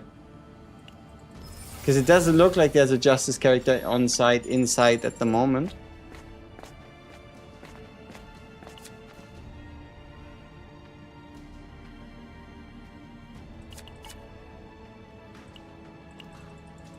Do you need to merge other types of inquiry cards in order to gain more copies of sample collection, I wonder? You're not meant, like, as far as I can tell, you are not meant to get multiple copies of sample collection. But that is exactly what you want to do. If you want to build something like I did, where we got... So what unit will be for the first anniversary? Who knows? First anniversary is season 5, not season 4. But okay, let's go back to what I wanted to say. and that is if you want to get multiple copies of Sample Collection, you'll just have to continue selecting any and all desire cards, and then just always continuing to pick up Sample Collection instead of whatever else. Like, just pick them, get to the choice, and keep Sample Collection in your deck. Preseason characters are such a weird thing if they don't cater to the season. Yeah. Preseason characters, if they don't have anything to do with the season, are a little suspicious. I could agree with that. Now, the question, what do we do? Do we add a hit to Flame Arts? I don't know. Tenebria was 9 levels unbroken in your opinion. I mean, 250k damage in a turn is ridiculous. It is. Hit is a void controller, change your mind, she has a bow. She might be a dot support. But... yeah. I mean, she might. I don't think there's much more to say to it besides... I guess maybe? What about FEI? How does she compare to a Tenebria in 9? I don't know, can't tell you yet. Haven't built a proper deck, haven't fought with her in the tower, haven't done much with her. We shall see.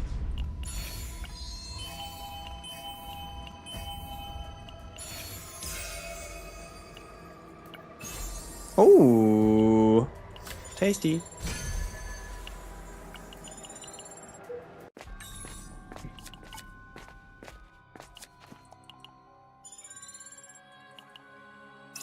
But yeah, no haste is a little suspicious. As if they would want to actively engage or have you reduce enemy action count. Next patch is limited character? No. We don't know. Like, no, I don't think so. I think Season 5 would be a limited, but we don't know. It could be, I just don't think it's gonna happen.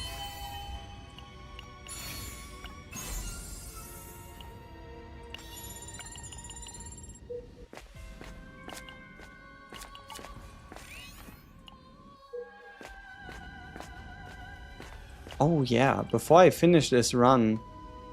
Why would I finish this run? I mean, Cthulhu Gun is great and all, but we didn't really get what I wanted. It's summer! Where's my summer limited? It was Hype Mary. Hype Mary is your summer limited. Congratulations.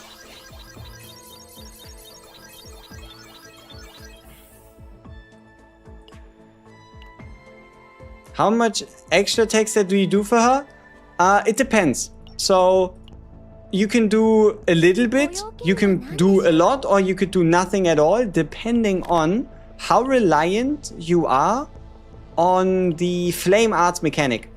The Flame Arts mechanic, so the more reliant you are on the Flame Arts mechanic, as well as this one here, where when you do Flame Arts, you do an extra attack. If you have these two things, right, like if you're getting a lot of Flame Arts stacks in a run, or in a fight, and if you also have this Exorcist formation, then extra attack is really useful.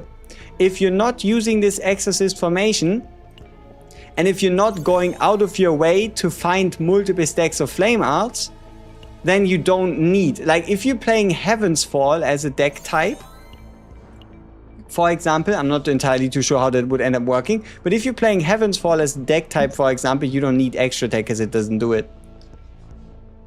Was good, was my verdict. I haven't built a deck yet, but I mean she feels closer to a Diana than to a Hyde Mary, if that makes sense, at least at the moment. Obviously we haven't played her in Sortie. I think they gave a core rating in Sortie, right?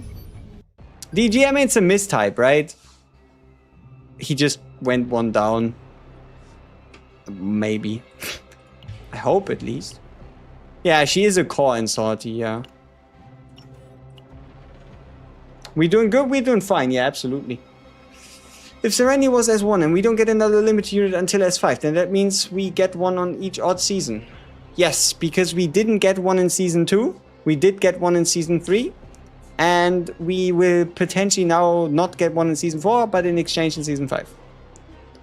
Do I think FEI decks are fun? 要点は何でしょう。 Do I think FEI decks are fun?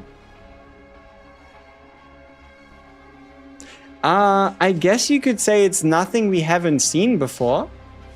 Could you run it with a Naja? You could, but I wouldn't recommend it unless you go out of your way to find cards of FEI that cost something, because FEI would rather have your team generate AP to spend on her X cost cards than actually having cards herself that benefit from getting cost reduced.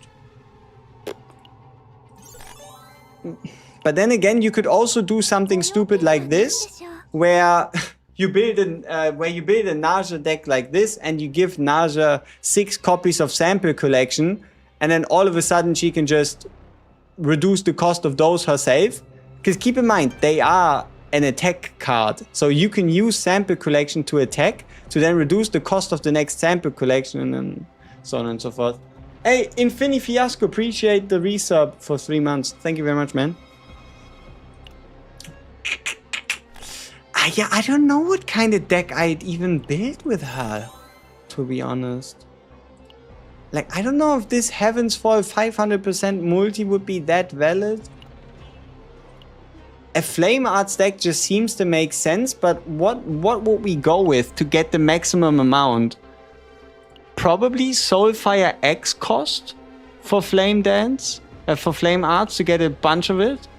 Double Flame Art stacking Soulfire Dance, which means we already have a copy gone on double Soulfire.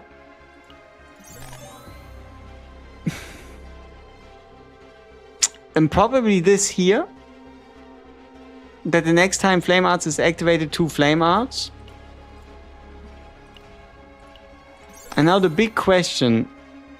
This one here, when Flame Arts is activated to discard 3 Descent, which doesn't really seem that great, or just... it has to be the 7 cost, the create 7, and then the 100% extra attack. And then this one here would probably just be like filler draw, like copy or 2. And then probably maybe 2 Night Rains, 2 Soliloquies. Qui. Yeah, 2 Soulfires, 2 Night Rains, 2 Soliloquies, and the Exorcist formation. Seems like the makings of a good deck. You lost a 50-50 to Adelheid. She any good? Adelheid is indeed a good unit. A more tanky version of a Veronica that also owns damage buff capabilities inside of her kit. So yeah, she good.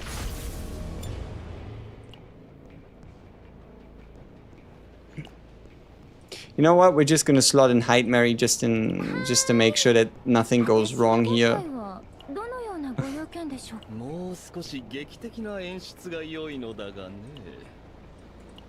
Would be pretty sad if the auto just dies. And then maybe we just go with Orlea, because Orlea is currently geared.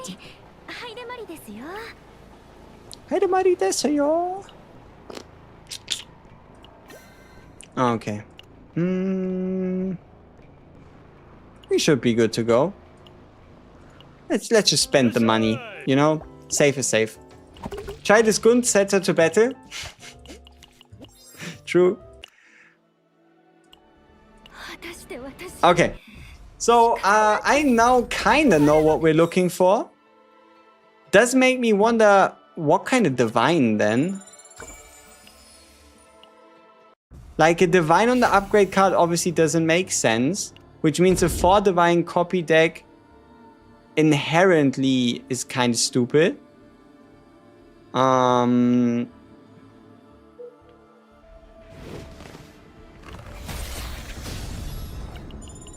Ooh, also, do we go with the draw 2?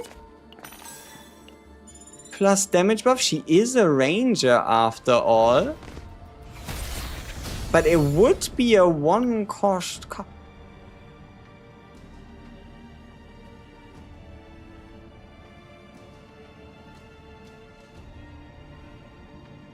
What do I do with your persona? What do I do with your persona, FEI?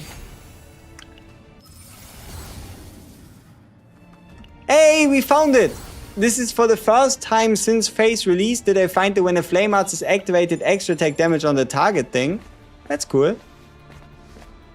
And then obviously by the time the engraving guy rolls around, we don't have a piece of equipment. It's the usual. The partner must know. Okay, so draw one. No. Death fragment. No. No. No. Can I get something different? Well, also, what about Death Brand? Why the fuck is this thing even a thing if nobody uses it? Weird shit. But at least we have a lot of credits. Okay, come on. Give me some good perks. Aww.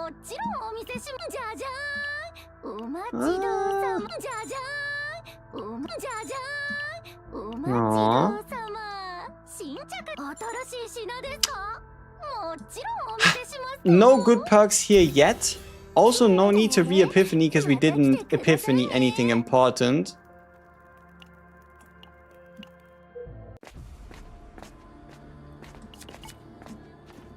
What does Deathbane even do? The more times you use a card, or I think it's a debuff you apply on an enemy, and then every time that enemy gets hit, he takes more damage.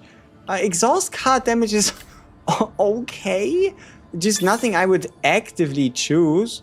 Like if I had the choice to not pick it, I wouldn't. Or just give me anything else is the translation. Draw one, discard.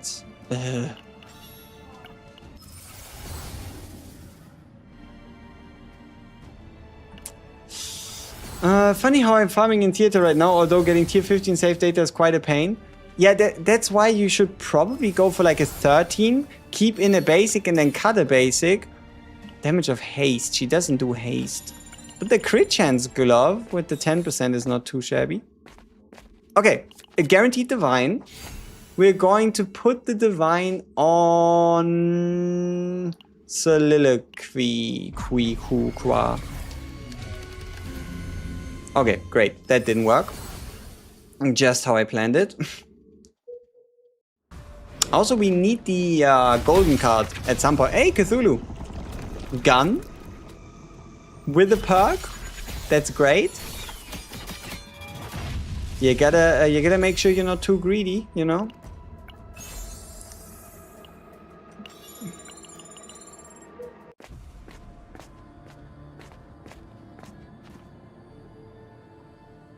Yeah, I don't wanna... Oh, we are dead. We are dead. We didn't die that... Like, we didn't really die last run, did we?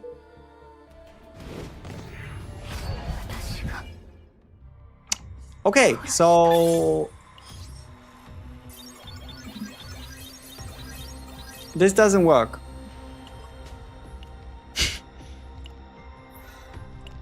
At least not with an Orlea. Yeah, see, I didn't like the run anyway. Yeah, it was a bad run anyway. Not to worry.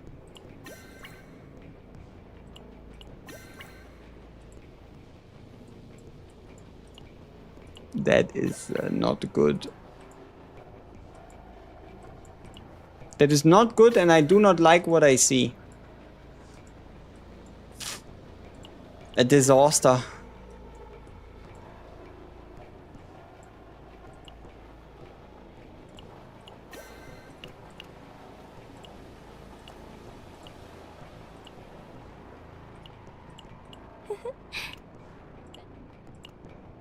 I present to you anti-synergy. The Shadow and Claw chaos is gonna be fire.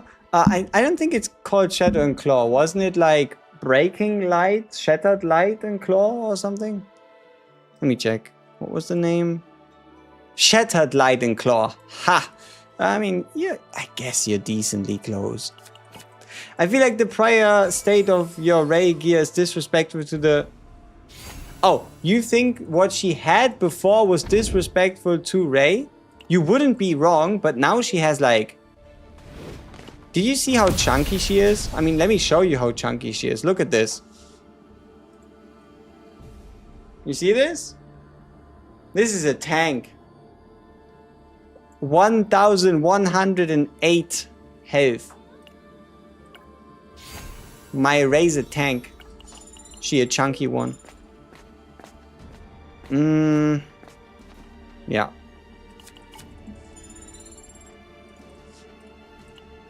Typhara, what the fuck? Exactly. Not too sure why we're talking about Typhara, but Typhara, what the fuck is always like a good starting point.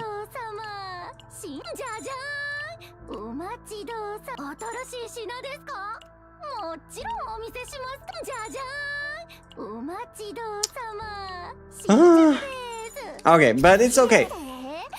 Surely we are again gonna find the epiphany, right? It's not like we didn't find the whenever you activate Flame Arts, trigger Flame Arts epiphany before. Typhara should have retained on a purple card.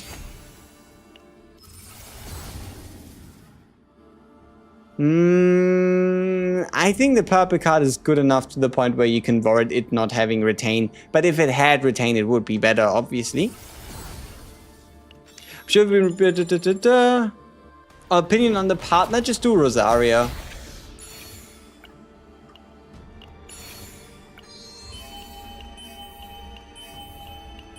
Nah. Increase cost by 1, draw 2 haste cards. What haste cards? We don't run those.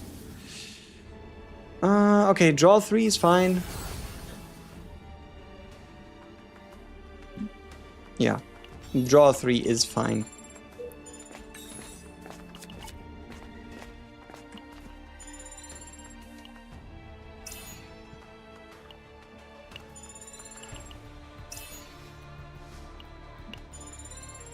What's going on? What cost to use for what?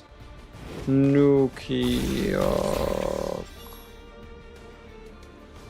Winchester, bro. Is there a way to remove a Divine Epiphany from a card via edit? There is. So, the way you remove a Divine from a card is by changing... So, you need to make sure that the Divine cannot exist on a different card type. So, for example... if you have a 1 Morale, 1 Resolve Epiphany on an upgrade card, re-epiphanying the upgrade card into a skill card is going to remove the Divine. You need to make sure that you can't carry over the Divine either between your current Epiphany to another Epiphany or between this version of the card and its base version to the point where you could just use like a common core. What haste cards? We let the enemy take turns to show dominance. Exactly.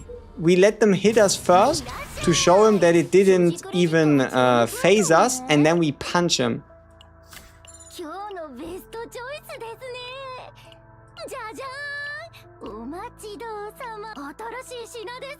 You know what? There might actually be an argument for playing Season 2 instead of Season 3. There might actually be an argument for playing Season 2 instead of Season 3. Because of the God's Hammer. And the fact that we now have the ability to reroll that shit again. Like, there is a world in which that isn't an insane thing to say.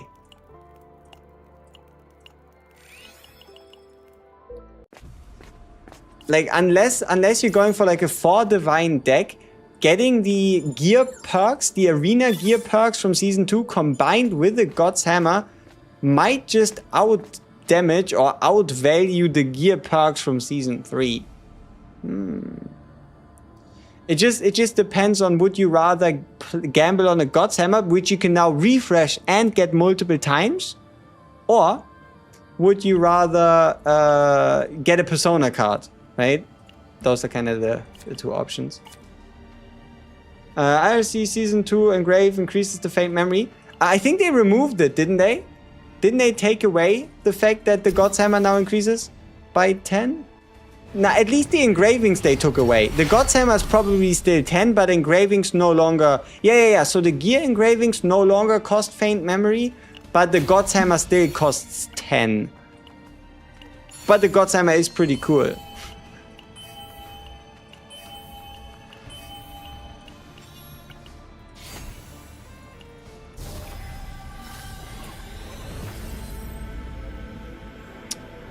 Where is my 7 creation follow-up attack version? Wow. How do you change the seasons to farm and chaos? In the zero system, you can just decide the planet. You can just build it. It's super easy. Just go into the zero system, merge, click on merge a planet. So if you go to any planet in the top right, there's like a spinning arrow, click on that and you should be able to get through the menu. It's pretty UI friendly. You can decide which planet you want to play and then you can decide which season you want to play on the planet, or you just straight up play a seasonal planet. It seems nobody's really impressed with the character. What do you mean? I don't even know if anybody actually built her yet, because how would they? It's been a while, huh? But then again, we had a lot of maintenance, so it's been like, what, 4 hours? Okay, come on, give me a good Night Rain. Give me the Flame Arts Night Rain. Ooh.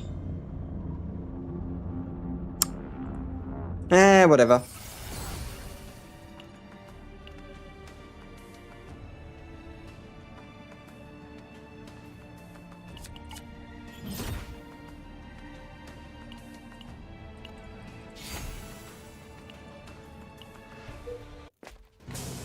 Nyx is great on any controller, period.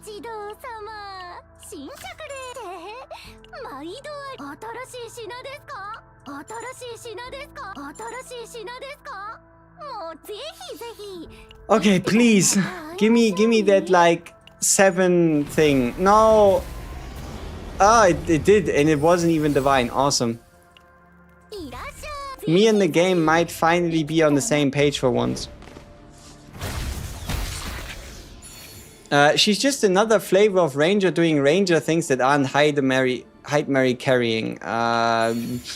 If that is a description that makes sense to you, then sure.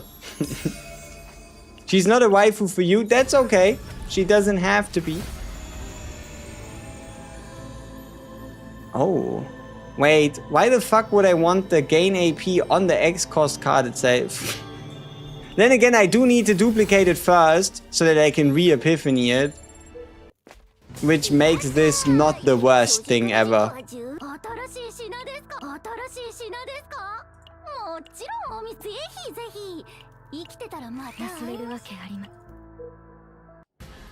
Is she worth it? Is she fun to play? Do I recommend her? I haven't actually spent that much time playing with FEI. Most of the time was spent trying to figure out the new season mechanic.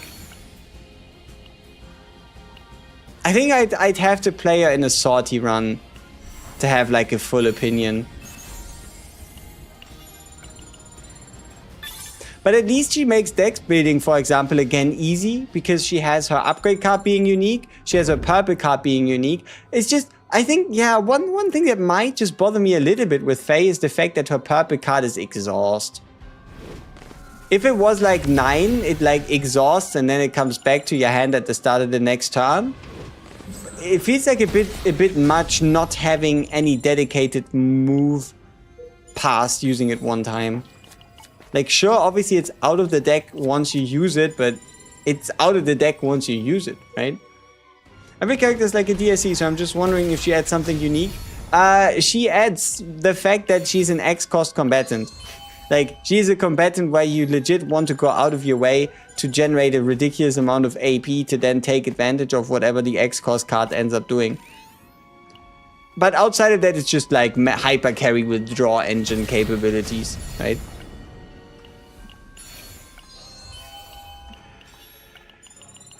Dude, her purple card is stupid good. They would need to make it 3 cost or something that was able to stick around. Yeah, but that'd be worth it. If you're bringing her together with an AP generator anyway, why would you care if it's 3 cost, right?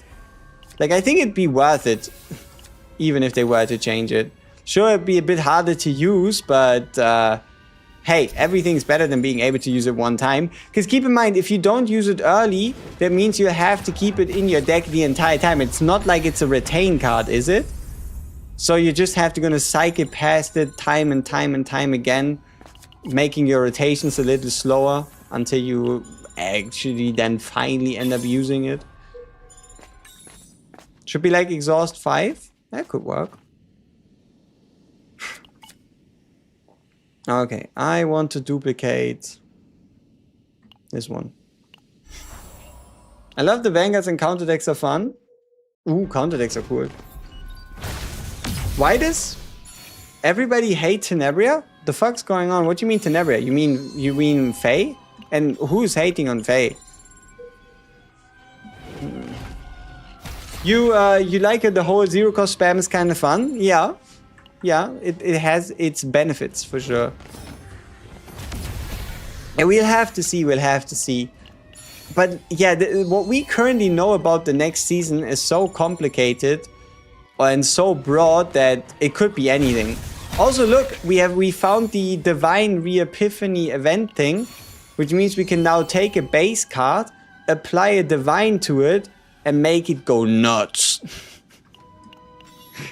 So, let's see. So we're gonna apply the Caligo Epiphany, keep the base Night Rain, but make it crazy. Yeah, there we go.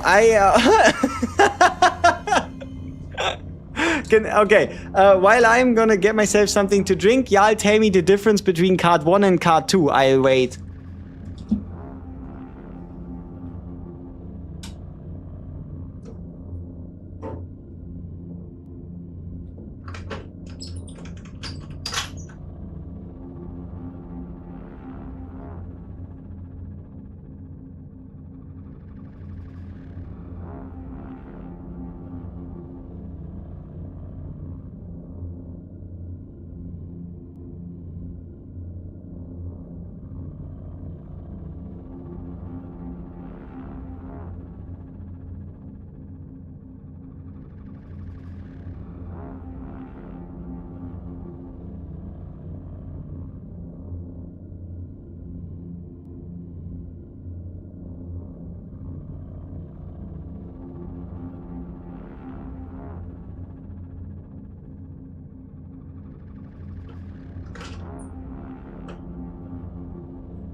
The difference is 1 is 1 and 2 is 2. Damn. I'm gonna pick 3 anyway. OM? No. I think I'm gonna go with 1. So that I can like treat it as a common card chain. At least a little bit. So that I can guaranteed use flame arts to flame arts. Get it? There's more of a purple glow on the middle one. That is true. I mean, do I want her to generate her own AP? No. Which card to animate first? I animated the X cost because it has the most. Yeah, I don't know. There's just something about this that's particularly attention grabbing, you know?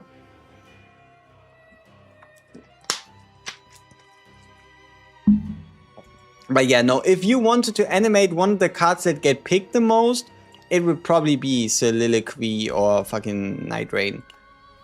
But they are hiding, you know? They are hiding. Then again, maybe they're not hiding enough.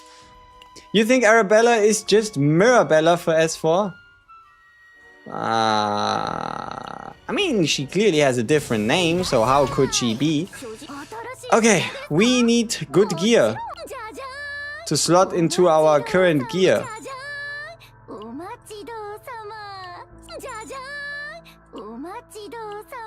Corrupted Gauntlet is... okay. RFS 17. I mean, it's crit chance, but only no. We'd probably stay with the glove if I had to then pick.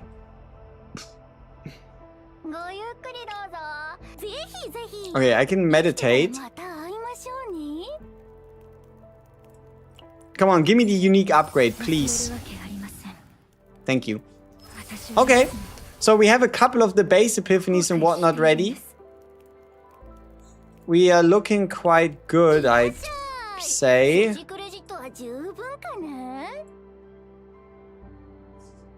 I removed 3 basics. I have 2 divine. Ah, yeah. Because we haven't copied Night Drain yet. Yeah.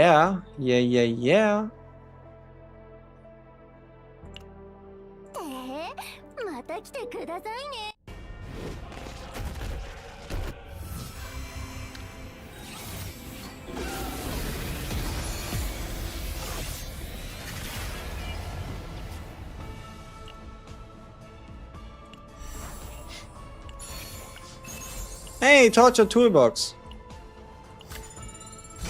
Okay, now we just gotta hope we get something like discard damage, something damage related for the ring slot. Would the X+1 equipment also affect allies? I never tested it, so I don't know. I guess it...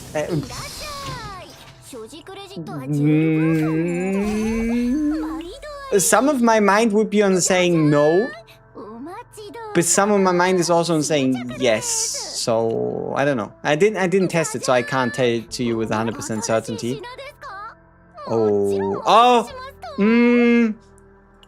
Okay, so graveyard, this one, and action count increase, but like, why on the chest? But it's a good perk. Like one of these is not gonna count, but. Hey, non-stop, what's up? Ah, this is not good. I like the toolbox. What are the odds that we find another toolbox? Apparently high enough for me to take a gamble. Let's go!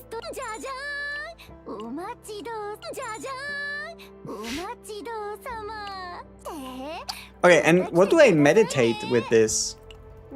I like my Exorcist formation. I think the Soliloquy is good enough. Maybe we do the Soulfire dance and just hope we get the same version but without a divine.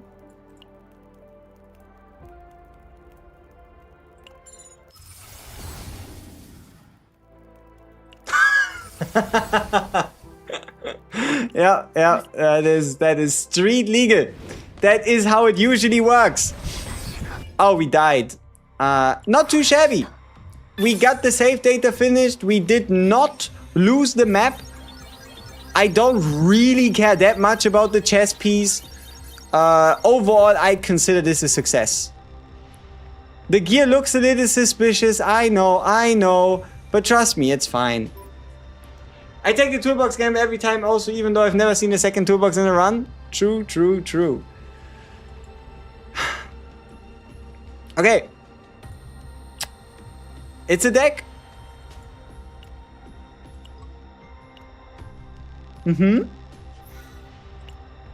So now that we've established this as being a deck,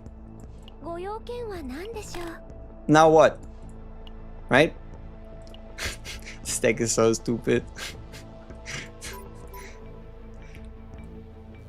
Okay. Edit save data. If I were to edit this, what would I do?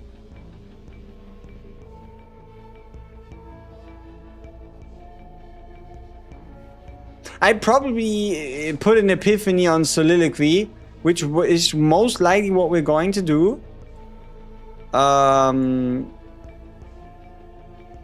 Yeah. That is most likely what we're going to do. But for that we need to play Sortie. Or is there like an event where I can get a couple?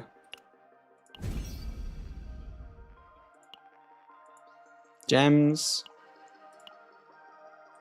something. Why not farm on swamp for the crown armor? Because I was farming for the vines.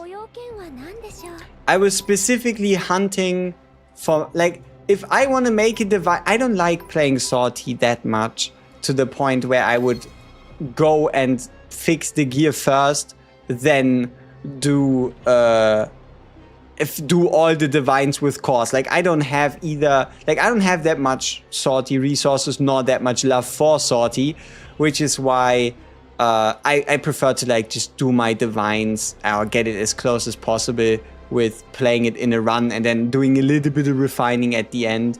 Not having a 6% crit chest piece is just what it is, but look, I can just add a mutate effect and all of a sudden this thing is going to be peak. Watch.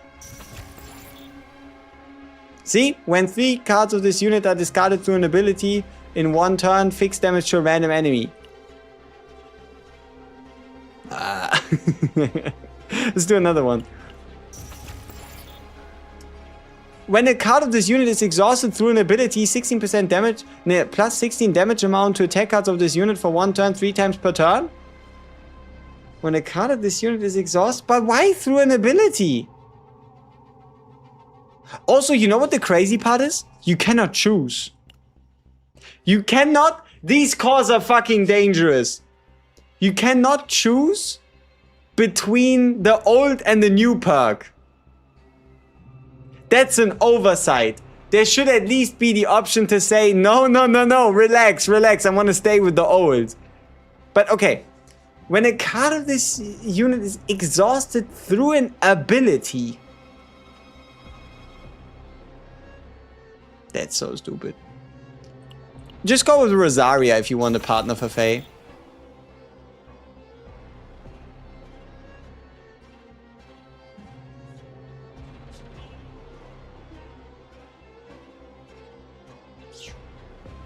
There you go. So, increases damage amount of cards of this unit by 10%.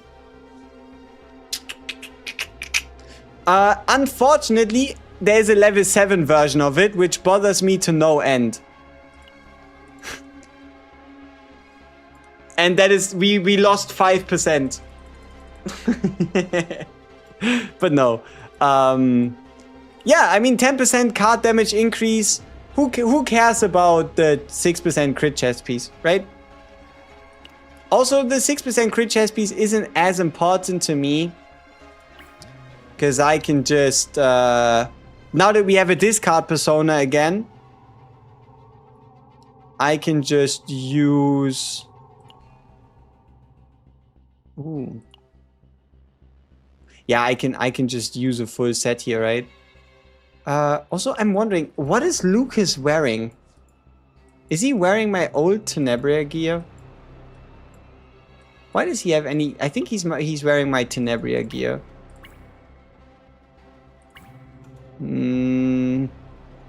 What are you wearing? The fuck? I have no idea. Okay, then... Who's gonna take... my two-piece and hold on to it? I need somebody who's currently geared. Okay, it's a bit disrespectful, but we're going to be using Rin as a gear holder.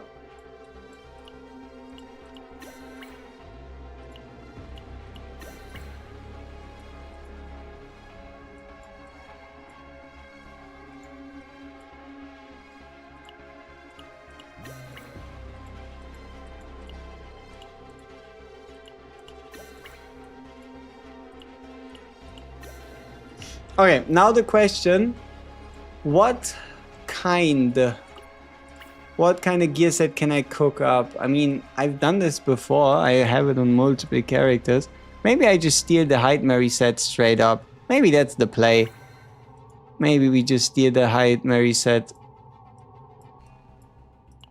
Okay, this obviously doesn't work, because duh. Yeah, if I wanted to do this as a 4-piece...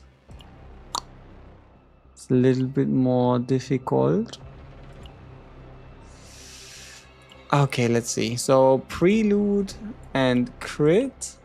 I want to see attack and Void. What do we have? So we have this one. This one's cool. 6.4% crit. We might just go with that one, yeah. 3.9. But 6.4 on 3 rolls is a little low.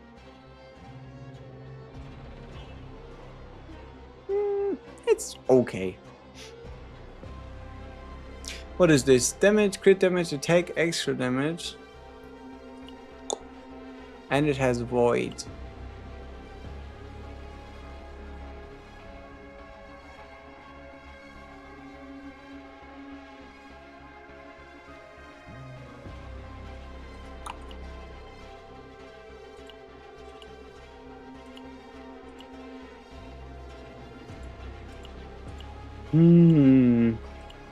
Ah, and non-maintenance. Let me guess, they're fixing the fucking thing? Where you can get infinite amounts of seasonal cards?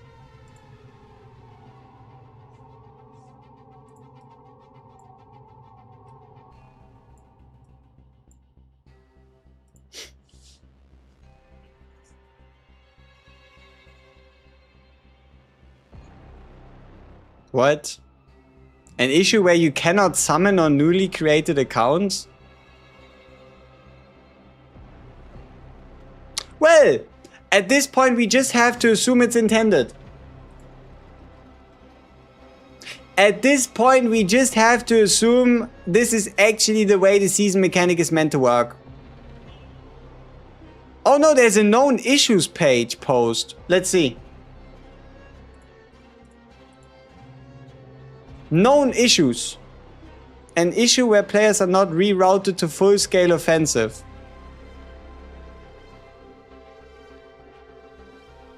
You know what? It's actually canon. Would a Foggy Crystal replica core be better? I'd go with Foggy Crystal. Because what if you don't draw it through her? So, yeah, this is apparently the way you're meant to build characters, right? Like, this deck is totally legit, totally normal, and should be taught in school. Yeah, this is a totally street legal deck. Fantastic.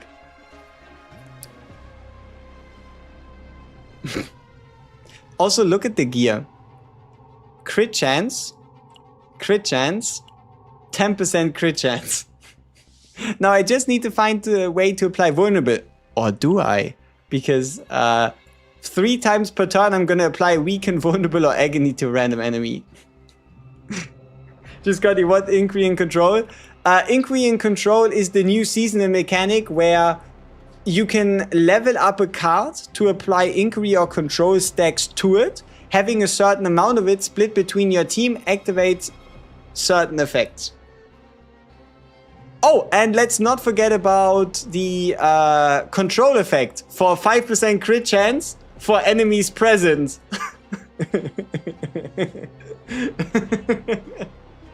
Because this deck also happens to, on its own, have 5 stacks of control. So this means that this deck gets 6% crit from the chest, 10% crit from the weapon, 10% crit against vulnerable enemies, and 5% crit per enemy present on the field. That is totally normal. Totally fine, actually. Yeah. And the deck has 105,000 save data. How do you get all the copies? So, there's currently... You know, at this point, they are not changing it. So, that's like 31% crit from gear / deck alone. So, the way you do this is because they aren't fixing it. At this point, it has to be a feature. It isn't, but they're not fixing it for now. So, when you remove cards on a character, usually your removal limit goes up, right? Now, for the Desire system, because it's Desire cards, for the Desire system, when you pick up a Desire card, nothing happens. Do you pick up your second card and you either swap or fuse it into it to level it up, it counts as a removal. So after you've done this 2 times, now you're at 5 out of 5 removals. Being at 5 out of 5 removals means that any further actions you take with any desire card, be it just looking at it and comparing it to your current one, or swapping it out for your current one, counts as another removal. That goes so far to the point that you can end up with around 10 out of 5 removals. Now that you're 10 out of 5 removals deep, the game realizes, well, shit, something is wrong. Somebody removed too many cards. What do? Exactly, you reduce the 10 removals back down to 5 and give him back all the other cards that he's removed. Thing is, you never possessed the cards in the first place, allowing you to get 6 instead of a singular card. It is fantastic. Everything works exactly as it should, and nothing is broken. It's all just a feature. All right, let's play Sortie Run, then try out in the tower.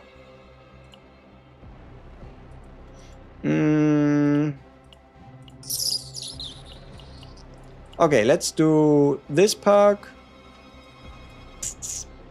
this one, and this one. Oh, well, we can remove one of them. Then let's do it like this. Alright.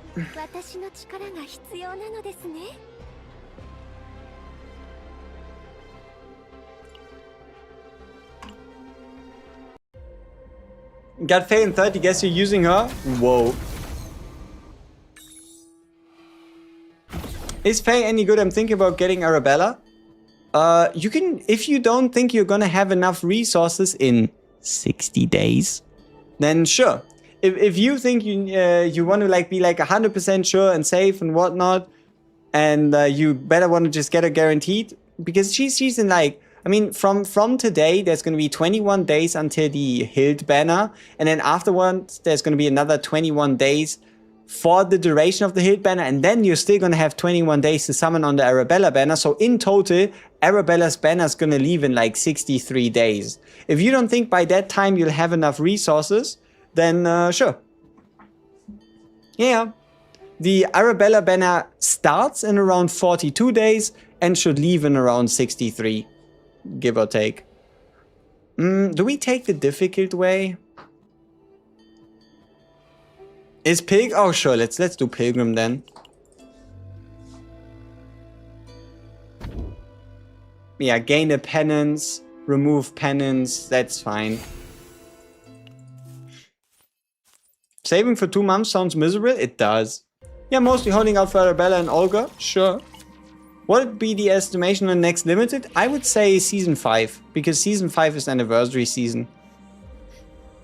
You have a lot of time. And there will also be a lot of rewards around the time of the next limited character and such. So by no means would I say you now need to like feel scared and like keep a bunch of stuff. And just summon when you want to summon. Don't summon if you don't like the character. It really is that straightforward.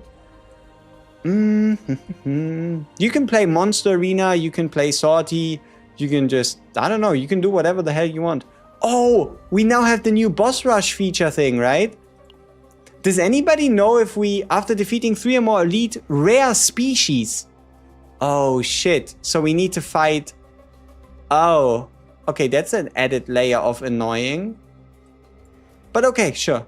Yeah, I was wondering, did it have to be rare species? The answer to that is apparently yes. Yes, it needs to be. I just did 1 tempo and got FEI. Didn't plan to go for her. Give me some tips on her deck building. Alright. So, tips on FEI's deck building is Night Rain and Soliloquy are her 2 most interesting cards in terms of copying it. Ah, okay. I'm gonna make it quick. So, if you don't want to waste your currency, you can get at least 1 unit per season, pretty much. But okay, so out of all of these Exorcist formations, I think this is by far the strongest. After that, it's probably the draw 1, then the 50, and then maybe the... So this one's by far the strongest. This one here is just super solid, and these 2, this one's a little sus because it's only plus 50. I don't think it's to the base. If it is, then this one's a lot better. And this one here, I'm not too sure how good a Heaven's Fall deck is yet, right? On the other hand, this one here is always a solid pick. Just do make sure that you run her with quietest cards or 0 card cost teammates. Otherwise, you can always go for this one. Pretty solid draw just for her. Doesn't interfere with the teammates. This one's a bit weird. This one's a bit weird. This one's a bit weird. I'm gonna give it to you quick, right? This one here is definitely a copy target because you need to copy one of these and turn one of them into this one, right? I think you want this one and then still one of the X versions. Otherwise, you're kind of wasting a lot of potential. So you always want to get one Soulfire copy and change one Soulfire to Soulfire Dance unless you don't intend to interact with Flame Arts. Plausible, but not that likely. So I, for example, ended up duplicating this, turning one of them into this. And then out of Night Rain, this one's cool, but only with the Divine.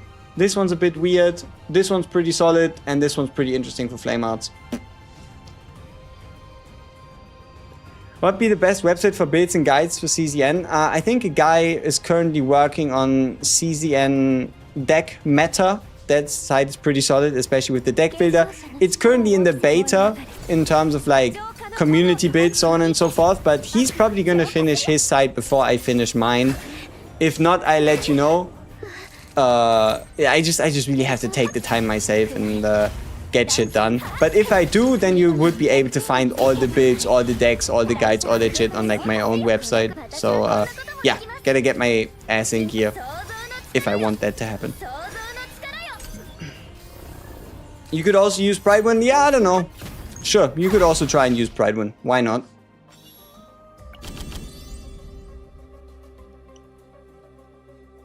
Okay, let's skip here. Ooh, Inspiration is not too bad on a character that draws a lot. Or do I stop asking users questions and wait for the guide? Maybe. Maybe. Who let you cook? You have a website? I do, but I'm not doing much with it. It's not up to date. Like, see, the thing is, it's a lot of time effort to get the cards, get the character, get everything set up. Especially because I don't have the time to do that on a day one, right? Like on a day one of a character, I don't have the time to like get all the files out, get all the images in, do all that stuff. So it always takes a little bit for me to like put that stuff on the website, especially if I meant to test the character and stream the summon, stream the stream, do the guide video, blah blah blah blah. Yeah. If I ever find the time to just sit down, get that shit done, then it's gonna be peak. If I don't, then it's gonna be not as peak. Yeah. Okay, let's get an Epiphany. Yeah, Exorcist Formation is pretty good to upgrade. Ooh, extra attack or the at the start of the turn draw one? Give me the extra attack. It's a lot of big upgrades, everything, dex, cards, currency, etc. So I totally get it. Yeah, especially because I'm doing that shit on my own, which gets pretty repetitive and maybe a bit too complex. Is there a multi-hit build for her that would make the hit count set work? Yeah, you could play a Heaven's Fall creation build, which could work. And this is something I haven't confirmed yet. And that is, if you take a Flame Arts build, which would involve you picking up the upgrade version. So if you pick up this, does this make it so that the 2-hit set applies to Flame Arts? I don't know. Like, technically it makes Flame Arts a double hitter. So does it work?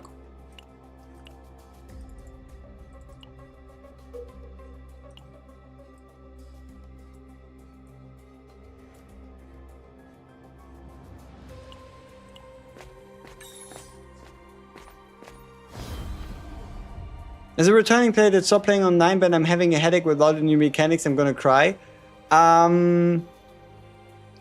Try looking back around 3 to 4... okay, make it around 6 weeks. try going back around the time of the Hyde Mary release / the half anniversary. On my channel, I have a bunch of guides on all the new features and all the new systems that came in, as well as also on what you could, for example, do with the 200 reroll banner that you now have access to.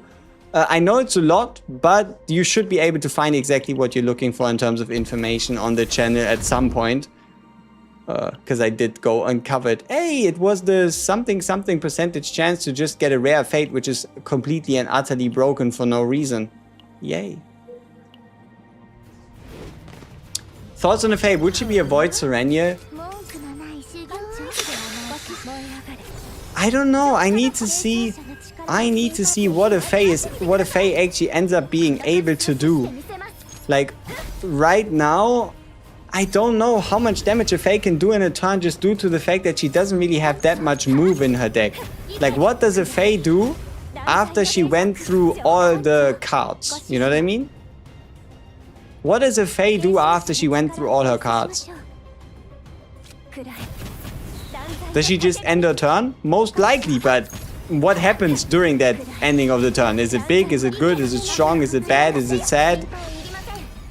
She does draw a lot of cards, but you can't just draw. You also gotta do something with having drawn, right?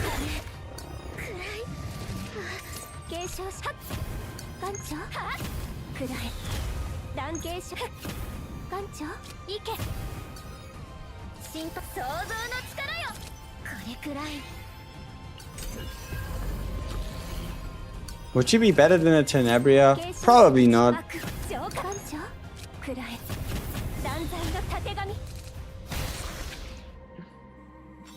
I mean, we'll see. Increased damage here. Wait, heal and shield gain amounts of skill cards? Sure.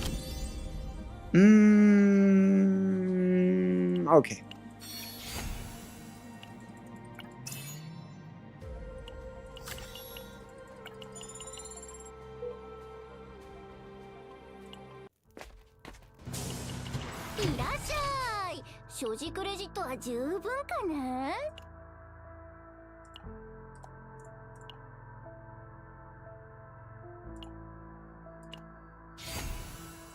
So costly. Ah, maybe I should have flashed. Ew, it's these guys. And it's their standard versions. Fuck. Ah, okay. No, what? I didn't do that. Stop. I mean, I guess I did, but I didn't intend to. So, I obviously want to open up with this. Get this one out of the way as well. And then probably give myself like a big shield.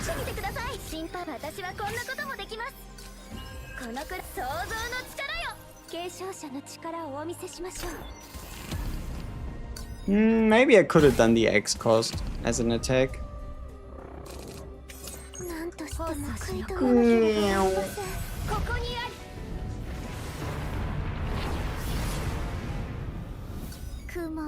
I don't even know if a multi-hitter against these guys is such a good idea. The answer to that is probably no.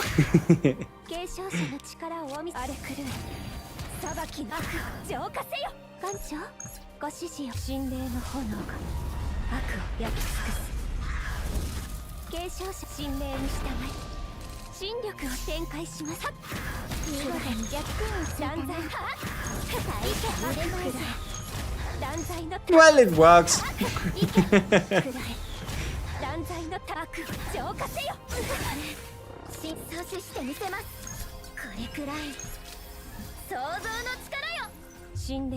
Which would be the third option for this team? Cassius. Probably Cassius.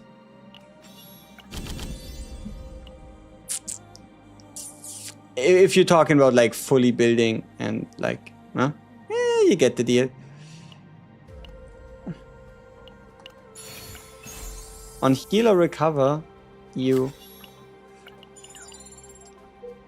Best sets are on the screen. Lulu, Spark a Divine Epiphany, no. Alright, let's do that. I said let's do it. Thank you.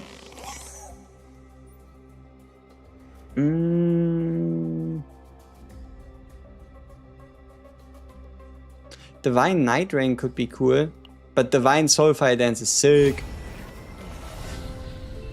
At the start of the turn, activate this card in hand. That'd be so dumb. Oh.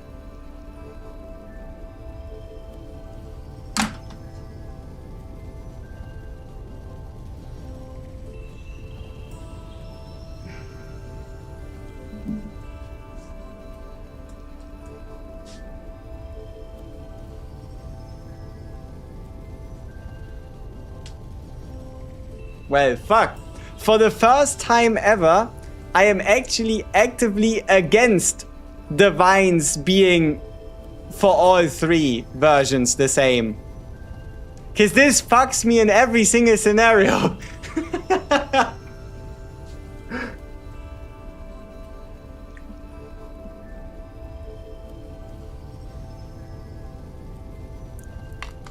Alright. I guess the AP is not mine to play and dictate anymore. Sure. Then let's go with the Soulfire here. Yo, chat, did they add the skins to the game? You've been gone for 8 months? No, but it looks like next season. You're actually coming 21 days away from skins being added. How did you do that? I don't know, but you seem to have a talent. You seem to have a talent for arriving at the right moments. Good job. I swear after I got Double Shizuru on release, I've had to go to max pity for every character. Ouch. But 50-50 as well? That is the question, because soft pity only starts at like 54 until 70, which is not that early, I guess.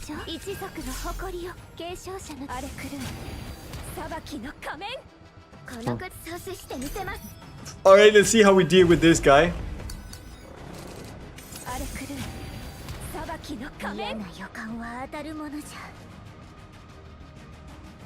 Oh, that's a disaster. Yeah, if you activate an X-cost card, it does not take your AP. No, it just becomes worthless. Yeah, okay, I could have lit. Yeah, sure. Yeah, I mean, I guess I earned that. Fuck. Okay, so long as we get this card at the start of our turn, it just legit turns fucking worthless. That's awesome. I couldn't have imagined it any other way. I'm waiting for other reruns so I can get a partner. Her C1 not bad either for free shield cards.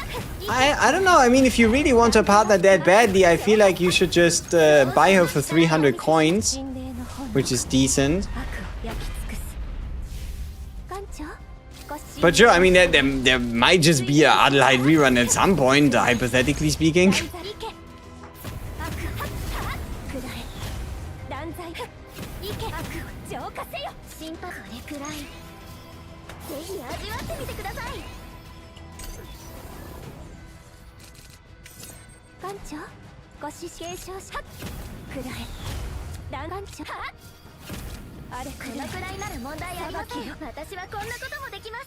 Lost all 50-50s as well on soft pity and getting the banner character on 50 plus. Oof. Oof, oof, oof, oof. I'm thinking of using your Charon team, a Tefera Ray for FEI. Would that be a better team than anything with a Mika Barrel or Veronica in it? It could work. Especially if you have experience using Tefera Ray for another Void character.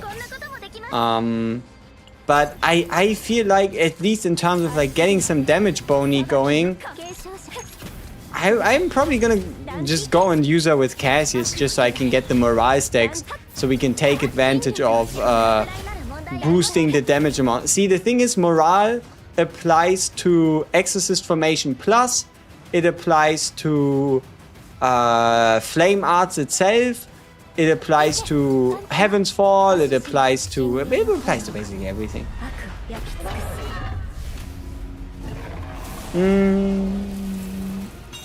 Akira X. What's going on? Is she actually censored? A little bit. I mean, you can tell me if you think it's that much of a deal breaker.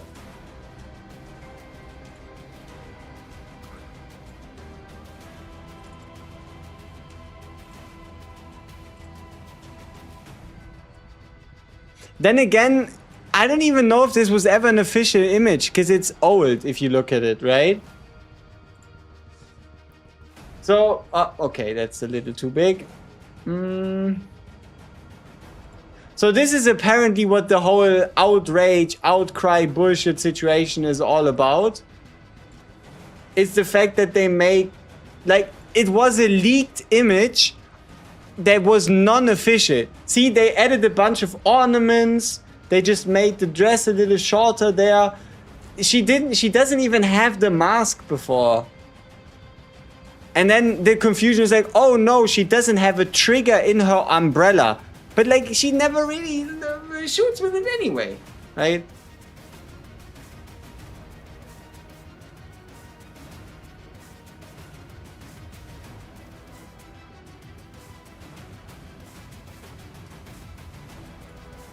Like, I don't know, I like her design. Maybe I'm alone with that apparently, but I don't know, I like it. Damage, attunement at a hit for 1 turn, resolve, treated as a common card, ew. Wait, decrease morale by 2, decrease fortitude by 2, gain 2 AP, celestial exhaust?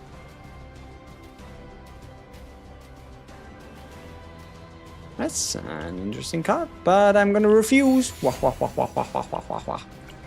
It's a tragedy, absolutely. Yeah, true. Now that you said it, it's a travesty. It's a tragedy. It's actually a war crime what they did to FEI. You know, now that I thought about it.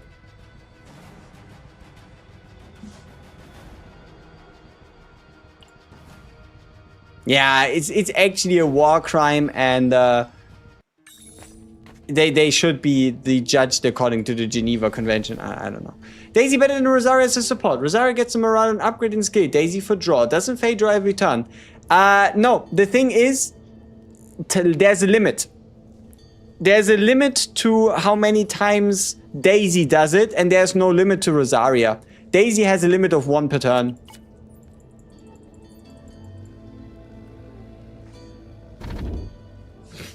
She lost a tiny amount of side boob. Sure. Whatever you say. Off with their heads.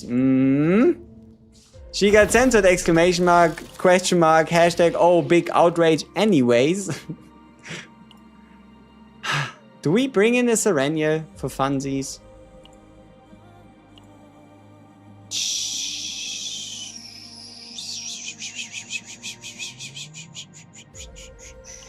No, we're gonna bring in a Barret. Let's go! Snack time! Guilty pleasure. I'm sorry. What? Draw 3? Draw until 4 cards in hand? What kind of shit is this? Come on.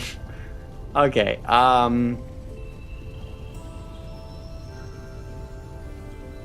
do I do 1 morale or do we do unique exhaust twice? I guess we go with exhaust twice.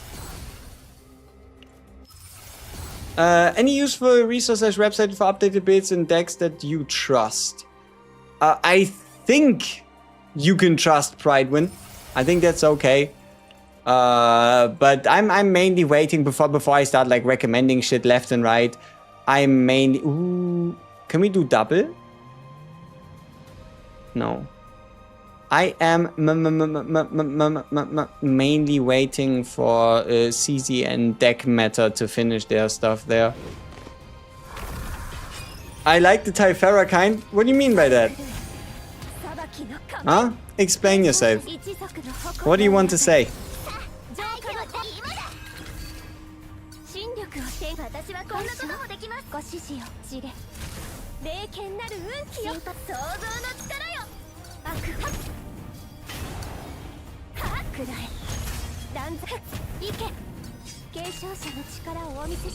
Any tips for repairing play that is starting from 0? Watch my video in regards to how auto chaos works for later. But no, if you're starting from 0, just set yourself long-term goals, right? Like make sure you do the story. Leveling up your account is important so that you increase character max level. Make sure you do the exploration. Skill trees. Make sure that whenever you see a skill tree, you work on maxing it out. I think that's the most important part. There's 2 to 3 skill trees in this game that are incredibly important, because otherwise you're just gonna suffer. So when you see a skill tree, max it out.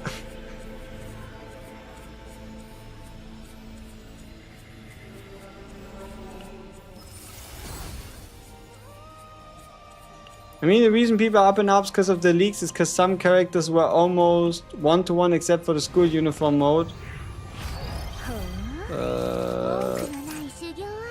Yeah, but it's leaks anyway. Whoever trusts leaks trusted the wrong source. I don't know.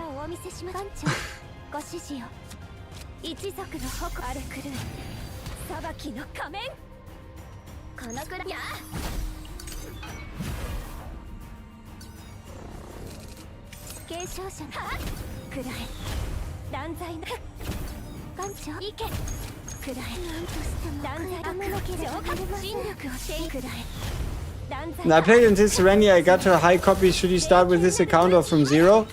Just do Serenia. Like, just play with Serenia. It's fine.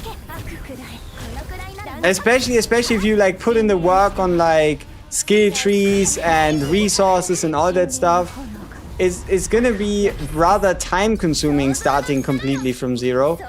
But it's entirely up to you. I don't think it's gonna make a huge difference.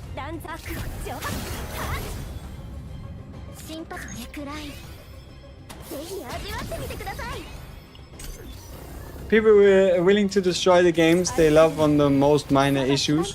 True, true, true. I mean, at this point, is it even an issue? Should it be an issue? Who knows?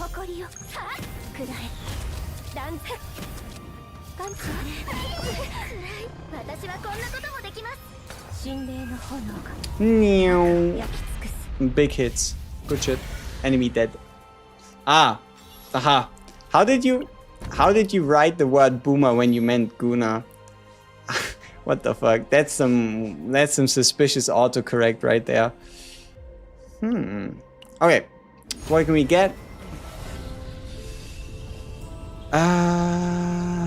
Sure. Draw until 4 cards remain is fine.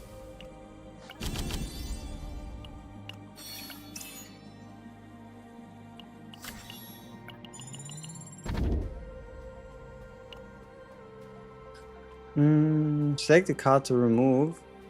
Probably this one. After 60 pulls, I got Luke instead of FEI. Luke supremacy! It's gonna be fine. Sure. FEI's already in the deck created for CZ and meta decks. Yeah, they're pretty quick about it. But the thing is, they're still like beta testing the features, right? In regards to deck building. Is her partner very good, or is there a good free-to-play alternative? Out of the last 5 or so characters that released, you probably need her partner the least in terms of just because of the fact that it's a good option, right? You can just use Rosaria, don't look back, save some resources for season 4, call it a day. Like, the draw is nice, but it's not that important, especially because you can also use Rosaria to fish out her upgrade card if you play it. Ooh.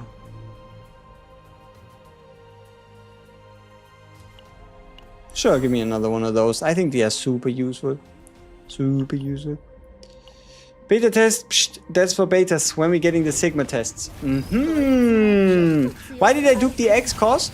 Because we're playing Sortie. And I did not expect all of them to be in my hand at the start of the turn. See, the idea behind this is it only triggers when it's the start of the turn. And I thought, well, what would be the odds of these cards actually just all being at the start of the turn in my hand? Surely that wouldn't happen.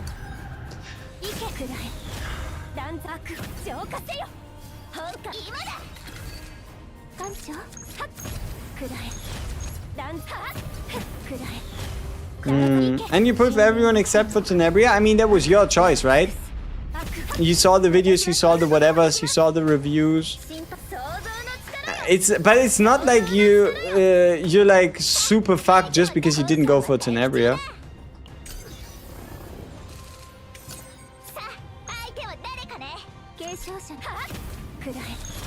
断罪行け本艦は待機中ださ隙だらけだなやっ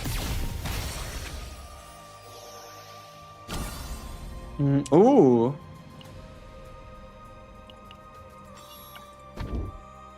Damage amount of attack card, say less.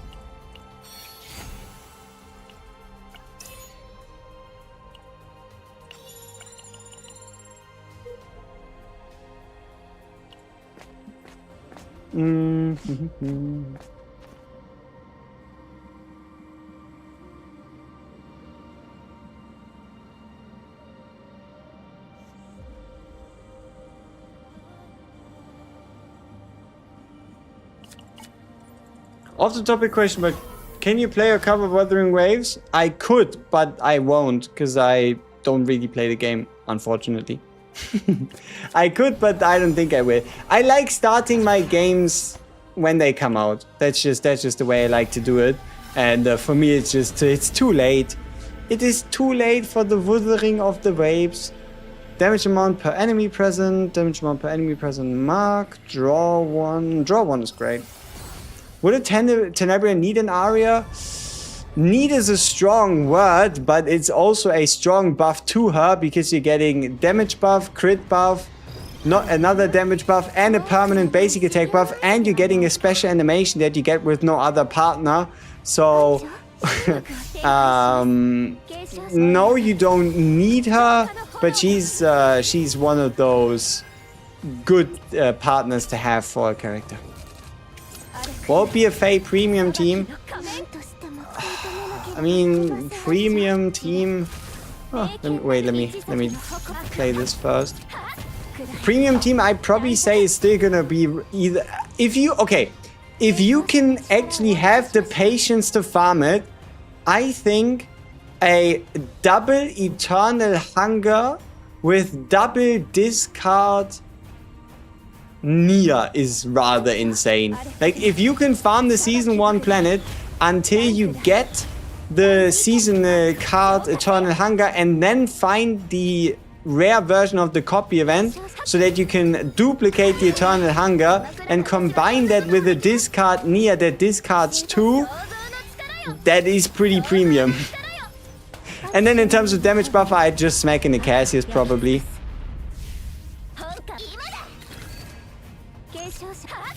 Or whatever else you can think of.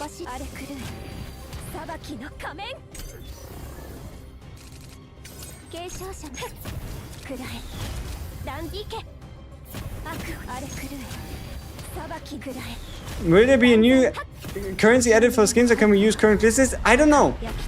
Nobody really, we don't even know if you need to buy them. I mean, it's likely, right? The outfit system. We don't know. We don't know if it's straight up money, if it's paid crystals, if it's normal crystals, if it's an event shop.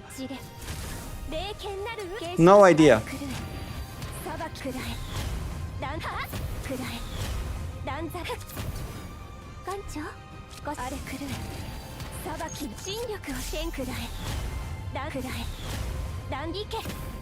We are playing currently Sortie, yeah. But once we've destroyed Sortie, we're gonna take her into the tower and get a bit of an idea for her power. Wow, so good at rhyming things.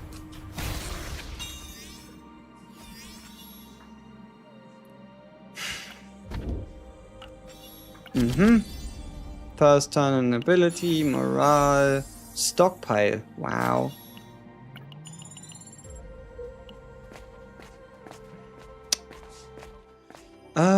Remove all curse cards is awesome. We have way too many of those stupid stickiness cards in our deck anyway. No. That could work. Golden Bell, stress, evasion, mutant spot. I don't know. It's not the biggest upgrade I've ever seen, but it's an upgrade nonetheless. I should have cut the barrel retain attack card. Because, maybe I shouldn't have. Who knows?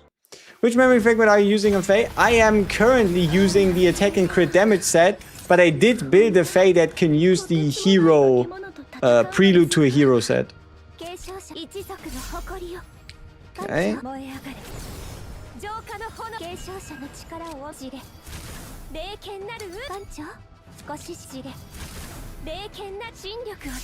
Okay, this is going to be slightly interesting. That was a no. I refuse to believe that I accidentally did what I did.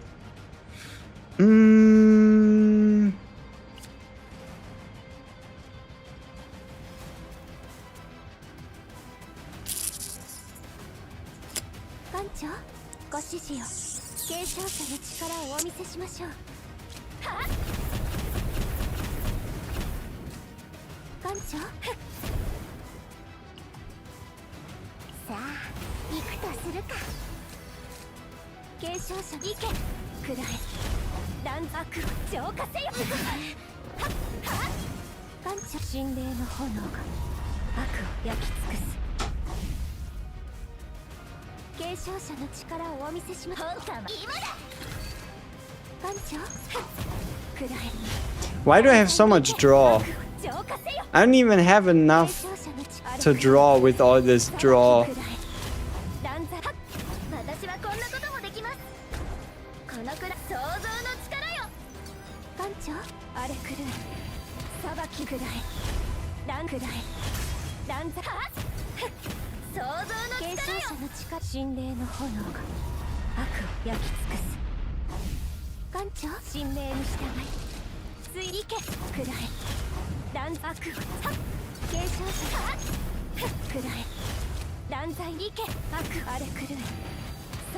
That is a good amount of damage. Especially for turn 1.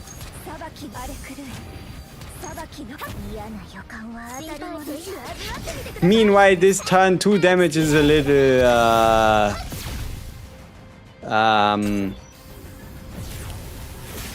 questionable.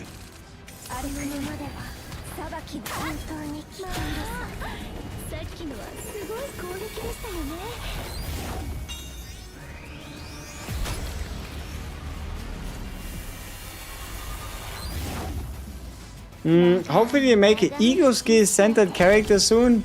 What would that be? A character that can use the ego skill multiple times?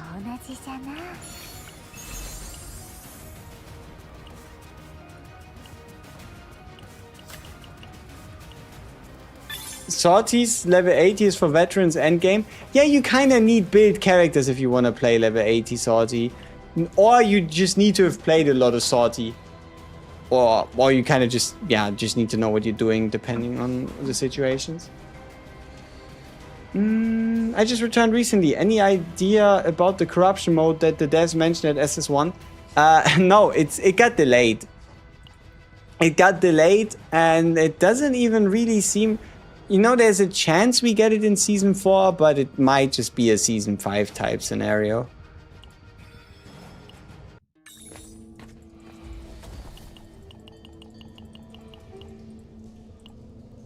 Wait, we should be able to fight the Chaos Core this run, right? I'm quite sure I did everything that I wanted to.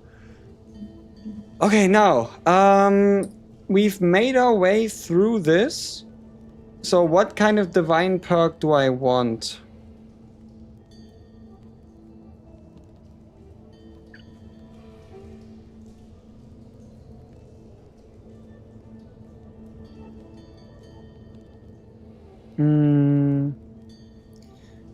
Move or use cards to the top of the draw pile, draw da. Okay.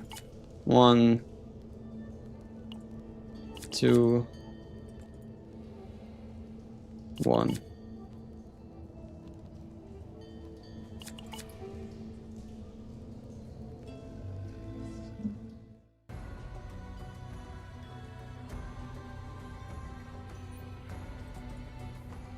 It's such a broken fucking card. Look at this shit. Look at this card. Moves all used cards to the top of the draw pile and then allows you to draw 2. Should you play this card, it will be created in the draw pile at the start of the turn. How do you feel about the Season 4 mechanic? I don't understand it yet. And that is because it doesn't work properly yet. It works better than it should. Or worse than it should? I don't know. But I like what it tells us about the new season. How Season 4 is most likely going to be a debuff/DOT focused season. I like what it tells us. I just don't really know what we're going to do with it yet.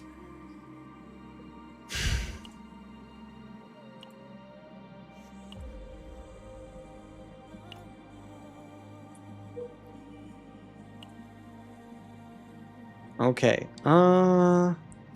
Yeah, let's make it quick. Let's do the bottom. I want a support that can activate an eco skill of other allies. Okay. That's an interesting one.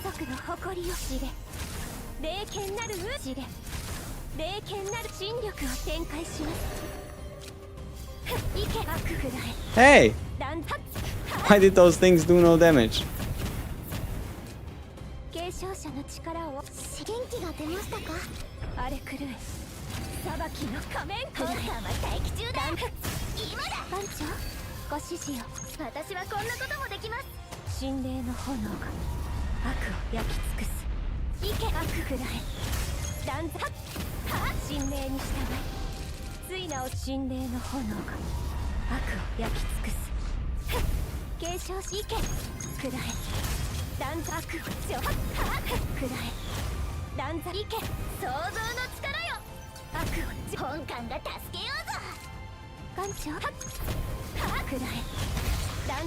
Yay. Even though my guy was immune to like 90% of the cards we played. How is FEI and Salty? I think she's pretty good. She is indeed worthy of the title of a core unit, which also mainly means that in terms of drafting units around her and Salty, you are mainly just picking something that can further benefit or interact well with FEI, which, all things considered, isn't the hardest thing to do ever.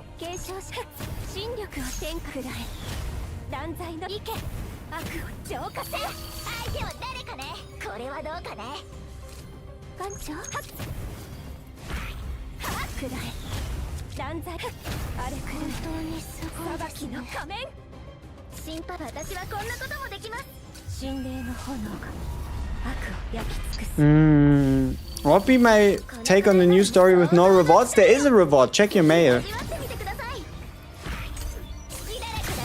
But yeah, the fact that there's not a doubling of the rewards, like if you think about it, we got a lot of shit through story. We probably would have gotten multiple millions of gold again, a whole fucking bunch of gems, probably close to like what, 4,000 or something. I don't know, it's just a guess. Probably would have been a bit much, especially if you think about it from a perspective of somebody starting after us and seeing that we got it like twice. I don't know, at this point I just say, yeah, I don't know, take the gems, take the extra resources. 'Tis what it is. Obviously I would have preferred it to get more shit, but what can you do?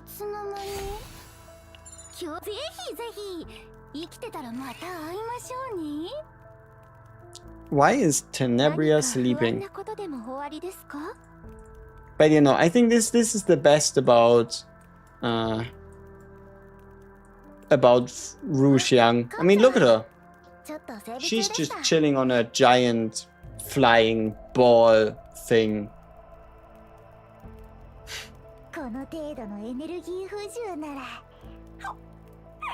And what's FEI doing? She's being mysterious. The most dangerous woman with the highest universe bounty thing. I'm gonna be real, I like the 50 resources over a few gems. Hag, by the way. I'm sure by the anniversary we will all forget about the story rework rewards. I mean, it's probably gonna be nice for some new players. Hag is in demand.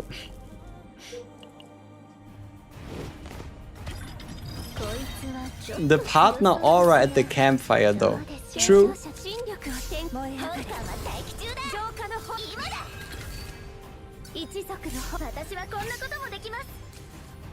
Okay, is this... Okay, this is the elite fight. Do you think we're gonna make it into the top 100 of Sortie? Probably not, right? Because it's only a difficulty 8 run.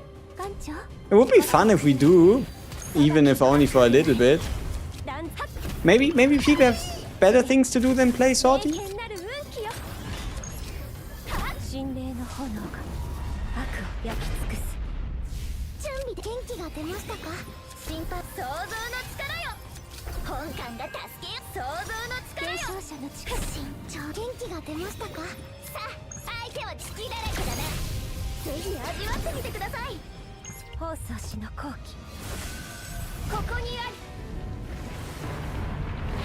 Nah, Sortie is live? Alright. Then you might just be in the top 100.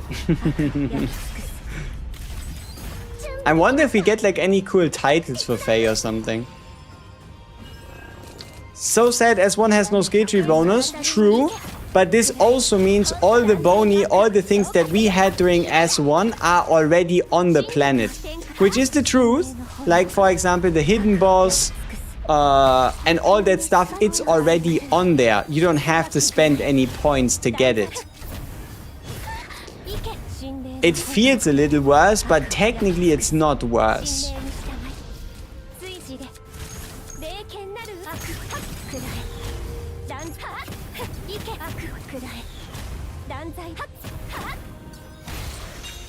Did they fix the card bug yet? It doesn't look like it. Doesn't even seem they know that it exists. Wait, did I actually miss the elites? But how? I could have sworn I fought 3 of the flame fuckers. Really? Didn't I pay attention to it? Why would the imagery then not be full?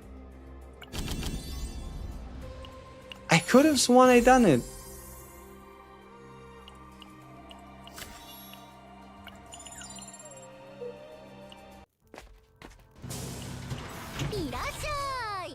Huh? Let me go back in time and... what do you think on Klopp taking over? Should have happened earlier. Way too long of the wait time until we know if it actually made a difference.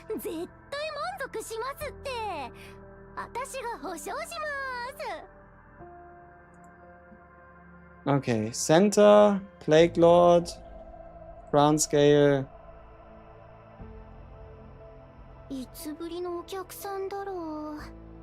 There ain't no way I missed that dude. I must have. But why? But how?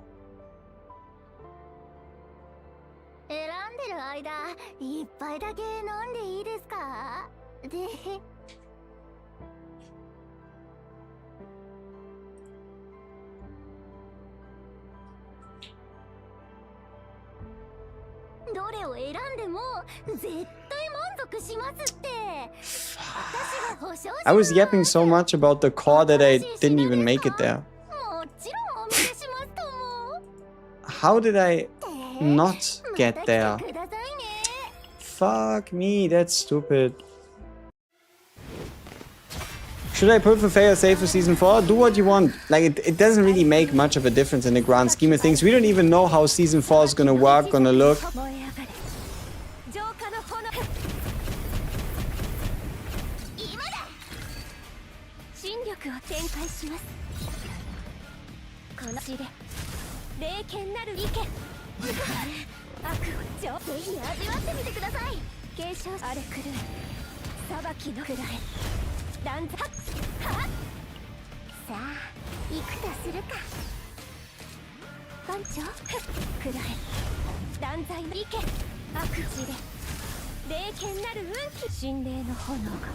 How's FEI looking in Sortie? She feels pretty good. I'm not too sure though if at 0 dupes you can reliably take on, let's say, 30 out of 30. I don't know. Bit too hard to predict as well, I think.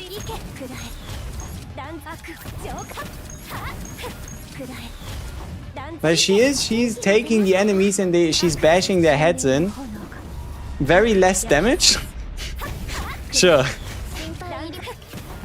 Whatever you say, because every day you see 31,000 plus damage in a sortie run. It's just, it's normal behavior, right? Ah, we didn't have the streak bonus. Unlucky. Not much you can do about it. Bonk.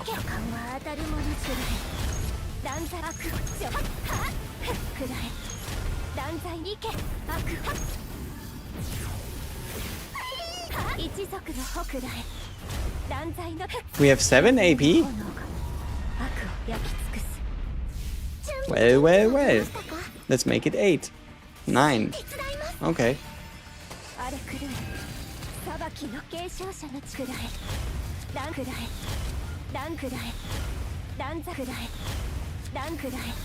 Lankudai something something.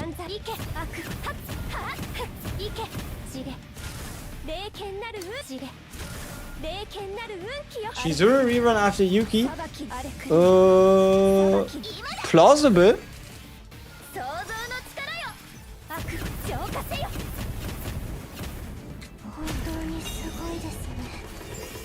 She got countered by elasticity, I assume? I don't know. Okay.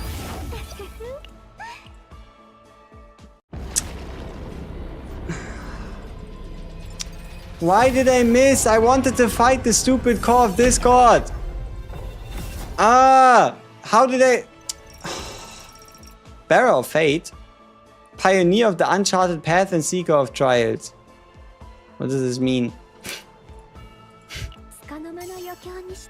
Yeah, we're not getting a top 100 placement with this shit.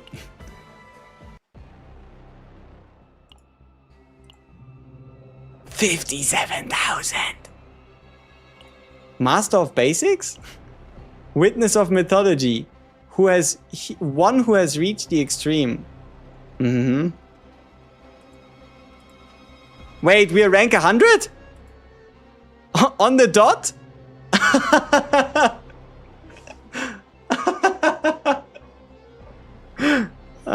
Okay. It was apparently enough, ladies and gentlemen.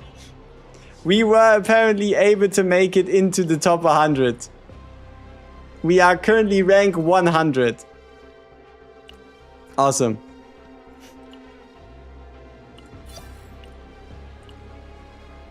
Okay, Faye, what did we do?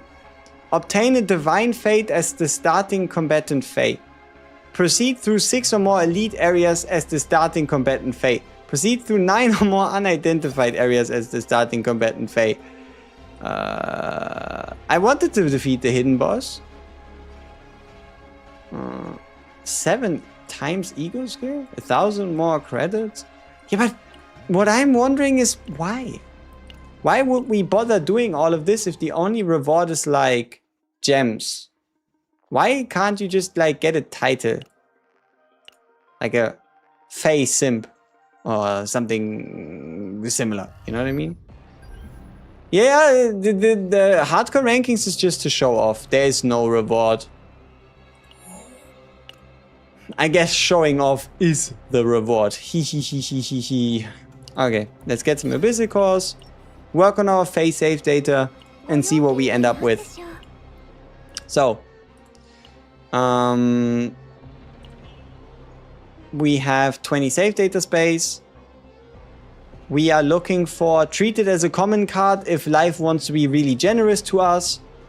If not, then it is not going to be that.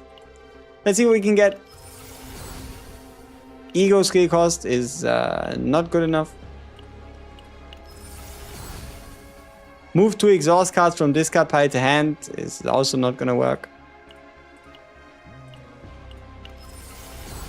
Gain AAP is fine. But we do have a couple more cores, so Ah. Mm-hmm. Yeah, I see. I understand. And this is how you do it. Right? This is how you do it. What does the mutate core do? It gives you one of 105 different perks. Yeah. The mutate core gives you 1 out of 105 different perks. Technically, it's not 105 different ones. It's like 20 different ones, and some of these have levels. But yeah, it's a whole list of these fuckers, and it refines your save data. So, for example, this FEI save data has a damage amount of cards of this unit increased by 10%. Yeah. Okay, let's check out. I have Shizuru and Keiron. Is FEI better than them as a damage dealer? That is what we're about to find out right now.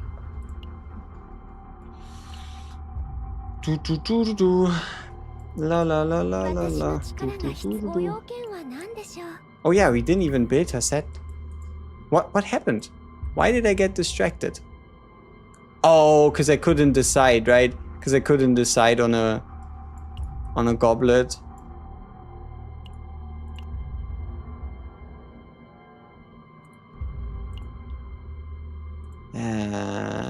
I still can't decide on a goblet.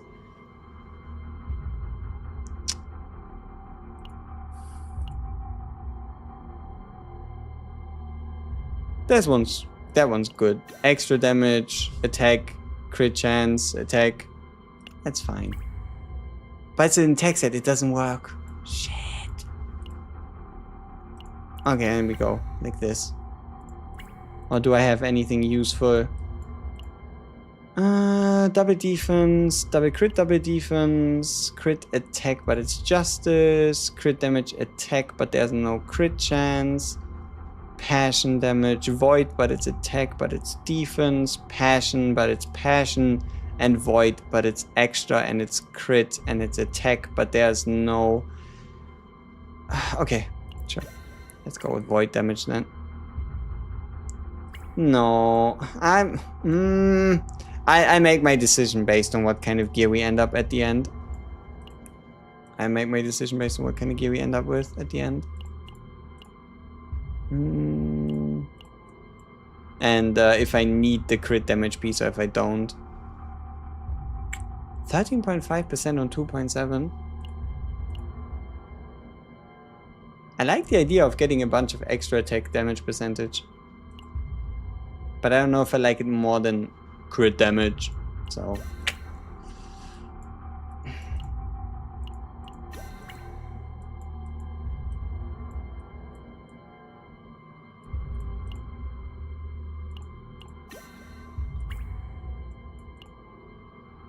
Ew.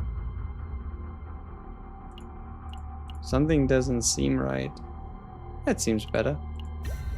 Okay, we are looking at 930 attack on 50. Wait, 930? Is it because it's void? It is void. So 930 attack, 51% crit rate, 199.9% crit damage on 40% extra damage. Solid stats, all things considered. It is once again going to be us forcefully recruiting Cassasius, who has fixed damage. Yeah, that's awesome. And then we're going to be picking up and using alongside of Cassius Typhara. It's gonna be Typhara. And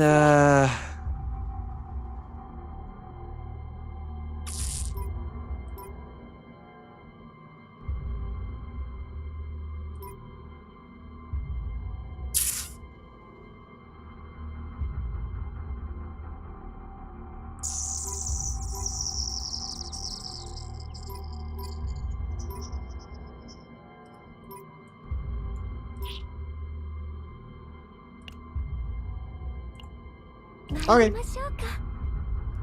So, let's see what a FEI can do when a FEI wants to do what a FEI needs to do.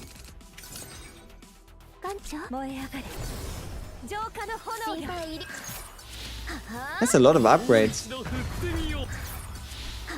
継承指令霊剣なる艦長指令霊剣なる運裏気よもう一度振ってみようか。このくらいなる問題あり Ooh, I like what I see. ぜひ味わってみてください私はこんなこともできます We are getting a lot of draw going. 力をお見せ Very good. 想像の力よくらえ断罪の意見あれ狂え裁きの仮面艦長あれ狂え裁きのくらえ断悪くらえ断罪 What the fuck just happened there? I don't even know. 心配想像の力よ運命というべきかね。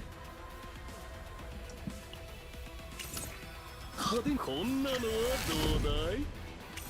決心霊の炎が Meow. 悪を焼き尽くす見事に弱点をついたな Alright. 想像の力よ私はこんなこともできます心配想像の力 Damn, turns with this deck are not gonna be easy. 想像の力よ私はこんなこともできます私はこんなこともできますこのくらい想像の力よ想像の力よ想像の力よ想像の力よはっくらえ断罪意見くらえ断罪悪をじゃくらえ断罪はっ心霊の炎が I skipped Teneria because you have an easy Sightmare and you're gonna skip FEI too so you can get a multiple copies of a S4 character. Yeah, that's fine. I mean, you have to decide for yourself, right? Would you rather have one of each or would you have multiple of one specific? 派手にも Both are fine. There is no right and wrong in that. う裏側 Whatever you pick is what you gotta stick with. And that's completely up to preference. 味わってみてください派手にこんなのはどうだい。艦長悪を超くらえ断罪のたてがみ継承者の力をお見せしましょう艦長裏か表かもう一度振ってみようか。派手に行こうかね。運命 Okay, is there any upgrade cards I still need to get rid of? Yeah, this one. 継承者の Let's 力 go. をお見せしあれ狂え裁きの私はこんなこともできます裏か表か Oh, こんな and the shuffle. どうだい。運を試してみよう。このくらいぜひ味わってみてください派手にもう一度振ってみようか。心配想像の力よ艦長心霊の炎が悪を焼き尽くす裏こんなのはどうだい。継承はっ艦長あれ狂え裁きのくらえ断罪の盾私はこんなこともできますこのくらい想像の力よ想像の力よ心霊の炎が悪を焼き尽くす Alright, first boss fight. Substat, does she need extra text? It depends. Like, the only time she does extra text is if you pick this specific epiphany, where you do another extra attack on flame arts, and if you trigger 3 stacks of flame arts. You see how it says, like, when flame arts reaches 3 stacks, 120% extra attack to the enemy that was attacked last.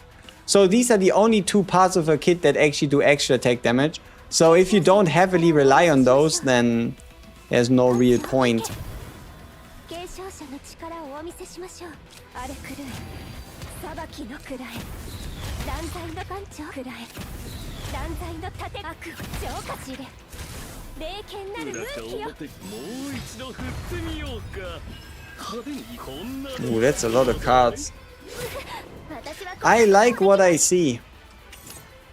心配想像の力よ想像の力よ想像の力よ想像の力よ私はこんなこともできますこのくらいなら想像の力よ想像の力よ継承者の力をお見せしましょう艦長ご指示を知れ霊剣なる運気よ What did we discard? Event Horizon. Unfortunate. 継承者の力をお見せ艦長ご指示裏か表もう一度振ってみようか。 Then again, it's only discarded, not gone. We can always just draw it again. このくらい想像の力よ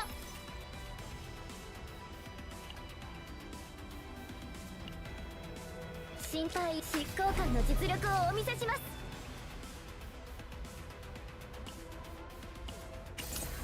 このくらい想像の力よ、想像の力よ。継承者の力をお見せしましょう。艦長はっくらえ、断罪のたてがみ。継承者の力をお見せしましょう。艦長ご指示よ。荒れ狂え裁きの仮面。継承者の艦長はっくらえ、断罪のたてがみ。継承者行けくらえ、断罪のたてがみ。 Yeah, that's gonna be a lot of draw. Yeah, sure. But we don't have the hand space, do we? How to unlock the fourth final boss? Which event is it? The fuck? How to unlock the fourth final boss? Oh, you mean in Sortie? In Sortie, you need to fight 3 elites with the purple mask next to them. 1 per stage. So in the first stage, you need to fight an elite with the mask, and then the other 2 as well. Okay, let's get rid of 2 Heavens Falls. And then we can get a bunch of draw.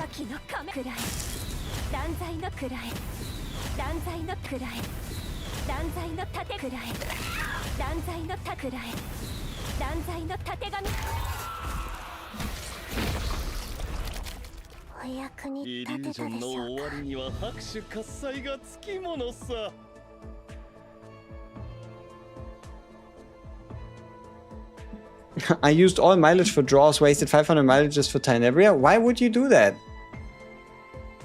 Why would you spend the ticket? That's bad conversion, like really bad conversion.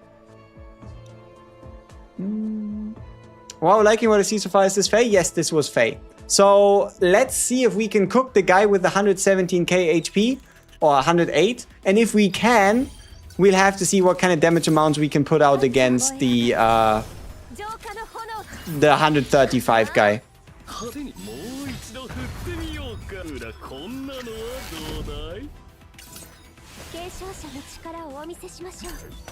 Since they confirmed they're working on the wishlist in the standard banner, I hope they release it on the anniversary so I can get characters I skipped.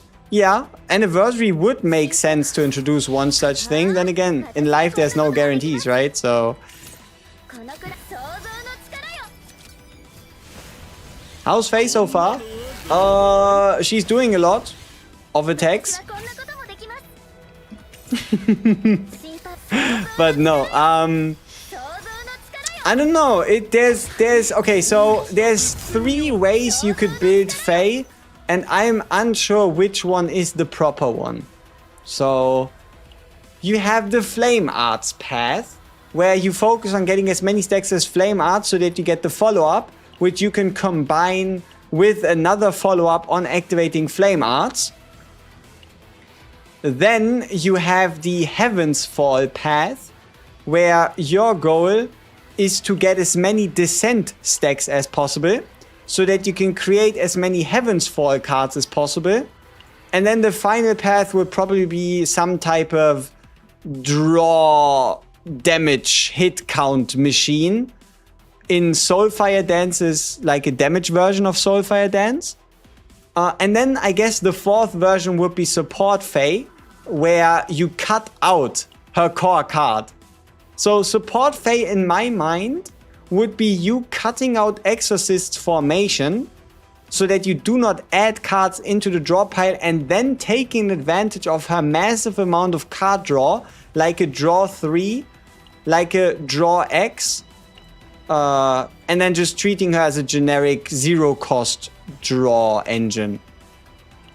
Or you can even run her as a Quietist discard support, where you can use her draw to draw the Quietist cards, and because they're so expensive, they're getting auto-discarded. Those would be like the main things that are swirling around in my mind at the moment as potential builds.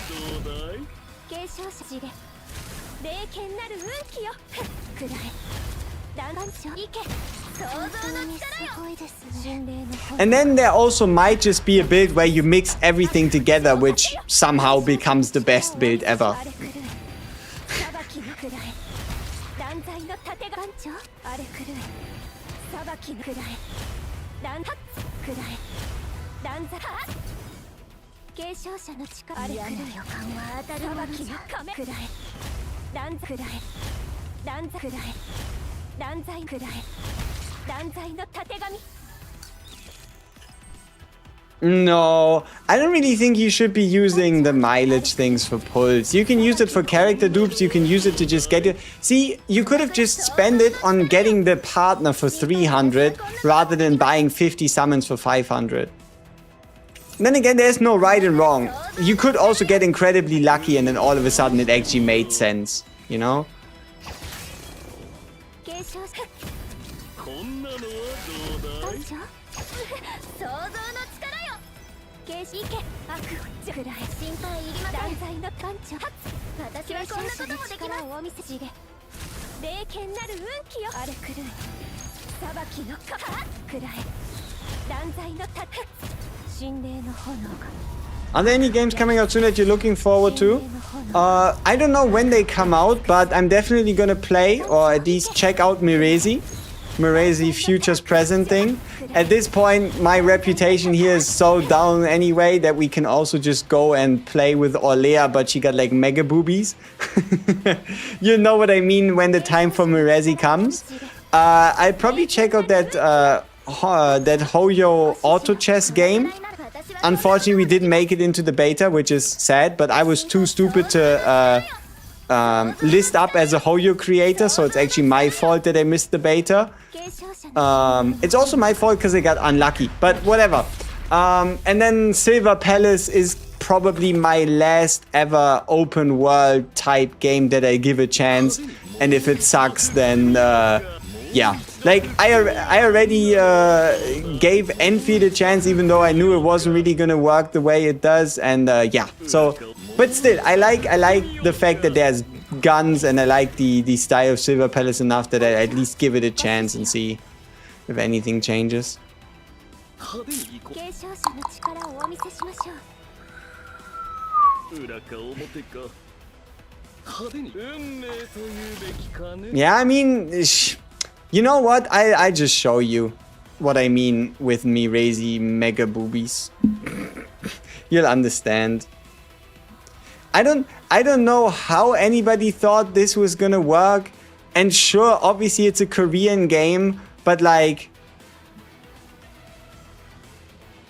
Oh! Also, what do you think? If Chaos Zero Nightmare goes to TGS, should I go to TGS? Imagine me in Tokyo. Wouldn't that be something? But yeah, it's a new Smilgate game indeed. So here. Do you see this design? How is this real? How did anybody greenlight this? Like, this either looks like you're gonna fall over due to gravity, or that you can never drown because you're always gonna swim. It's like Orlea but with mega boobies.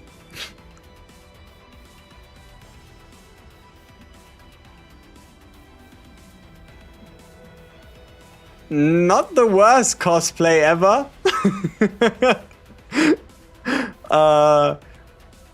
But no, there was this one video I saw which was so fucking ridiculous. I didn't even think it was real. They had like an announcement video or something. What the fuck is this? What the fuck? Why are you posting this? So what happens when Tierra's premium art postcard gets wet? The swimsuit in beneath a white shirt is revealed. Like, stigma. That's exactly it. I already have a stigma, so I might as well check out the game, you know what I mean? Like... Ouch! Stop! Fuck! My head. I hope y'all also got deaf with me, cause holy fucking shit, my ears. But yeah. What the fuck is this? How is this a character?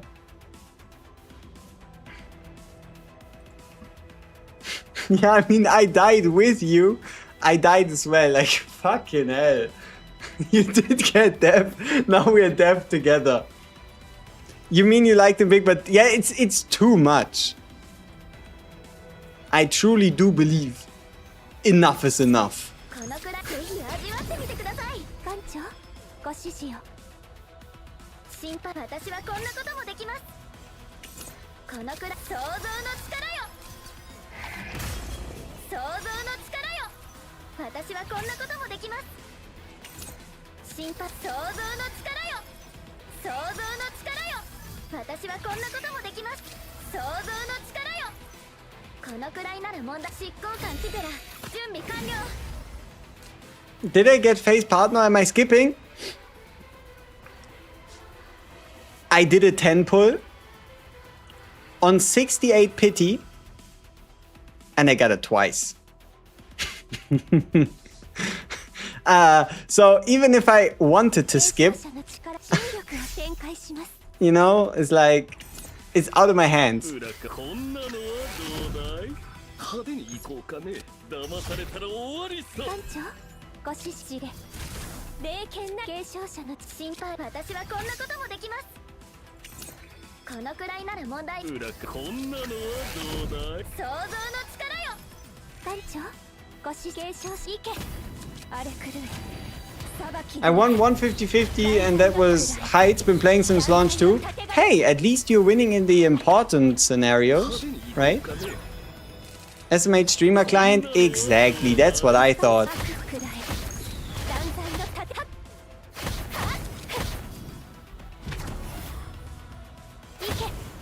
Damn, X-Cost cards are immune to cost shenanigans. Peak. Peak. I mean, I don't know what I would have expected to happen, but like, it's good to have confirmation.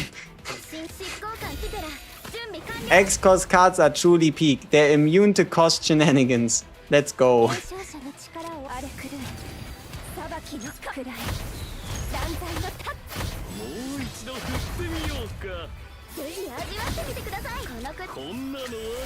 Oh yeah, you know what? I don't think it's that unrealistic for us to be able to one turn the 200k health. Okay, you know what? Maybe I should shut up. There's a chance, okay? There's a chance that we're gonna find ourselves in a situation where we can potentially one turn the 200k guy.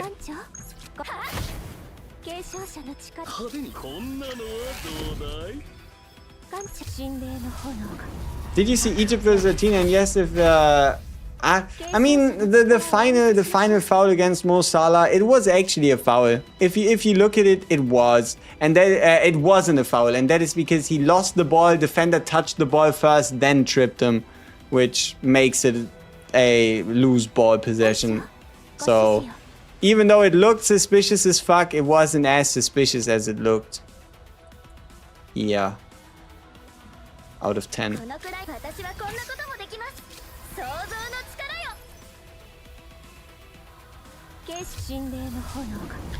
Did something happen to Dreamworld? Yes, Dreamworld won't really see play in Season 4, and that is because it's a banned card in Season 4.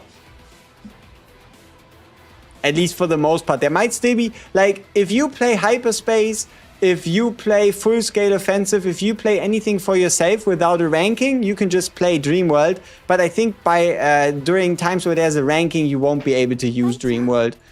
Because otherwise, the entirety of the rankings would probably just be Dreamworld. Okay, let's see what we can do here. It's time to dominate. So we're going to use the Cassius to get the Event Horizon. Then use the power of Tiff Aura. Oh yeah, we also need to make sure we discard 2 cards. We get the crit rate bonus. And then we get the Cassius bonus.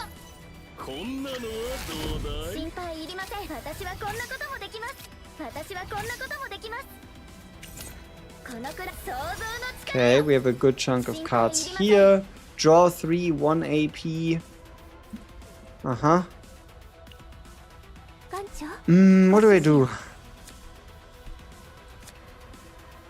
Yeah, let's do this.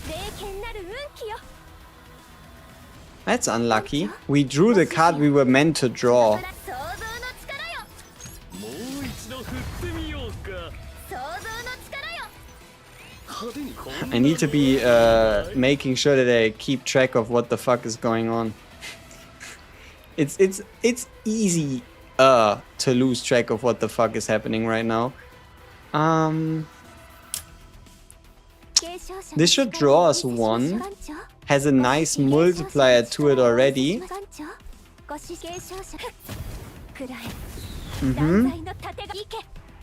So we can probably do a bit of flame arts generation.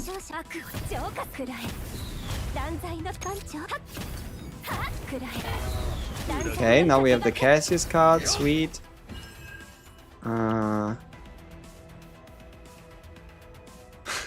Yeah, this is gonna be fine.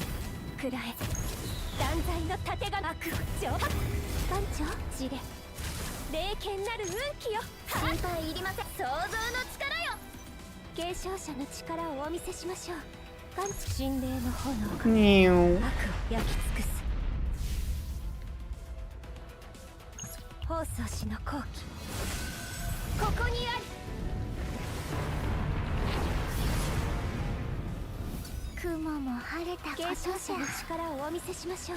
Damn, and we haven't even played all our cards yet. Whee! Damn, 13k per Heaven's Fall.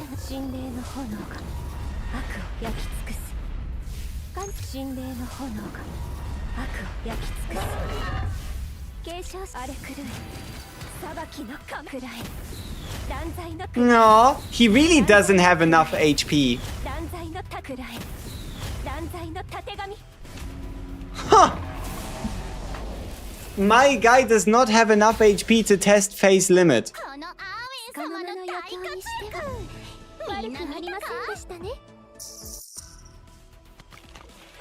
Is my country still in the World Cup? No. No. No. I wish.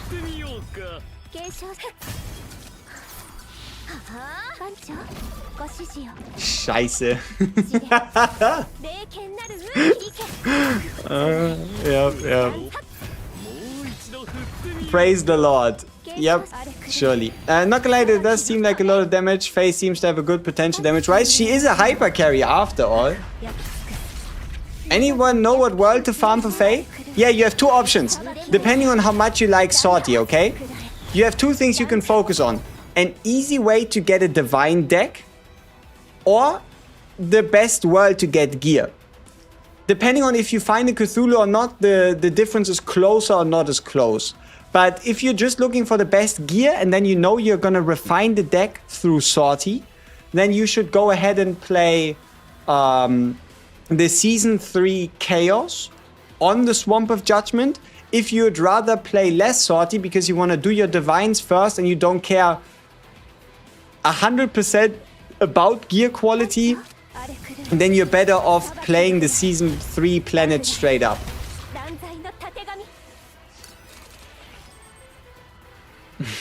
You know a lot about soccer, it's football.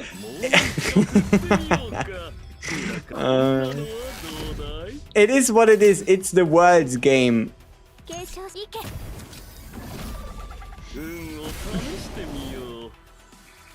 Is she worth pulling for? Only if you like her design. And that is because you do not need to pull for her, right? Like, if you like her design, if you like the animations, if you like the playstyle, try finding something besides, is she the strongest unit in the game? Because she's not, right? She's not the strongest unit in the game and you don't have to absolutely get her.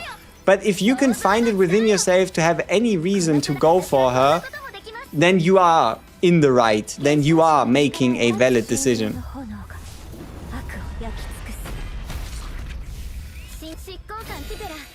I don't understand the new season mechanic. How do you end up with so many inquiry cards? Whenever I select up, I end up having only one.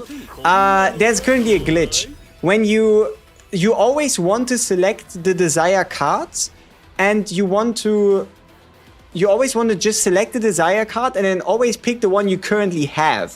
What that does is first it levels up the card that you have, and then once you're at max remove it, 5 out of 5, it's still going to count as you adding cards into the deck by going up in removal count.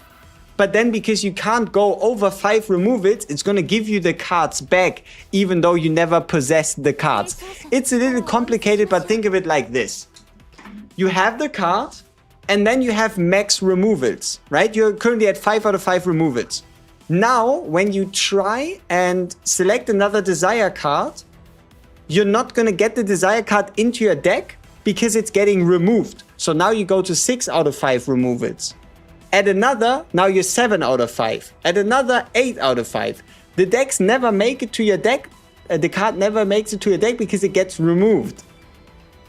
And then at the end of the run, if you're at like 7, 8, 9, 10 out of 5 removals, the game realizes, well, I fucked up.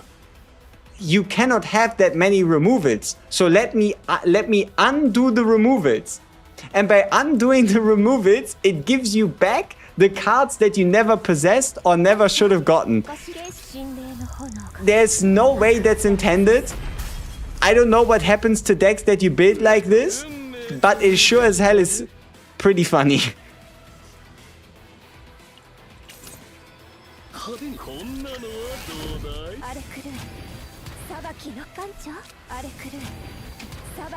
Foggy Ball versus a dopamine injector? Probably for Foggy Crystal Ball still. And yeah, especially because you don't seem to have a purple item. Like 40% multiplicative over the additive, definitely. Yeah. Zero cost. Does the dopamine injector increase damage amount? Because if it does, then it should also work for extra attacks, which would make it more valuable depending on what kind of build you play. Hey WG, if my Kron can guarantee a 60 morale per turn to FEI, wouldn't it be better than a Cassius paired with a Typhera?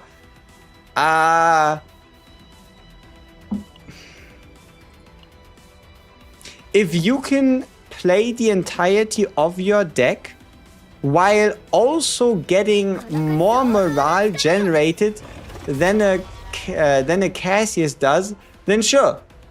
Then sure, do it. You know, you're actually making me curious. Could I run Yuki, FEI, Typhera, and use Yuki as the morale generator? Because she has her own draw, which means we don't need to draw everything. So would a Typhera's and a FEI's draw be reliable enough that I could play morale generator Yuki?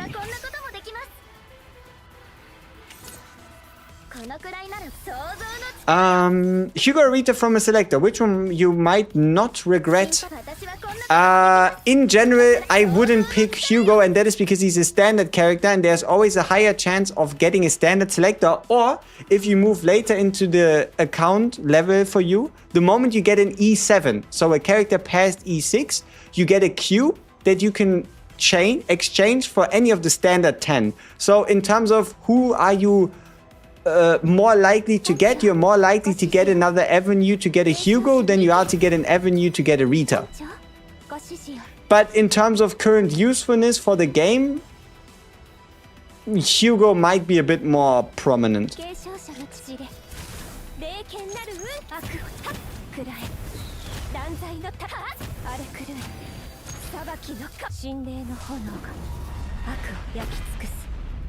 This guy is an E6 Serene, E6 Hyper Zero Hugo, not anymore. I unfortunately, with the 200 reroll event, was forced to adopt a Hugo. He's level 1. He's living his best life.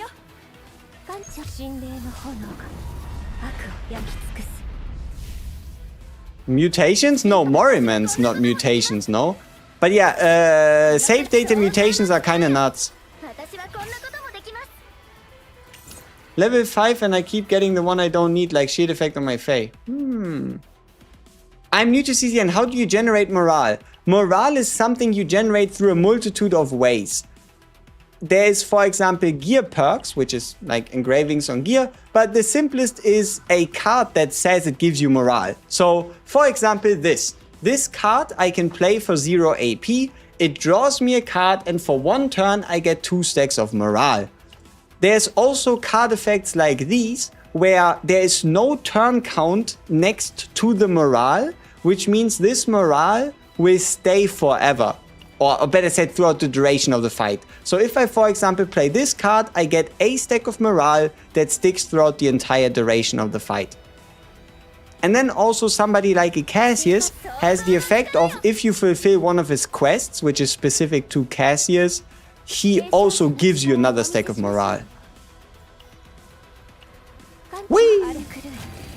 I'm excited to try to get a mutation on my Juice Tenebria deck later. Yeah, especially because you're getting gifted 10 of the mutation cores for the story rework. I'm not too sure how these two things work together, but that's what they decided they need to do. Is there a new deck to Haru after her buffs and the new seasons? Absolutely. There is a Season 3 Haru deck. And that deck can also do 250,000 plus damage a turn. It relies on a persona that gives a permanent 450% damage bonus, additive that is, so plus 450. And you play it together with a Veronica Nausea Haru. And the mutations have too many effects, it's a disaster. It only depends on... Like, it depends on the impact, right? How important is it for you to have XYZ mutation? Like, the effects are minimal. It's kind of like just perfecting something. The real question is, how much does it bother you not having the absolute pinnacle perfect effect available, right? How much does that bother you? That is the real question we gotta ask ourselves. How much are we bothered by not having the perfect effect? My Haru smashed the full-scale offensive first try for me. That felt pretty good, not needing to farm any save data. That really feels like you've done something, huh? You feel like you've been preparing some type of like super sensei, like you saw into the future and you knew, wow, look, I don't even need to farm save data and it just works.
You know, I really like these decks where it looks like your turn is over, but it isn't even close.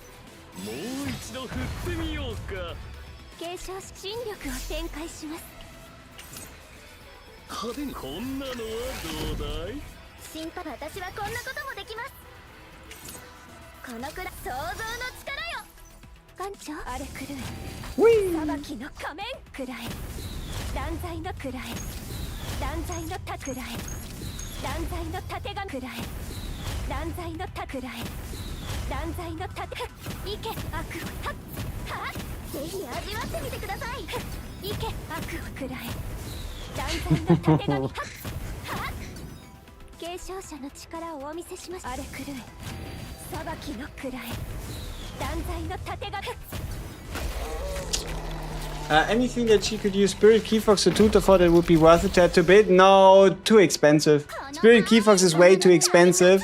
And the fact that it's exhaust and only applies retrieve for the single usage. Old Spirit Keyfox, like back in the day, OG launch of the game Spirit Keyfox. And we would have been talking a different game. But there's a reason they changed it, because it would have been in every single fucking deck. 裏か表派手に行こうかね。私はこんなこともできます。このくらいなら問題想像の力よ。裏か運を試してみよう。私はこんなこともできます。このくらい想像の力よ。想像の力よ。私はこんなこともできます。このくらい想像の力よ。こんなのはどうだい。もう一度振ってみよう。いけ悪を神霊の炎が。I was using the Fox back at launch, what a wild time. True, true, true. 裁きくらえ。ランバンチャッくらえ。ランタッチで。霊剣なる派手運気よ。に行こうか。もう一度振ってみようか。継承しくらえ。 The Fox was a lawless wasteland. 裁きの継承者の力いけくらえ。 But no, he was way too expensive back then. You didn't have a justification for 80 save data points. Yes, you still. I mean, now you probably would, especially with like a Tenebria opening up 40 more save. It would have been bad. Should you get FEI? You can get FEI, but you don't have to. If you don't like anything about FEI, then don't get her. If you like anything about FEI, be it design, gameplay, looks, anything, then get her, right? It's not something you have to regret, but it's also not something you absolutely have to get. 派手にこんなのはどうだい。 Tenebria Fox deck would be OP as selling currencies yen? Absolutely. It'd be menacing. 運命というべきかね。派手にこんなのはどうだい。艦長こくらえ断罪のた私はこんなこともできます。想像の力よ。私は Shizuru FEI sounds fun. It sounds fun, but it doesn't really work because of the fact that, I mean, just don't play the X-Cost card. Like, don't think you're gonna get a lot of AP for the X-Cost card. Unless you somehow make like an AP generator FEI, which would be, not AP Gen FEI, AP Gen Shizuru, which is like, it's something.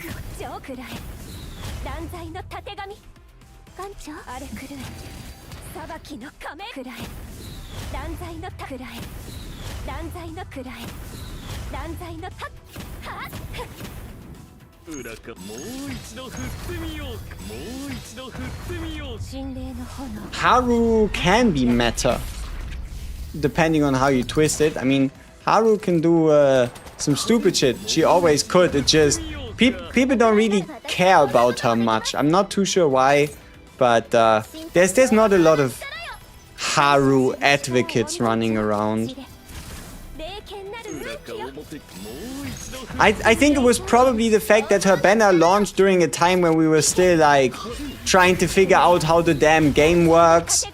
And then there was like the season 1 characters, and then everybody was like, whoa, look, it's a character named Yuki. And then past Yuki, everything else is just, yeah, Yuki times.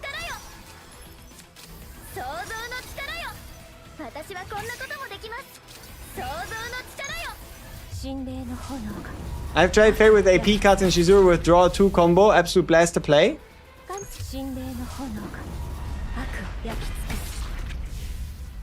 Care to elaborate? ご指示を知れ霊剣なる運気よ。裏か表もう一度振ってみようか。派手にこんなのはどうだい。心配いりません。このくらいなら問題ありません。I watched you live for hours, fell asleep, woke up, and we still live? Yeah, it's been a while. But then again, relay was also pretty long. But yeah, we're getting to a closing point. I think I have a pretty good idea of FEI and what she can do. I don't think it's going to be perfect, but I think it's going to be good enough for the guide and review. And then by tomorrow, I think we should be able to do our usual E0 showcase. Yeah. What we're mainly doing now is just I'm saving myself the time that I need to take anyway. And that is pushing FEI all the way up to tower stage 135. Our anchor streak, Divine and Sword, is really strong and easy to set up. Yeah.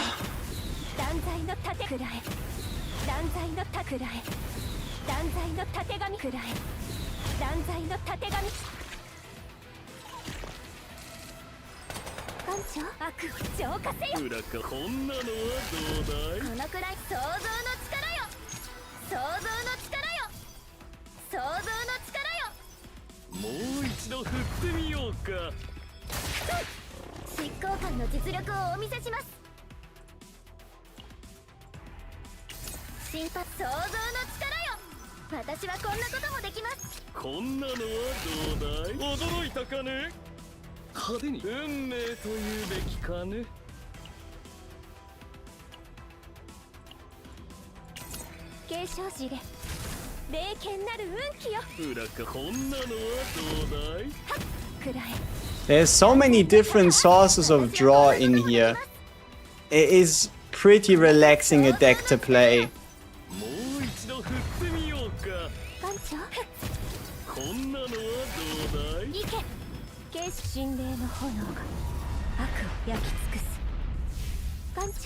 But we need to get rid of these X's. Otherwise... Okay, no, they did get exhausted. That's good. We have too many X's. That's actually a bad thing, you know?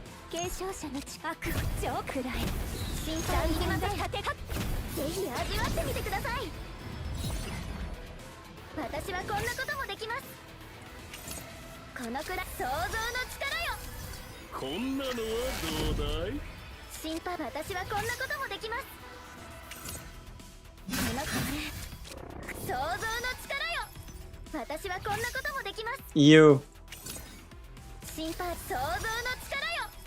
Can I stop drawing archetype cards, please?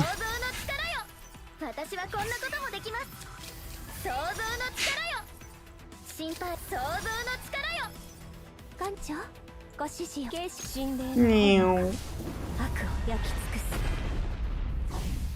Alright. And now you're gonna draw me one. And you're gonna draw me one.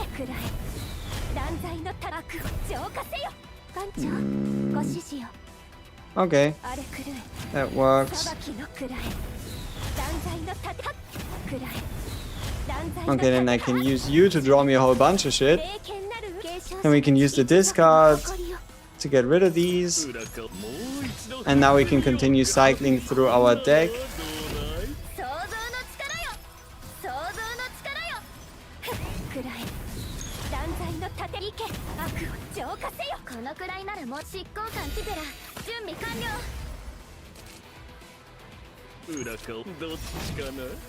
How have we done 44,000 damage? I swear I haven't done much this turn.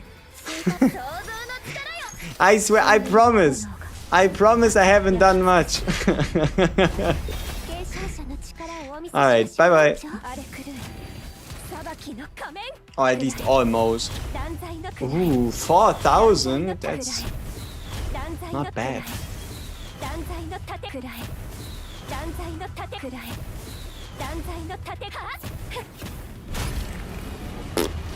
Enemy proof. Is FEI partner must have? No. We always manage to make everybody look godlike. Yeah, that happens when you have a plan and things work together. It's always pretty good. Easy clap indeed. I might want to try FEI plus Yuki. I might be jank, but it could have possibilities. I can see it work if you do like a AP morale generator Yuki. Because you should probably be able to sneak out enough draw. And then you also you can just treat Yuki as a bit of a sub DPS, which is cool enough. Man, the thing is, you know what I was asking for? I asked the devs if they can give us a sandbox mode. You know? It's like pretty much just a area where you can determine, basically a sandbag, right? A sandbag that you can hit for infinite amount of damage. And just to like min-max and see what can a deck really do. Because 200,000 health on a boss is not enough anymore.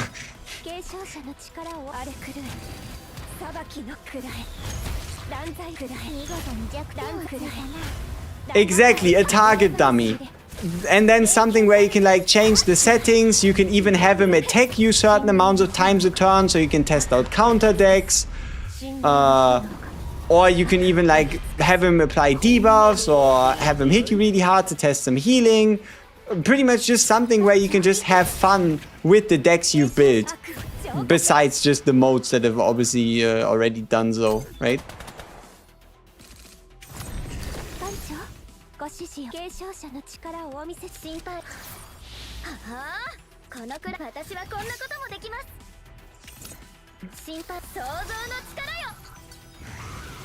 Can you ask them when we're getting another agony unit, pretty please?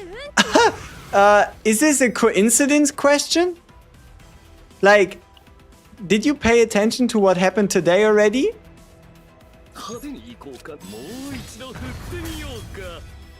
Like, let me see. Ordinary Joe 578. Tell me, is this a genuine question and you don't know what happened today?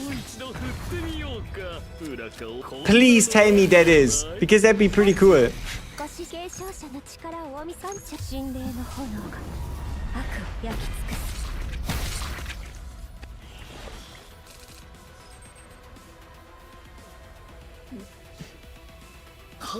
Just got in. Alright, awesome. Season 4 is basically confirmed to be a dot season or a debuff season. Something like that. Based on the seasonal effects, right? Based on the seasonal effects, or based on the effects of the seasonal mechanic, it is basically gonna be a dot/debuff season for season 4. And chances are high that we're also gonna see agony come back as well. So poisons, bleeds, burns, agony, all of that stuff is on the table now.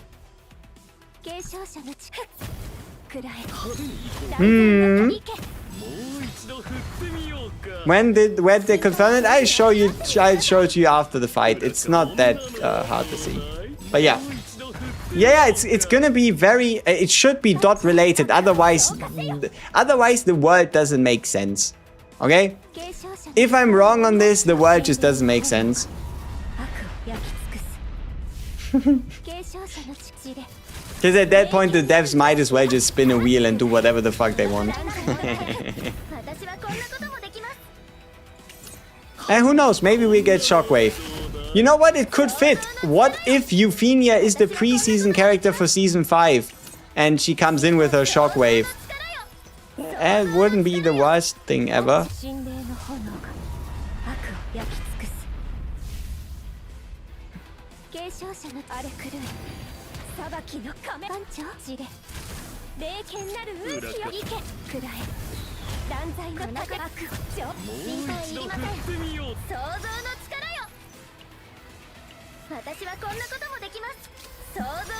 You better one turn the boss or you will shot you with the vulnerability that the dogs gave me. Ah, we'll be fine. Isn't it AoE focused? Nah, I don't think so.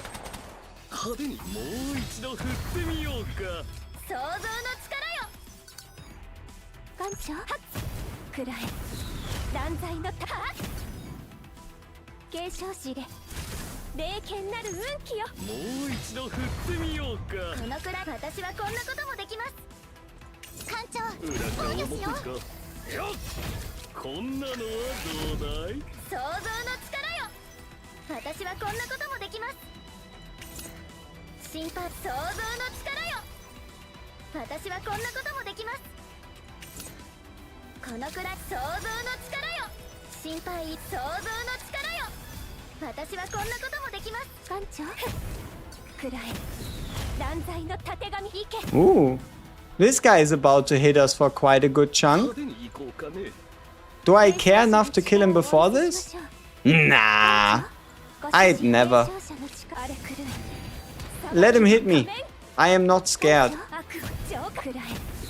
断罪のたたこのくらいならくらえ断罪のたて。私はこんなこともできます。心配想像の力よ。裏かこんなのはどうだい。派手にもう一度振ってみようか。もう一度振ってみよう。こんなのはどうだい。想像の力よ。想像の力よ。この執行官ティテラ準備完了。 3 instinct attribute banner incoming. Sure. 力をお見せしましょう。艦長行けくらえ断罪のたたく。裏かこんなのはどうだい。私はこんなこともできます。心配執行官の実力をお見せします。このくらい想像の力よ。想像の力よ。想像の力よ。私はこんなこともできます。心配私はこんなこともできます。想像の力よ。このくらい私はこんなこともできます。心配想像の力よ。くらえ断罪の盾いけ。悪上こんなのはどうだい。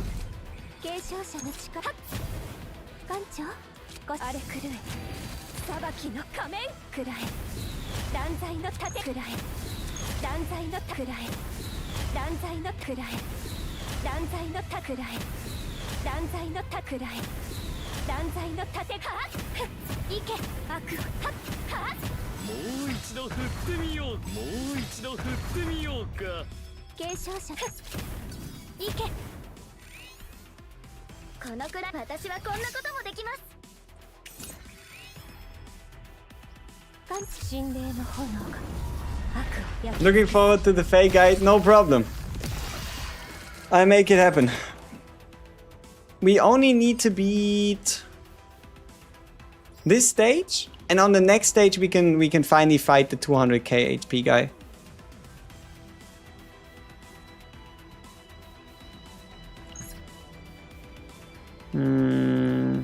Okay, let's get one standard draw. 断罪の盾が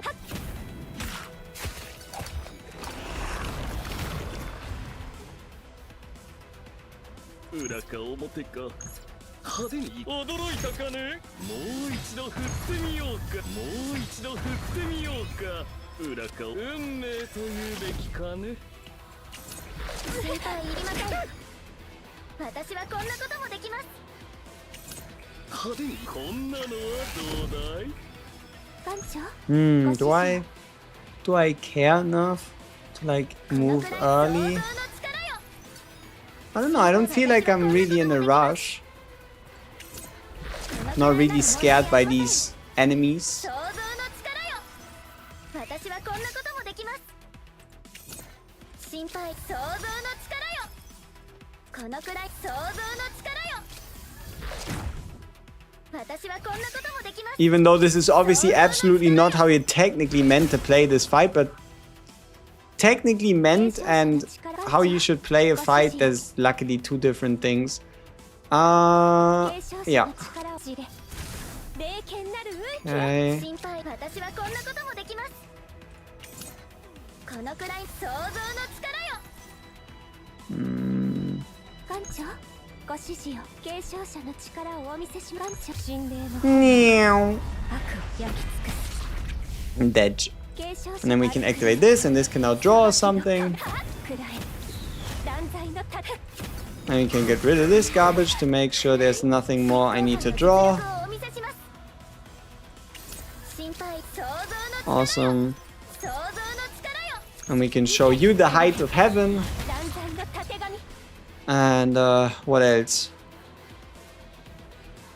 I don't know. 悪を Take a hit.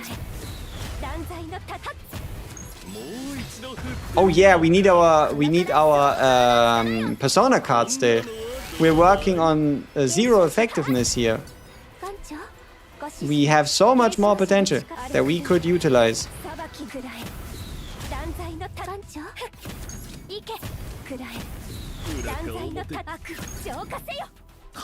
Whee!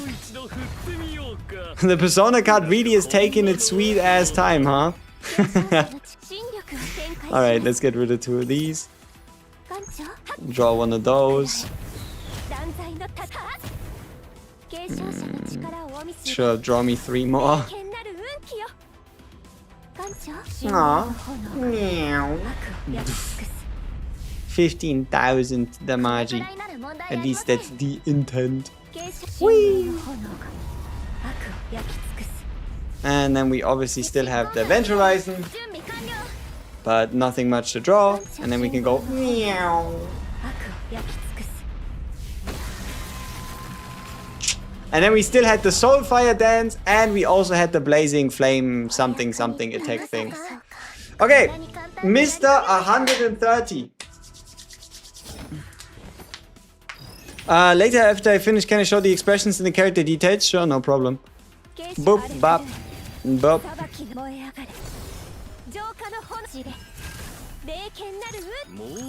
Hey, Chester, what's up, what's up?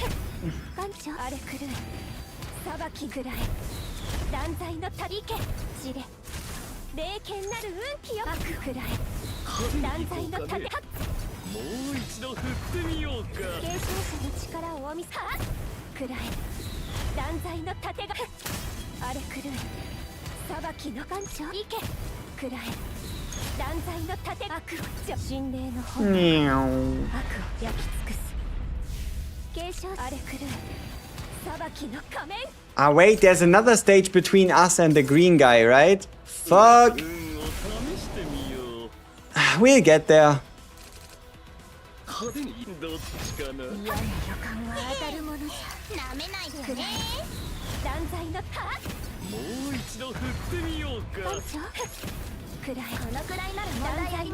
Yeah, 135, yeah.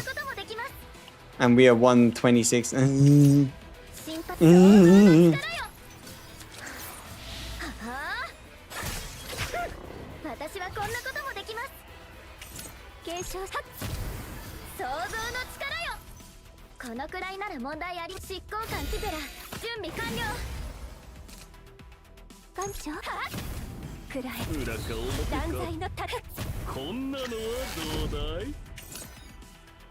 Whoops.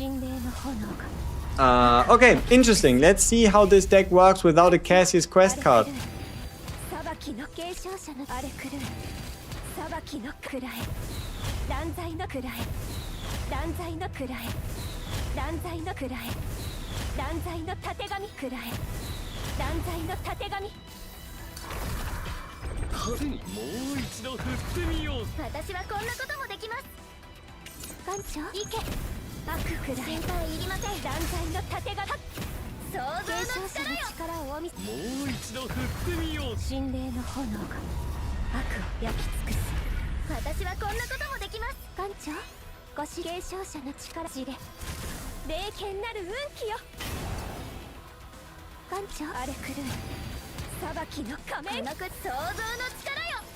Do we know the order the season 4 characters are releasing? Yeah, it's right to left.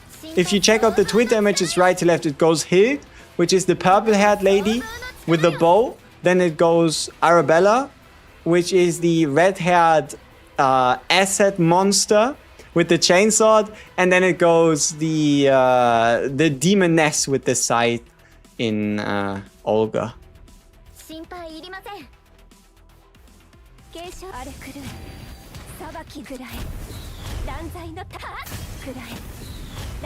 The bow girl, the red girl, and the bready girl. I thought mine were a little bit more cinematic, but you probably aren't far from the truth. Think I need to pull on FEI or wait the next limited? Brother, you can pull on whoever you want. As far as I can tell, the next limited is most likely gonna be in like 100 days. Like the next limited is probably going to be the anniversary limited in around October. So do what you must. If you think you want to wait that long, if you don't want to pull any characters because you want to get like 7 copies of the next limited, then do that. If that's not in your interest, then don't do it.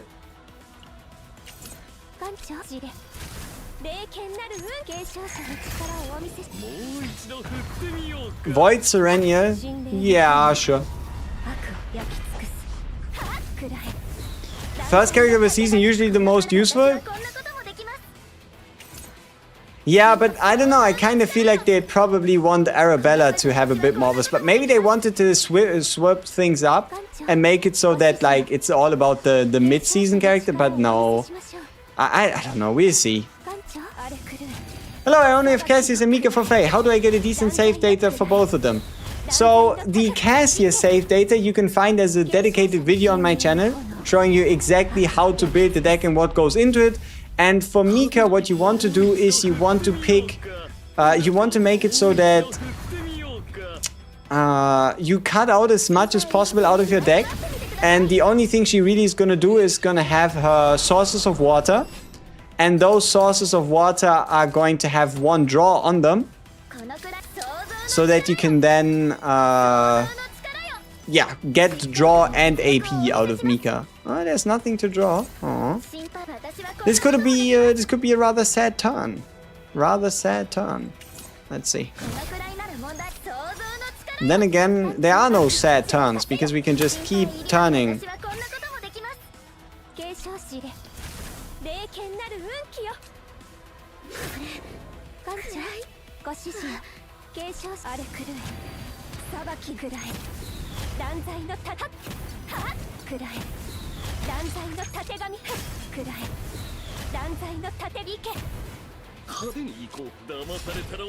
Whoops. I fucked up. I missed the order.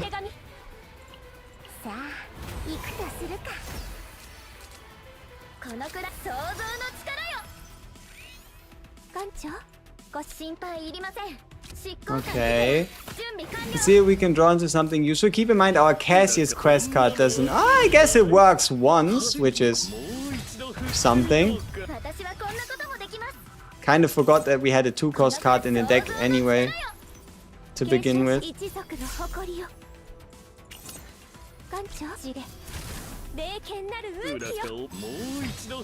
Our turn shall never end. Hey, nice, we found the X cost. Sweet.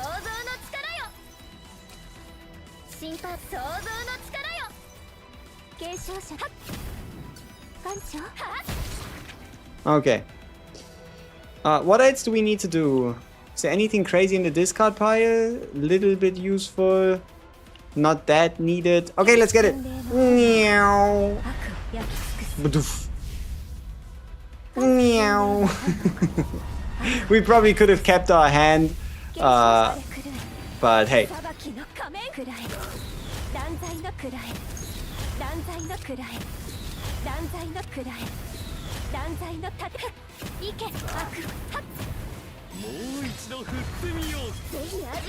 So much going on, huh?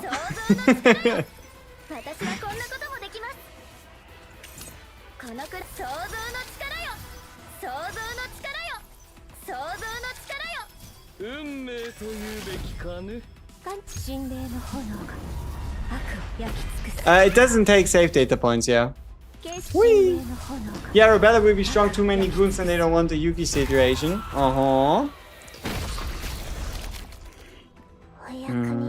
When is the enemy's turn? Never! What enemy's turn? The only turn the enemies have is the chance to hit me. If they don't capitalize, it's JJ. Alright.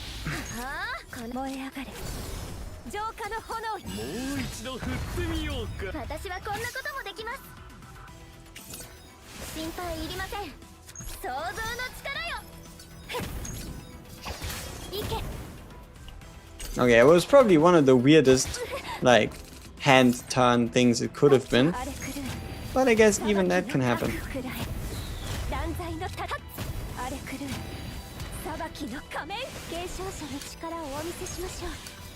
地で霊剣なる運気よはっくらえ断罪のた私はこんなこともできます。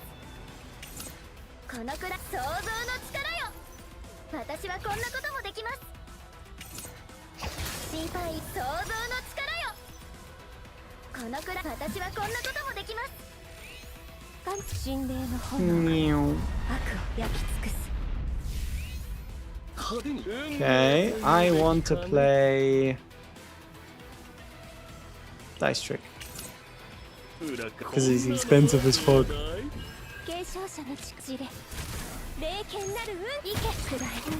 Hey, quest card. And this time we're actually gonna pick the right quest card.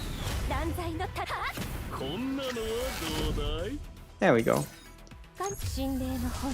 Tell screen readies now is put Cassius and you're good to go. And that's the truth for any of the 4-star supports if they're well built. Be it a Nia, a Ray. You could technically even put in a barrel depending on what kind of build you end up and what kind of plan you're looking for. But yeah, having a like Cassius is just really solid. He gives damage buffs and he gives draw, and he doesn't cost a lot of AP himself. So what more could you want, right? Bigger damage buffs, more draw, but outside of that,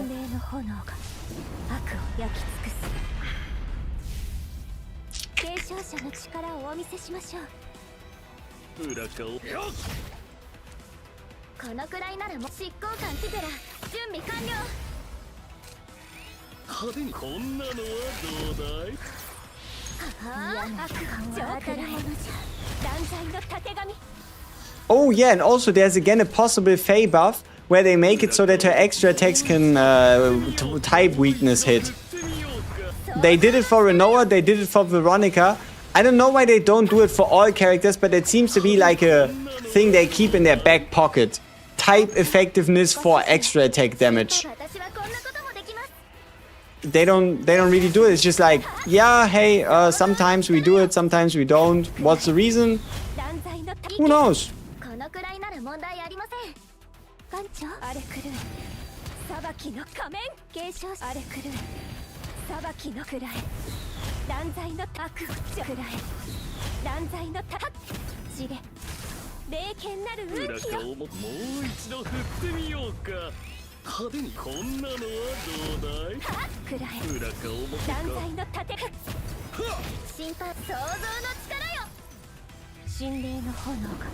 Poor Tressa left drowning while Cassius roams free.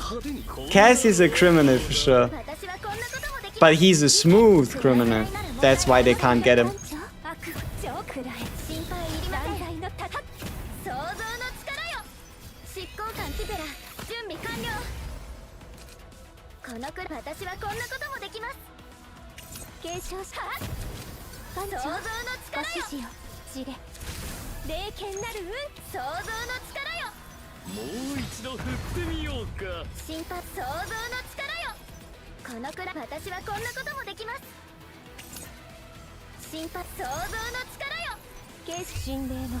What do you think of FEI so far?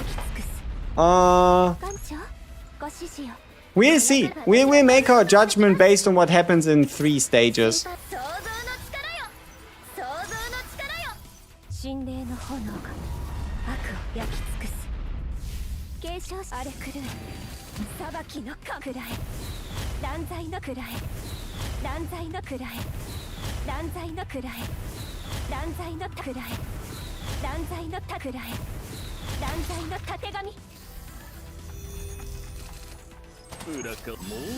Or 3 waves, better said.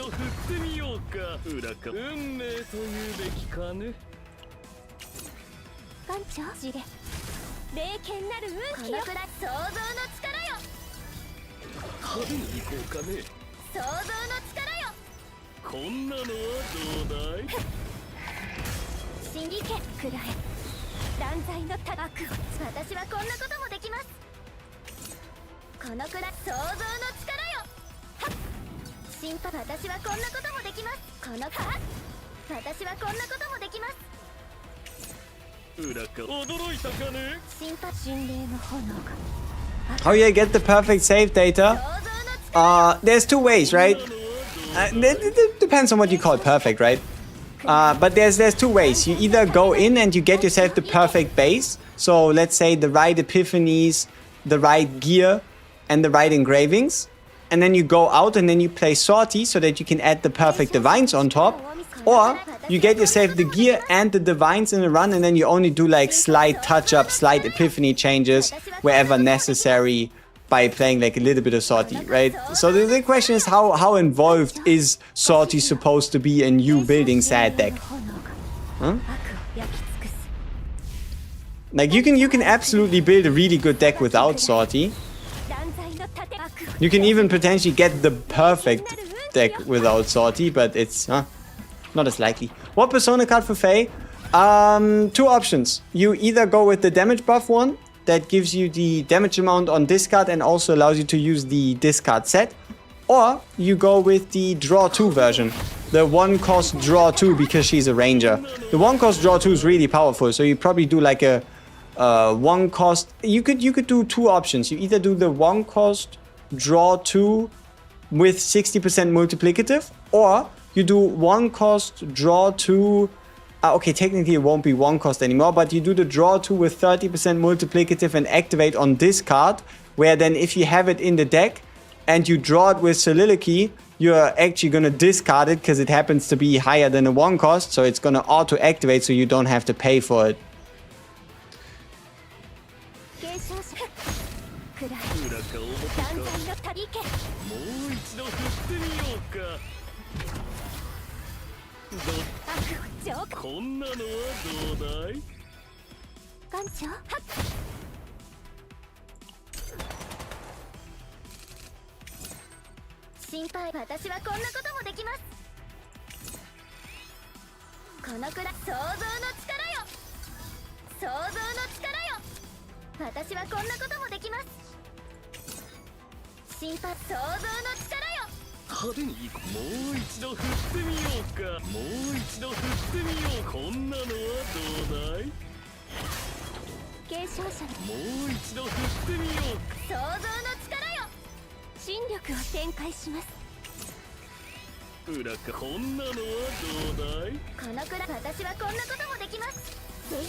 Alright, let's see. Let's get it. Let's see what he got for us. Or better said, let's see what we got for him. That's a little unfortunate that we have a creation and destruction in its exhaust version in our hand. This shouldn't even be in the deck at this point, but what can you do about it?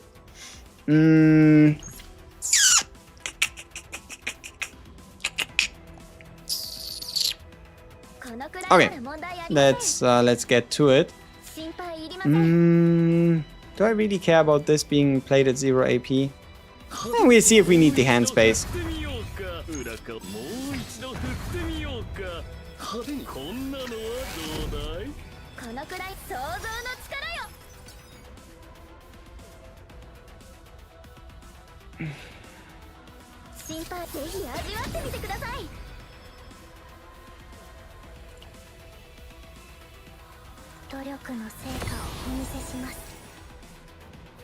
I did not expect that.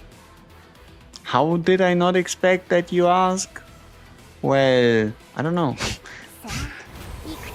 But yeah, it makes sense that we draw the Blazing War because it's an exhaust card.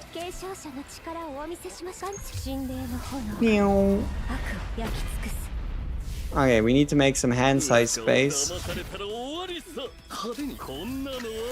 We can continue this turn.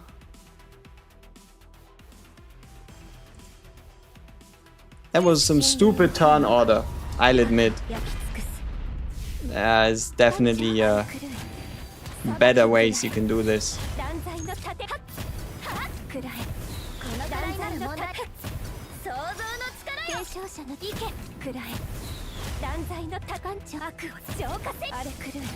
Yeah, we're doing a bunch of damage without like the proper damage buffs. It's just, I don't know, what can I do about it?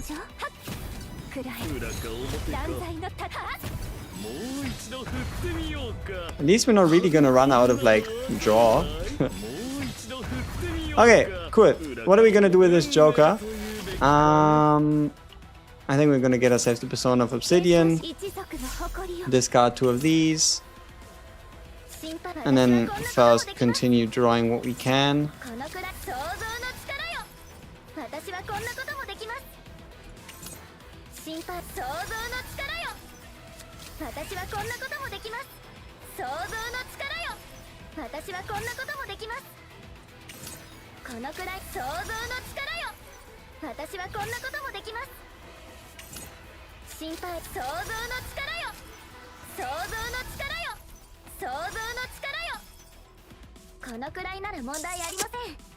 A bit of a waste for AP, but it's not like we have anything else we need to play, so... Huh.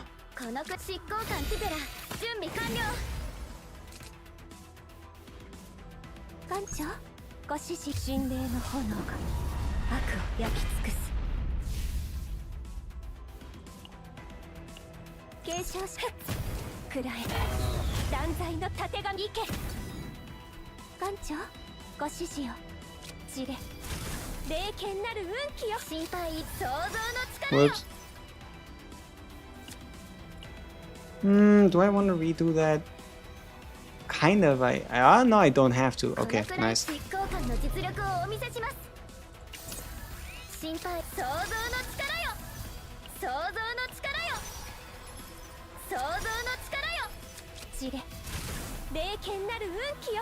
Okay, awesome.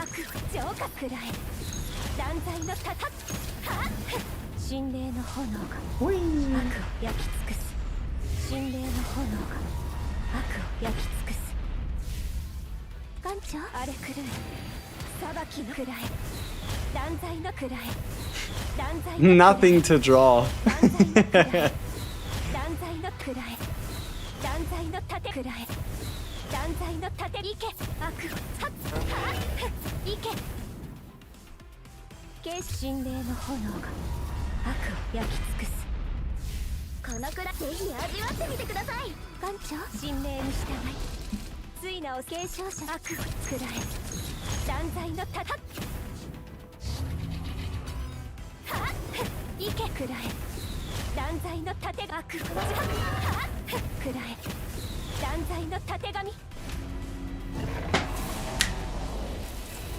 Shebang.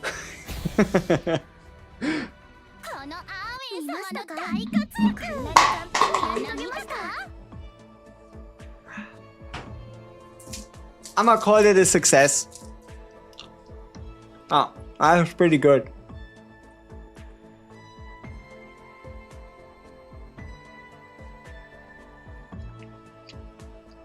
Strong Pei. Big Fei damage. I'll show you the Fei deck, no problem. It doesn't have to be exactly like this. See, the thing is, it's not optimized. We played a draw 9 while our deck was empty. But sure. I'll move things out of the way. So, Corrupted Gauntlet for the win. Amorphous Cube.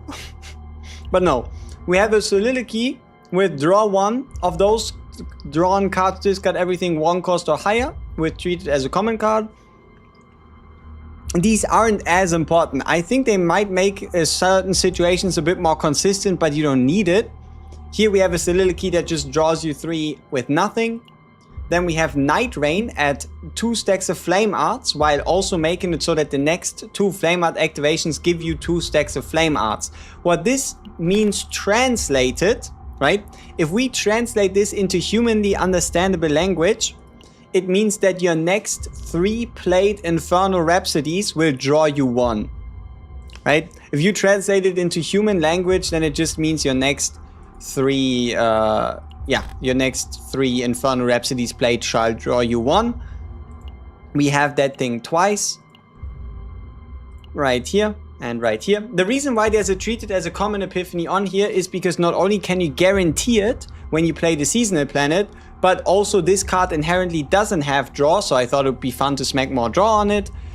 Then here we have the Soulfire Dance, which gives us a bunch of Flame Art stacks, so we played it at 9, meaning we got 18 stacks of Flame Arts or 6 triggers of Flame Arts, right? We also then got 9 Heaven's Fall Descent stacks. And then we also have this where we add an additional hit to Flame Arts.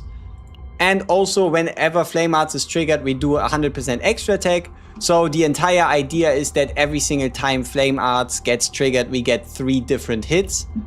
Then we have the discard and damage amount persona. And here. So yeah, we have a the casties you can find on YouTube how I build them. Also, it wasn't perfect because we weren't even able to increase the action count of the guy. So we were missing out on, for example, these action count increase buffs here. We also have one of those on FEI, so there could have been a bit more damage there. And then the Typhara deck was pretty simple. The Predict Quantum Seed with draw, base draw with gain 1 AP 4 times. A Form Convergence that just draws you the form conversion thingies. It's kind of a waste. I think you're better off getting the draw 3 plus duplicate effect. Then here this Creation and Destruction, just to get it, you could also cut it. Doesn't really make a difference. Dual Creation, so that when 2 cards are created, we create an identical, just allowing us to get more of the archetypes. And then you can see it doesn't have an epiphany, but it could also be the base version. And then we have an Event Horizon, and that's pretty much it. Isn't the extra attack common weapon an upgrade to your FEI deck? 10% crit chance is 10% crit chance. It's hard to say. 10% crit chance is 10% crit chance. So the 35% extra attack damage, it would apply to her, right? Because it would work for the why is she down here? Ah, because the other guys are all level 61. Yeah. I always forget. So annoying. But yeah. It wouldn't apply to the X, for example, right? To this Heaven's Fall. It wouldn't apply to Heaven's Fall, but it would apply to the Flame Arts damage. So yeah, you know what? It's actually not that bad. It's actually not that bad. Yo. It's the same as RFS then. Simple difference. This crit chance works on Flame Arts trigger. When Flame Arts reaches stacks extra attack, like this crit chance is global crit chance. The RFS is only 0 cost card based crit chance. So that's the difference maker here, right? This one is only for attack cards with the cost of 0, whereas this one is global 10% crit chance.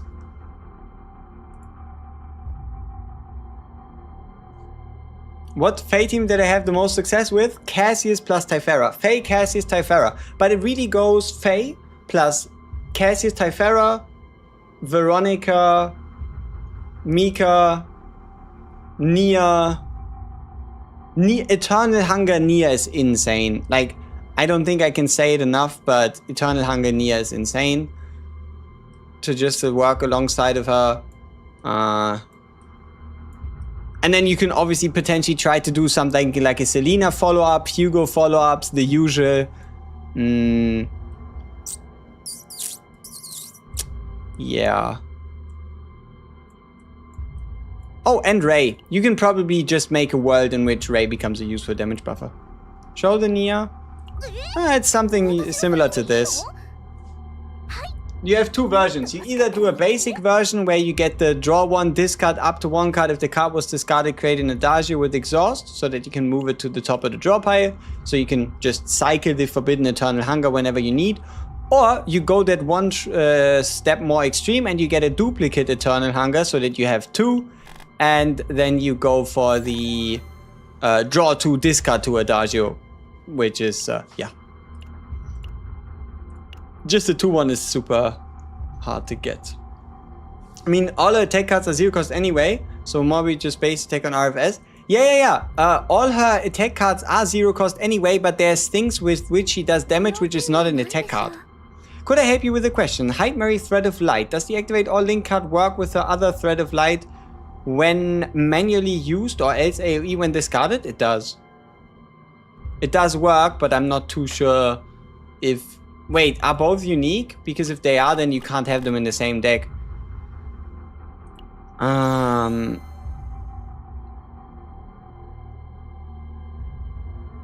no, yeah, you could have them together. I'm just not too sure why you would want to do that. But sure, it works. Is FEI just avoid Serenial? No, because Serenial doesn't have draw power. She's kind of like a Void Veronica, but as a main DPS. She's like Veronica if Veronica were to deal damage. But she's also more awkward to use with others if she's not the one that's meant to do the damage. But you can do it. Like, for example, cutting Exorcist formation and then using her to just draw 0 cost cards. Drawing, 0 or X cost cards. Or even having her as like a draw 1, draw 2. It gets the job done. Like for example, don't forget, when this one gives you a stack of flame arts, enough to make it 3, it draws 1. So for example, that means that this card effectively becomes draw 3. Because it gives you 2 stacks of flame arts, so the next you play gives you 1 draw. The one you after you play gives you 1 draw, and the one you after play also gives you 1 draw. Will we have a limited this season or the next season? Probably season 5. I mean, we'll have it confirmed, but in like...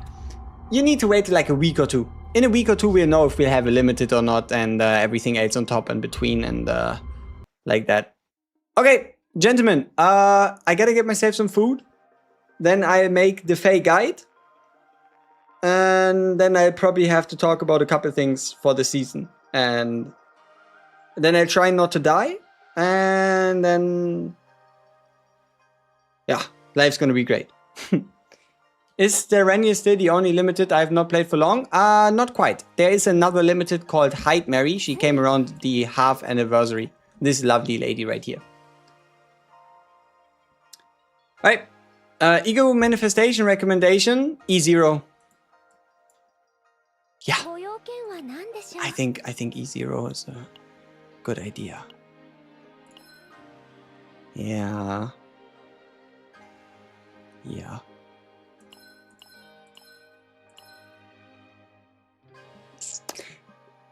This 120% damage bonus to flame arts on the E6 is kinda cool, but also it's like way too far. But it's pretty cool. Like, her E6 is strong, but whose E6 isn't strong, right? Bro, she good? She good. How do you get a second copy of Eternal Hunger? You need to find the rare version of the copy event in the Season 1 planet, because this allows you to copy forbidden cards. Alright. WG's, but ignore me. I was thinking about a different card variant, deactivate or link cards card.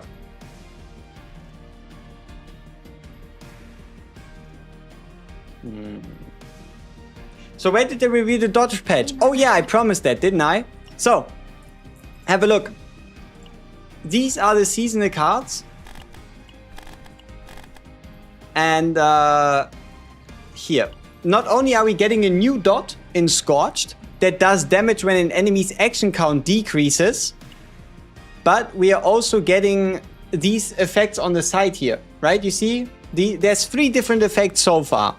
The first one allows you to, on draw, apply a debuff, like for example Agony. The second part is when a debuff is applied, you have a chance to draw. And the third part, not that important. Second category, when an enemy X inflicts the debuff Agony. Crit chance for any present, not that important. No, what really gives it away has to be Claim. 3 buff effect, when a harmful effect is applied, morale, and now is the most important one. The +5 increases damage over time amount by 20%. It is not just agony damage amount, it is damage over time amount. And as we all know, there isn't really any realistic damage over time amount at the moment anyway. So why would they specifically boost damage over time amount by 20%? What we then also have is obviously the Scorch debuff, and then attack here for 1 turn, damage amount dealt per harmful effect possessed by the enemy, per harmful effect shield, damage amount per harmful effect, vulnerable to targets that have a harmful effect, extra damage if agony or storage state. So yeah, there's a good chance that Arabella is like a passion scorch unit.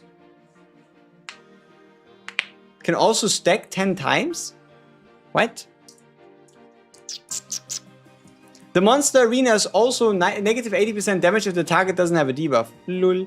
In before they introduce a new dot unit, it's gonna be burn, poison. Yeah, it's gonna be bleed, burns, poisons, agony, everything's on the table. This is the new season? No, the new season is in 3 weeks. This is the... is she top or flop? I would say she's top, but she's not must pull. If you like her, you can pull for her. You can pull off over 200,000 damage in a turn with her, but she is not a must pull. So if you like her design, if you like her animations, if you like anything else about her, do go for her. If you don't, then you won't. Did you find her strong after the test or average? I mean, we one-shot stage 135 of the tower. I would say that qualifies as being strong. Alright. Thank you all so much for joining. If you want to rewatch the tower fight, it's at the end of the stream. If not, you can wait for my guide, update, increase, so on, so forth, epiphany ratings, blah, blah, blah.